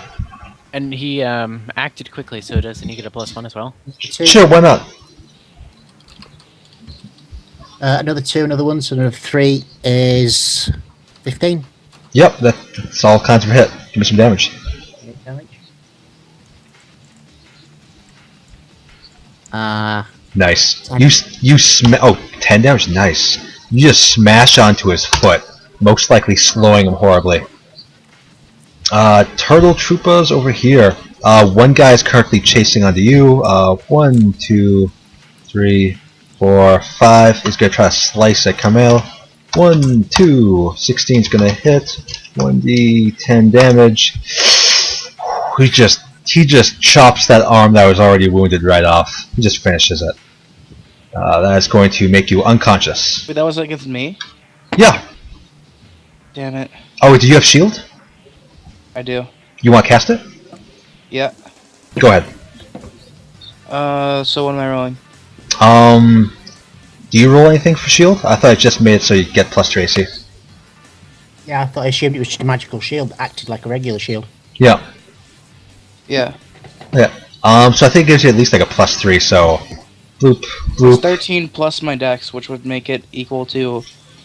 16. 16. Which is, that means a hit still. 1 There's second. no point in casting it then. I think shield's different than mage armor. It sounds like you're describing mage armor. Yeah, I'm looking up shield right now. Good Plus call. 4 Shield bonus gives to you a AC. +4 bonus. Plus Right, 4 bonus, right so now yeah. my AC is 13. So you're fine. Yeah, I'm good. So just blink as this massive blade slams in front of your face. Or just grin at him and just like, you shouldn't have done that. As these ones charge out over here. Charge!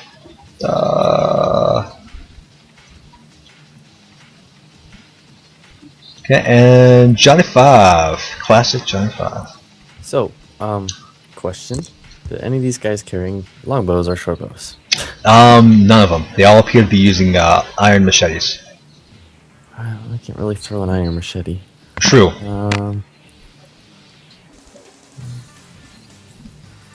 Depending on how they're curved, you could boomerang them. That's true about anything. That's true about your own remote control. That's a wall you're trying to move into? It sure is. You can occupy the same place as Svirfneblin. Alright, go for this guy then. Cool, do your roll.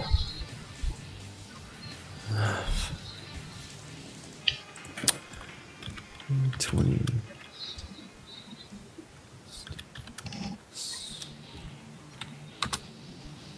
God dang it! You forgot the slash roll. I'm horrible at this. Not getting the +1, tell you that much. Cannot mix some. God dang it.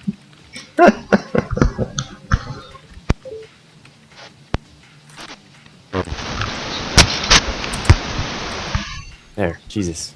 That's a hit and a half. You're hitting one of the armored one or one's the unarmored ones? It was this one right here. Cool. Give me a roll. Short sword is 1d6. Yep. You using a sword in each hand? Yeah. Okay, then roll again for your second attack. You're killing me.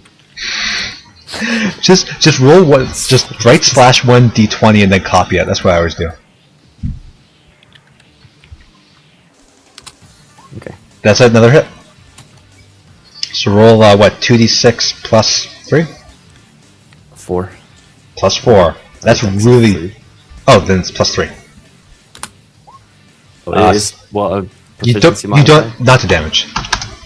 Only to attack. 7 damage is still very good. You stab him twice. You know Servante's attack where he attacks you with both blades and then kicks you off? He did that. Thura! You heard a lot of action going down this way, including roars of a giant. You also heard the screaming of a little guy that way. Yeah, but I've already had enough trouble out of him.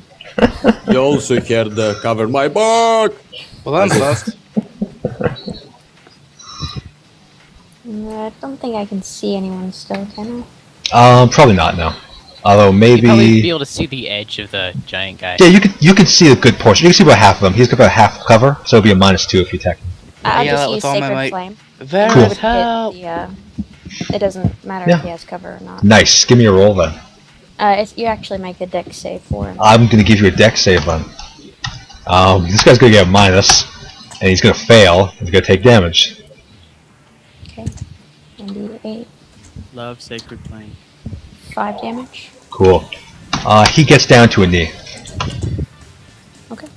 Okay, and this guy... The dwarf. back to you there, Carmel.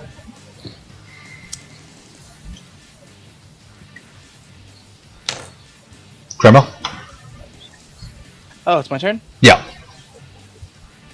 Okay, so I'm going to cast, first I'm going to cast, Poison Cloud. Nice. He's going to try to take a con save, which he'd be good at con.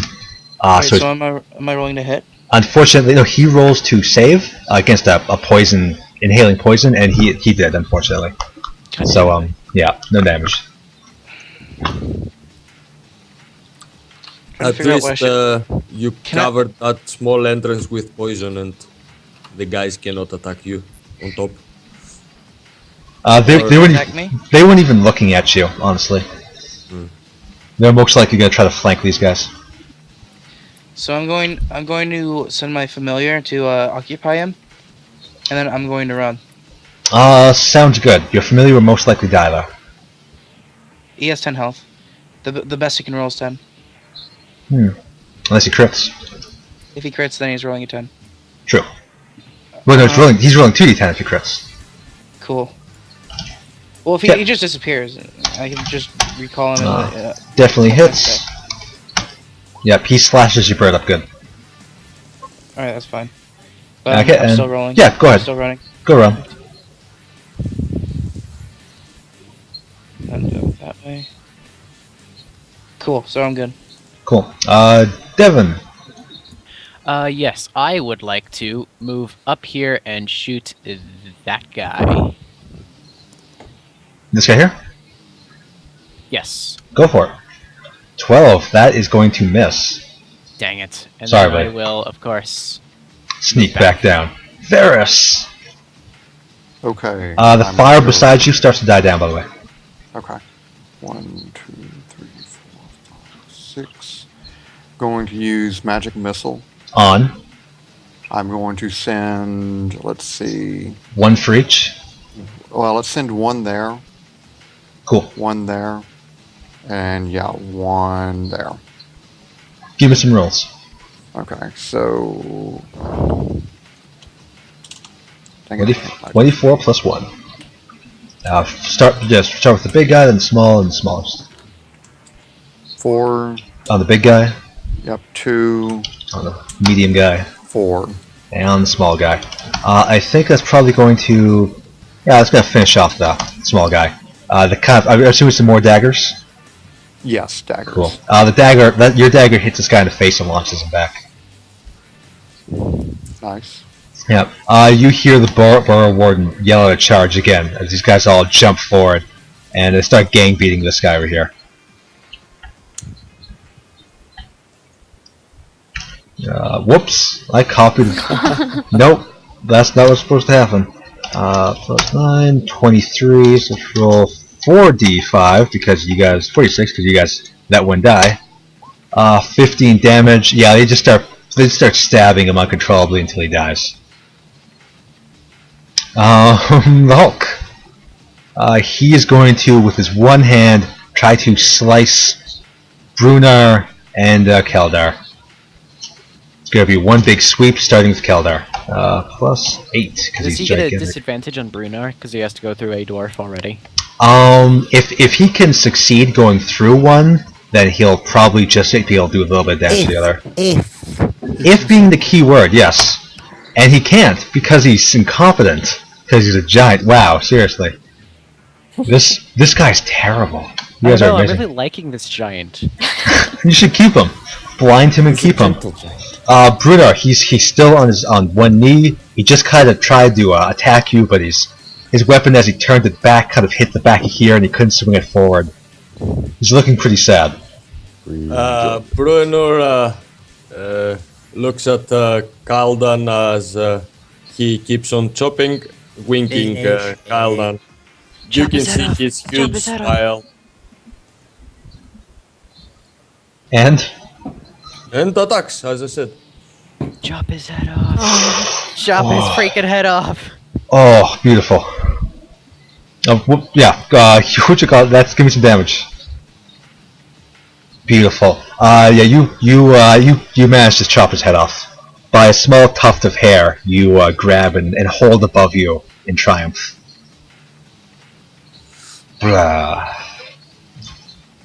There's a gigantic machete on the ground, just FYI. Brunar, you're up again. Could I move in the same block so I can attack this guy? You'd have to move. The big guy's rough terrain at this point, so you'd have to try to move on top of him. For that is you can't end your turn in another player's space. It's actually another turn since I have 2 initiative. I prefer if you guys I prefer not being able to stand the guy's face and attacking and moving out. Just move to here. It'll just be rough terrain. Ah, okay. You're on top of a corpse now. And as I'm jumping over the big guy's legs, your turn. Do I get penalties? What am I? No, you're fine. Attack? Regular attack, yeah. Like a bonus for being high. That's natural crit? 20. That's a crit. But Matt, why is it for one shots everyone rolls crits? It's crazy. It's gotta Roll, be awesome. roll me 2d12 damage. 2d12. Yeah, plus 3. It's In D10, case right? you're Oh. wrong, I Are you- does D10. Does 12. Oh, then I was rolling less damage than I should. I apologize. That does 12. My mistake.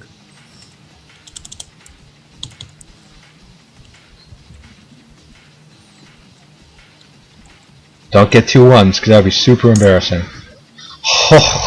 That's not 2 1s. He looks up and having seen you slain him, and with one hand holding onto the head and the other just slamming down, you split this guy in 2. Ugh. I told him it was his turn. Ugh. Quarian Marganus. Question: he's making noise down there, right? Whom? The mage that's down there by Oh, himself. your brother? I'm making quite a lot of noise. Yeah, he'd be screaming out. You can give me a perception check to try to hear it. Alrighty. Perception is wisdom. Except correct? Wisdom. right after I start running away, I become very quiet as I'm trying to hide from the goblin. Orc. 19. Nice. Goblin-esque orc. You definitely hear your brother down there screaming like heck. Yeah.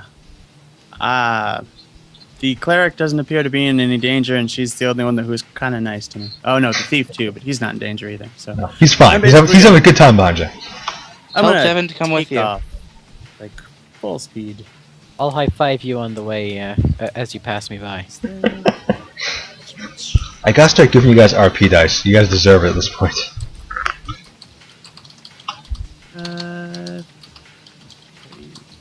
Then I am there. I think People. Keldar.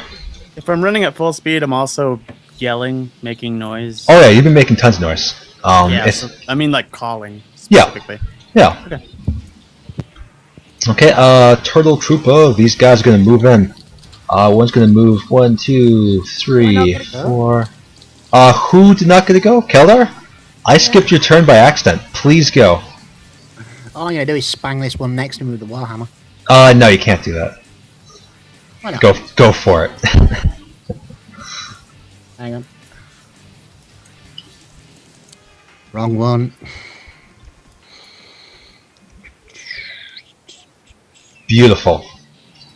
Yeah, well into the Nice. 20s. That's a hit and a half on the shield trooper. That's 4 damage. Yeah. Nice. You don't actually hit him, but you're playing him so hard in the shield that it kind of hits his face and it probably breaks some of his teeth. Johnny 5.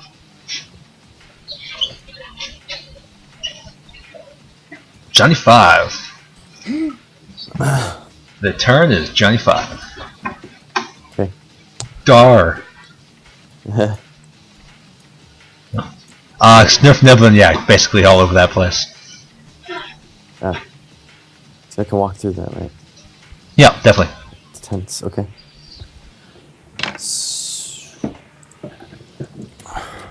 So 2 attacks. Yep. Is there like a ×2 I can press or something? I just slash copy or control copy all my stuff. And I just boom, boom, boom. You know, done, done, done. You could also press up. Yeah, that works. That's a That's 1 cool. though. So what, a 15, 14? This guy here? Yes. That's gonna hit. Give me some damage. Noise.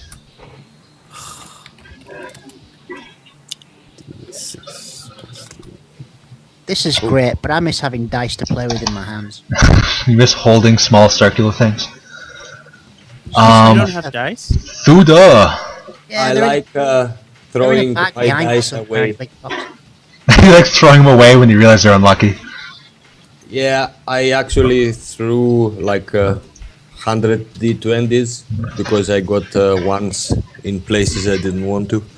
Not even wielding a weapon. This guy. Yeah, Thuda just My, axe. Yeah. Thule just walks through, pushes Svirfneblin aside, picks up the creature that was just killed, and she throws it on the guy, dealing how much damage?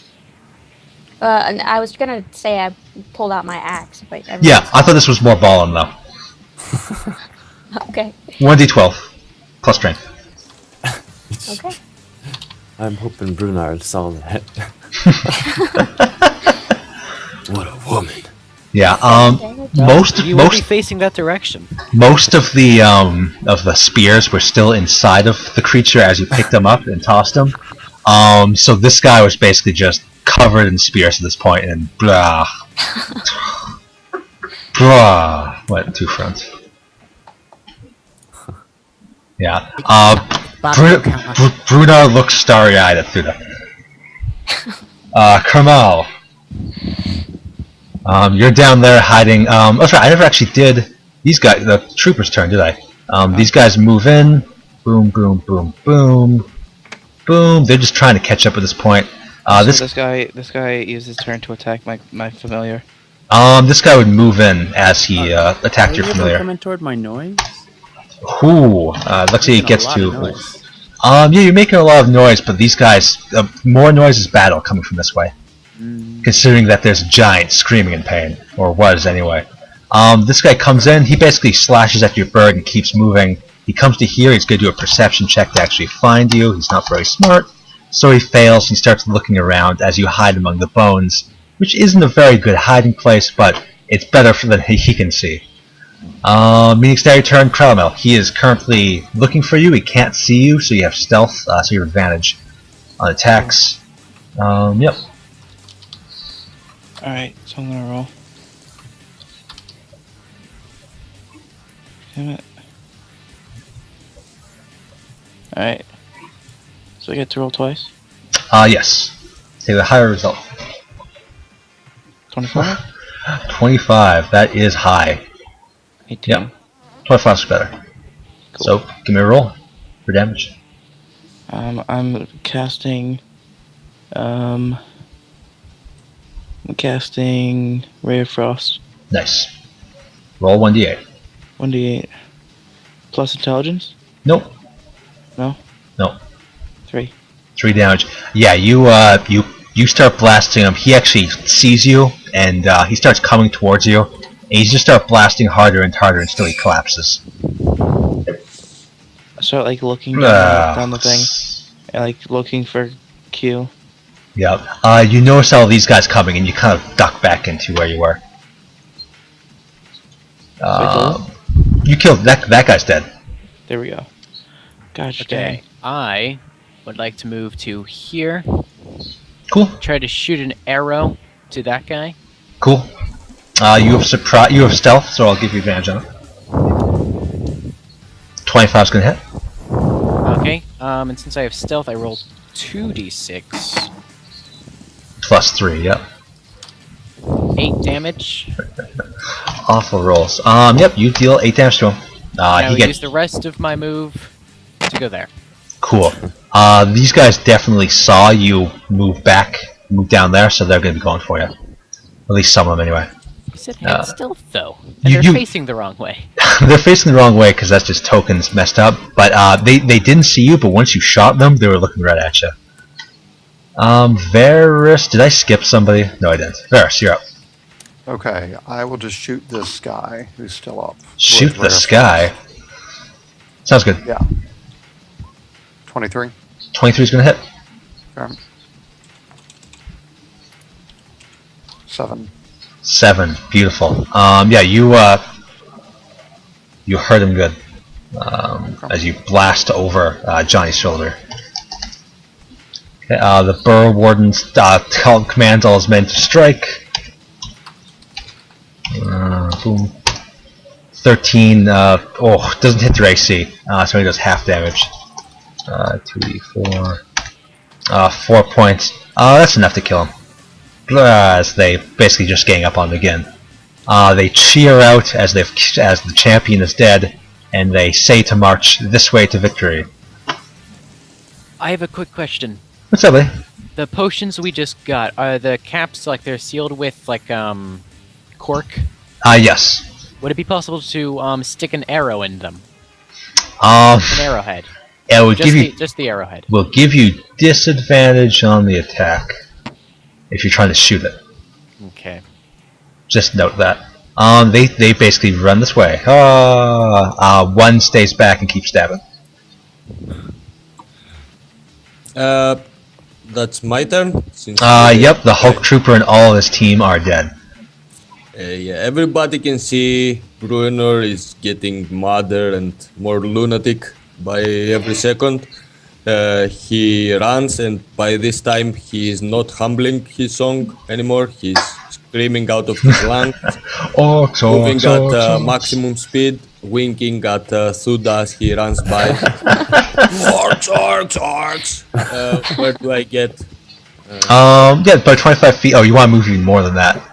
Yeah. So you're moving just so much faster than everybody. You get to, let's say you get to about here.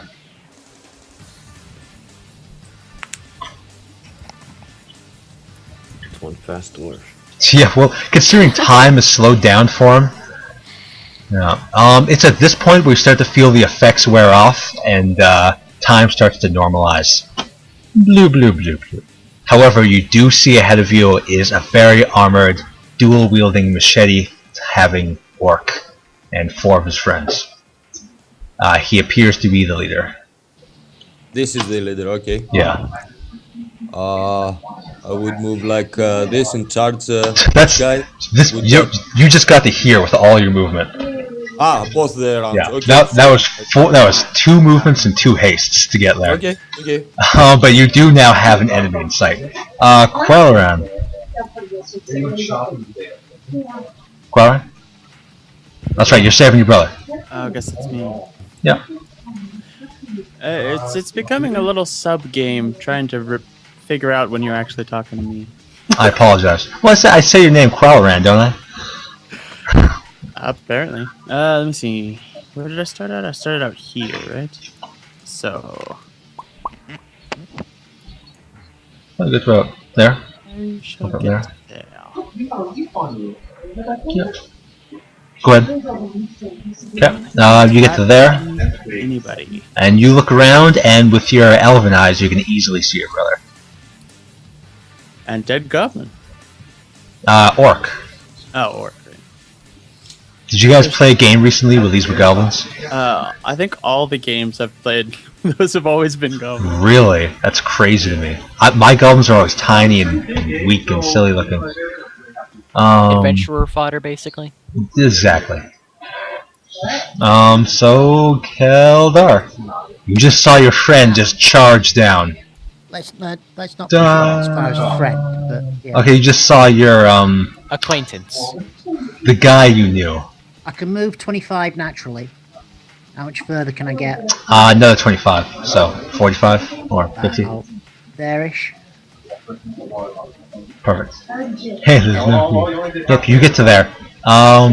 You would be, as you're moving, you would see Brunar making it over to here. Well, if I see him start, like, reorient to head in that direction, yeah, even though I can't see what's here, I can still make a good guess that this little passageway. Sure. Let me give you a cinematic. Bruenor was moving down, and he saw something and turned.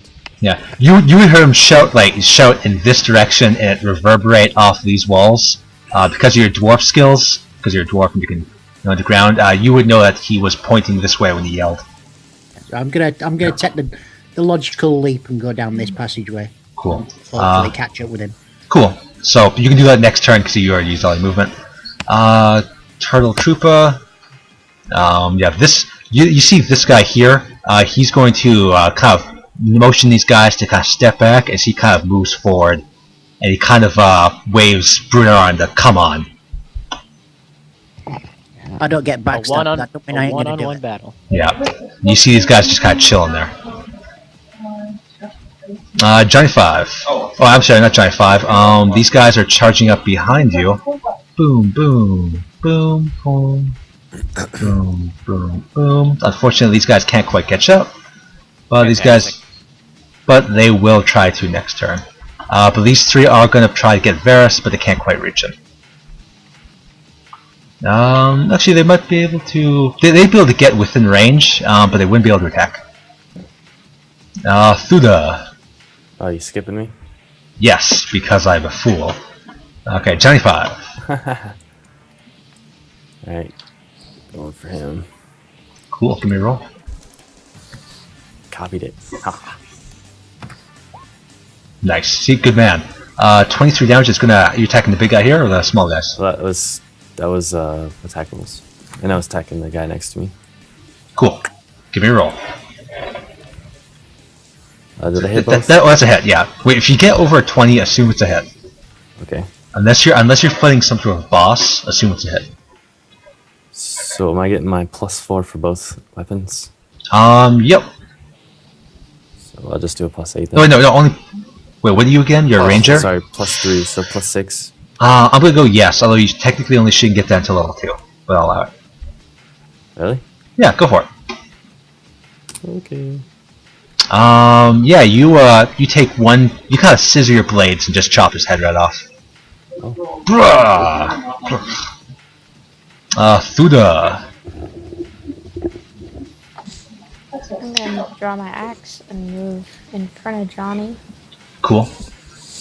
and attack the one down here. Nice. Give me a roll. That's gonna hit. Give me some damage. 9 damage. 9 damage. That is going to hurt him horribly badly. So you'll chop into his chest. Criminal. Alright, so I'm going to... Shouldn't really take out with others do. 1, 2, 3, 4, 5, 6. Alright. Qualran, you see your brother run away as he sees you. Alright, so, do I have line of sight of these guys? Yeah, you have line of sight on this first guy here, who I don't know why he's there actually. That guy should be up here. Firing at him. You guys, you definitely have line of sight on these guys, and your range should be probably about 100. Cool. So give me a attack. casting Ray of Frost. Cool. On the big guy or the small guy? The big guy. Cool. Oh, it's more like armored and unarmored. Yeah, unarmed. Cool. Unarmored, cool. 19. Hits and a half. I'm not even gonna let you roll damage because this guy's so weak that he'll just collapse on the Thuda as she kind of throws him off. Cool. Devin. Okay, what does my blue potion of ice breathing do? Ice breathing. You don't know. Ice You just all you know is you ice can. breath. You I don't. would like to. You don't know what it does, but you can try and do it. I would like to Wait. drink my potion and breathe on these guys. Wait, hang on, I thought I gave you the necromancy potion. Are you drinking? Yeah, but I would like to try and slow these guys down so they don't catch up to me when I run. Do you have the purple potion or the blue potion? I have the dark blue potion. Okay, cool. Huh. Okay, so I drink that and try to breathe on It these could guys. help, but Cool. I never took one. They are going to take Constitution saving throws. Unfortunately, it's pretty high. Cool. Unfortunately, they both pass, but you still get to do half of 3d8 damage, and they're both slowed. 3d8? Yep, 3d8. As this area is just pelted with this frost. They take Nice. half of 7 damage. 7 damage. And I run as far as I can. Oh, every time. Okay. Before my eyes, I saw the orc I never saw. Cool. This guy here trips on the ice. He slips. And I run away. Varus, you're up. Okay, I will Ray of Frost the armored guy. Cool. Give me a roll. Unfortunately, as he sees you casting your spell, he puts his shield up, and you see the shield just get covered in ice. But he seems fine. The Burrow Warden charges forth. 1, 2, 3, 4, 5, 6. And they see Brunar about to fight this guy in a showdown. And they kind of back him up.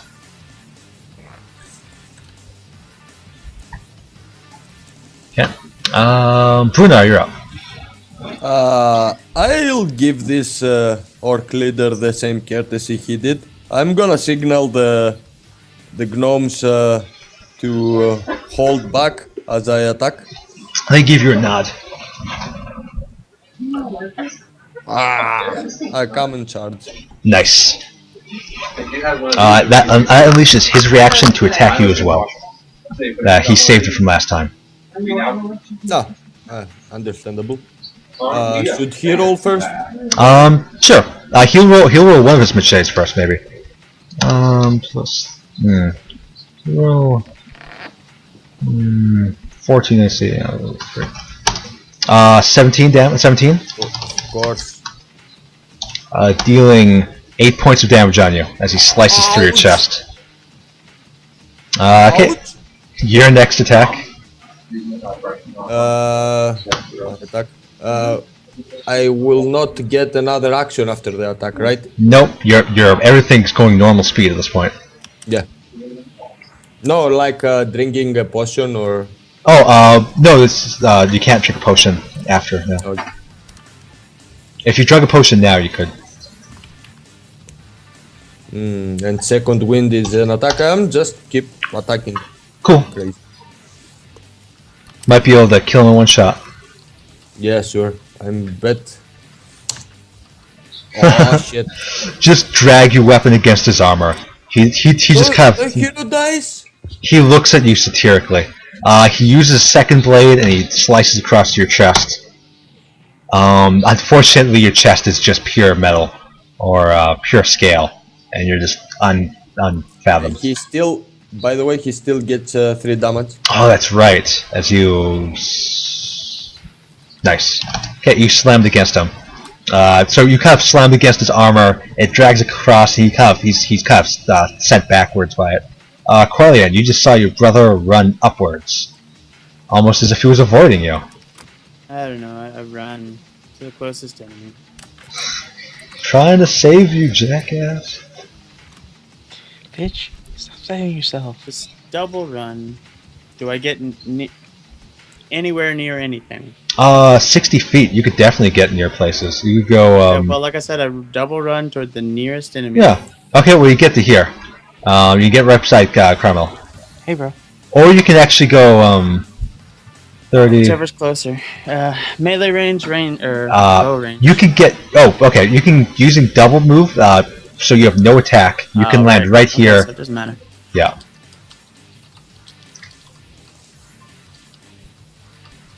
So wherever you want to go. Keldar, you're up. Right. I love how this battlefield's spanning like 3 different fronts. Just gonna say that. Right, that should be about as far as I can get, shouldn't it? Yep, that guy is currently about 15 feet up.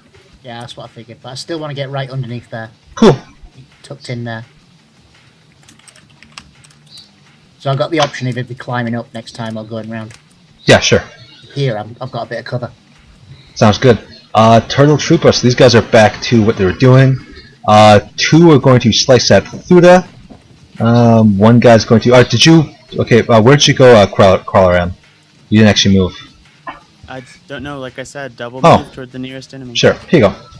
You moved right there. These guys are surprised. This guy moves forward and slices at you. As he runs by me, I say thanks. He does 6 points of damage as his blade slashes into your body. Rolled above 16. Yeah, this guy moves over to here, but he doesn't get any opportunity to attack. That was a question. Oh, he rolled a 22. 6 damage, you said? 6 damage, yeah. I already marked it down on your character anyway. Thuda, you're being attacked once by an armored guy using one-handed, and then once by a guy raging. He gets to roll twice. 1d20. Well, no, 1d. 10 damage. You dealt 5 points of damage, Thuda. Okay. Yeah. Messy, I'm cutting your beard, no doubt. And of course, back to Brunar, as this guy takes a good old-fashioned double swing. But Brunar's just parrying and dodging the heck out of him. Johnny 5.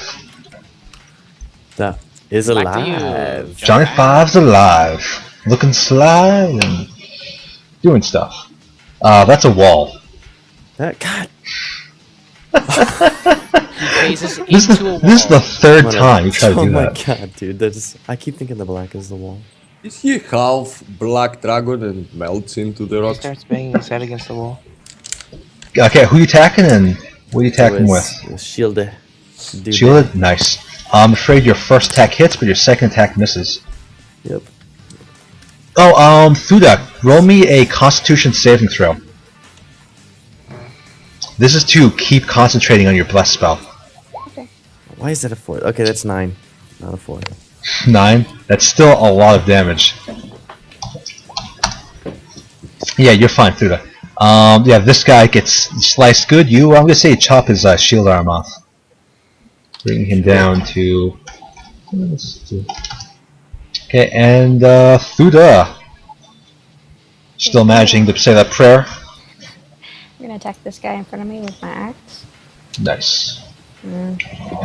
Unfortunately, even without the shield, he manages to block your weapon with his sword. Kremel.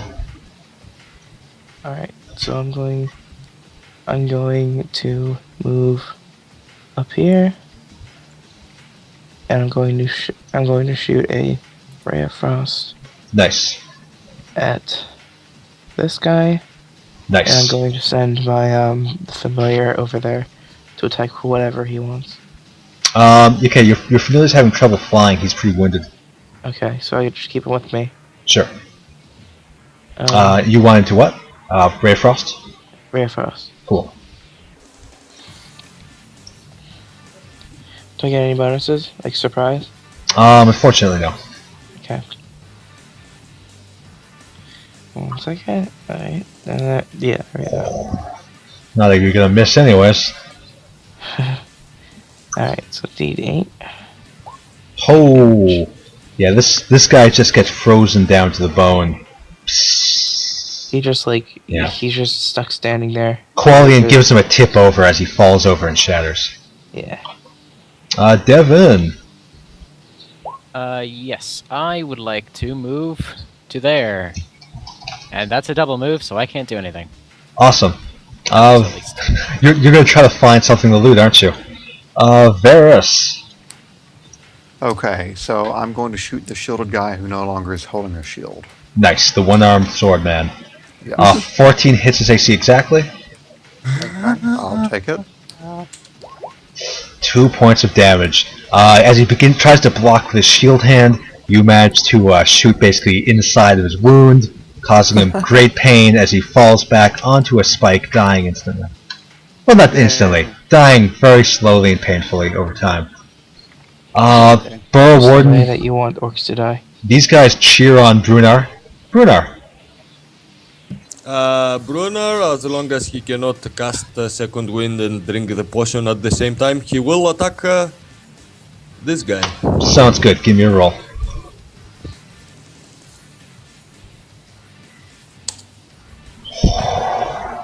That's a natural 20 on the.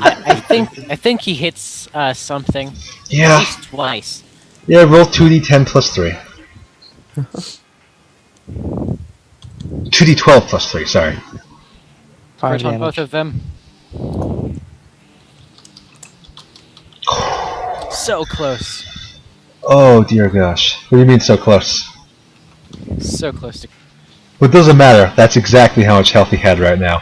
So, so what happens is you kick him in the knee, knocks him down, he kind of looks up to you. You basically take your axe, put it behind his head, put your foot on his chest, and just pull back and decapitate him.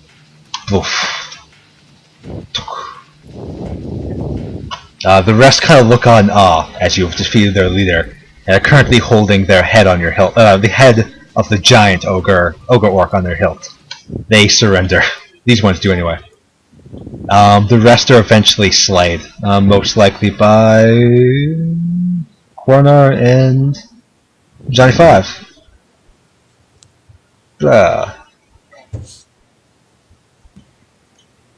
Well, Also Quillern. yeah, that's what. Did I say Corner? Thursday Quarren killed this guy. Okay, You said Coronar. oh. Same thing. Just call him Q. These orcs surrender, having seen you slaughter their army. Brother Q, Brother K. These guys celebrate, and... Wait, no, that's not right. There we go. I'm waiting for the music. The orcs are defeated. Any orcs remaining in the area find a way out and leave immediately. If you can defeat their mighty Orgrim and their leader, there's no way they could possibly stand against you. We couldn't. Bruno could. He did defeat both, and he now has both their heads on his hilt. Yeah. You guys return to the city as heroes, as they can finally breathe easy. Can I loot all the tents that are here for any Don't money they forget, had? Bruno always loot and Most certainly. pictures. This guy was carrying some what kind of armor is it called? It's the kind where you get 18 AC. Plate armor. This orc was carrying plate armor. Most likely you could take it for yourself. Yeah, it would take a brief adjustment to get to a dwarf, but the Svirfneblins believe they can do it. They return you to their Alright, so I wander over to Thuda, and I'm cupping this small dragon in my hands, and I extend it out for her to hold it. I hold it. You can see that's very wounded. Does magical healing work on the dragon? No. Doesn't? No, it's already like a crazy fake creature. You just need time for it to heal itself. Cool. So it's just a spirit. They take you over here to their ancient stores, where although they don't have any money to give you, they give you some of their ancient art objects, no doubt worth hundreds of gold on the market. Are there any magical items? There are several. They an Arcana check? They reward you with some of these magical items. Yes. That's gnome art, yeah? What's that? That's gnome art. Gnome art. Yes. Very. Lots of guys that we put in gardens that have fishing rods and bobble hats. This is rock gnome art. Okay, so it's underground gardens with hats. Unknown gnome painted. Yeah. It's imagine that, but made of gold and silver and platinum and mithril. Mushroom even. Yeah, in gold and mushrooms and things of that nature. Yeah, very good job, guys. You have saved Blingdenstone. We have saved a portion of the world. 99% left to go. Good job, team. I really like this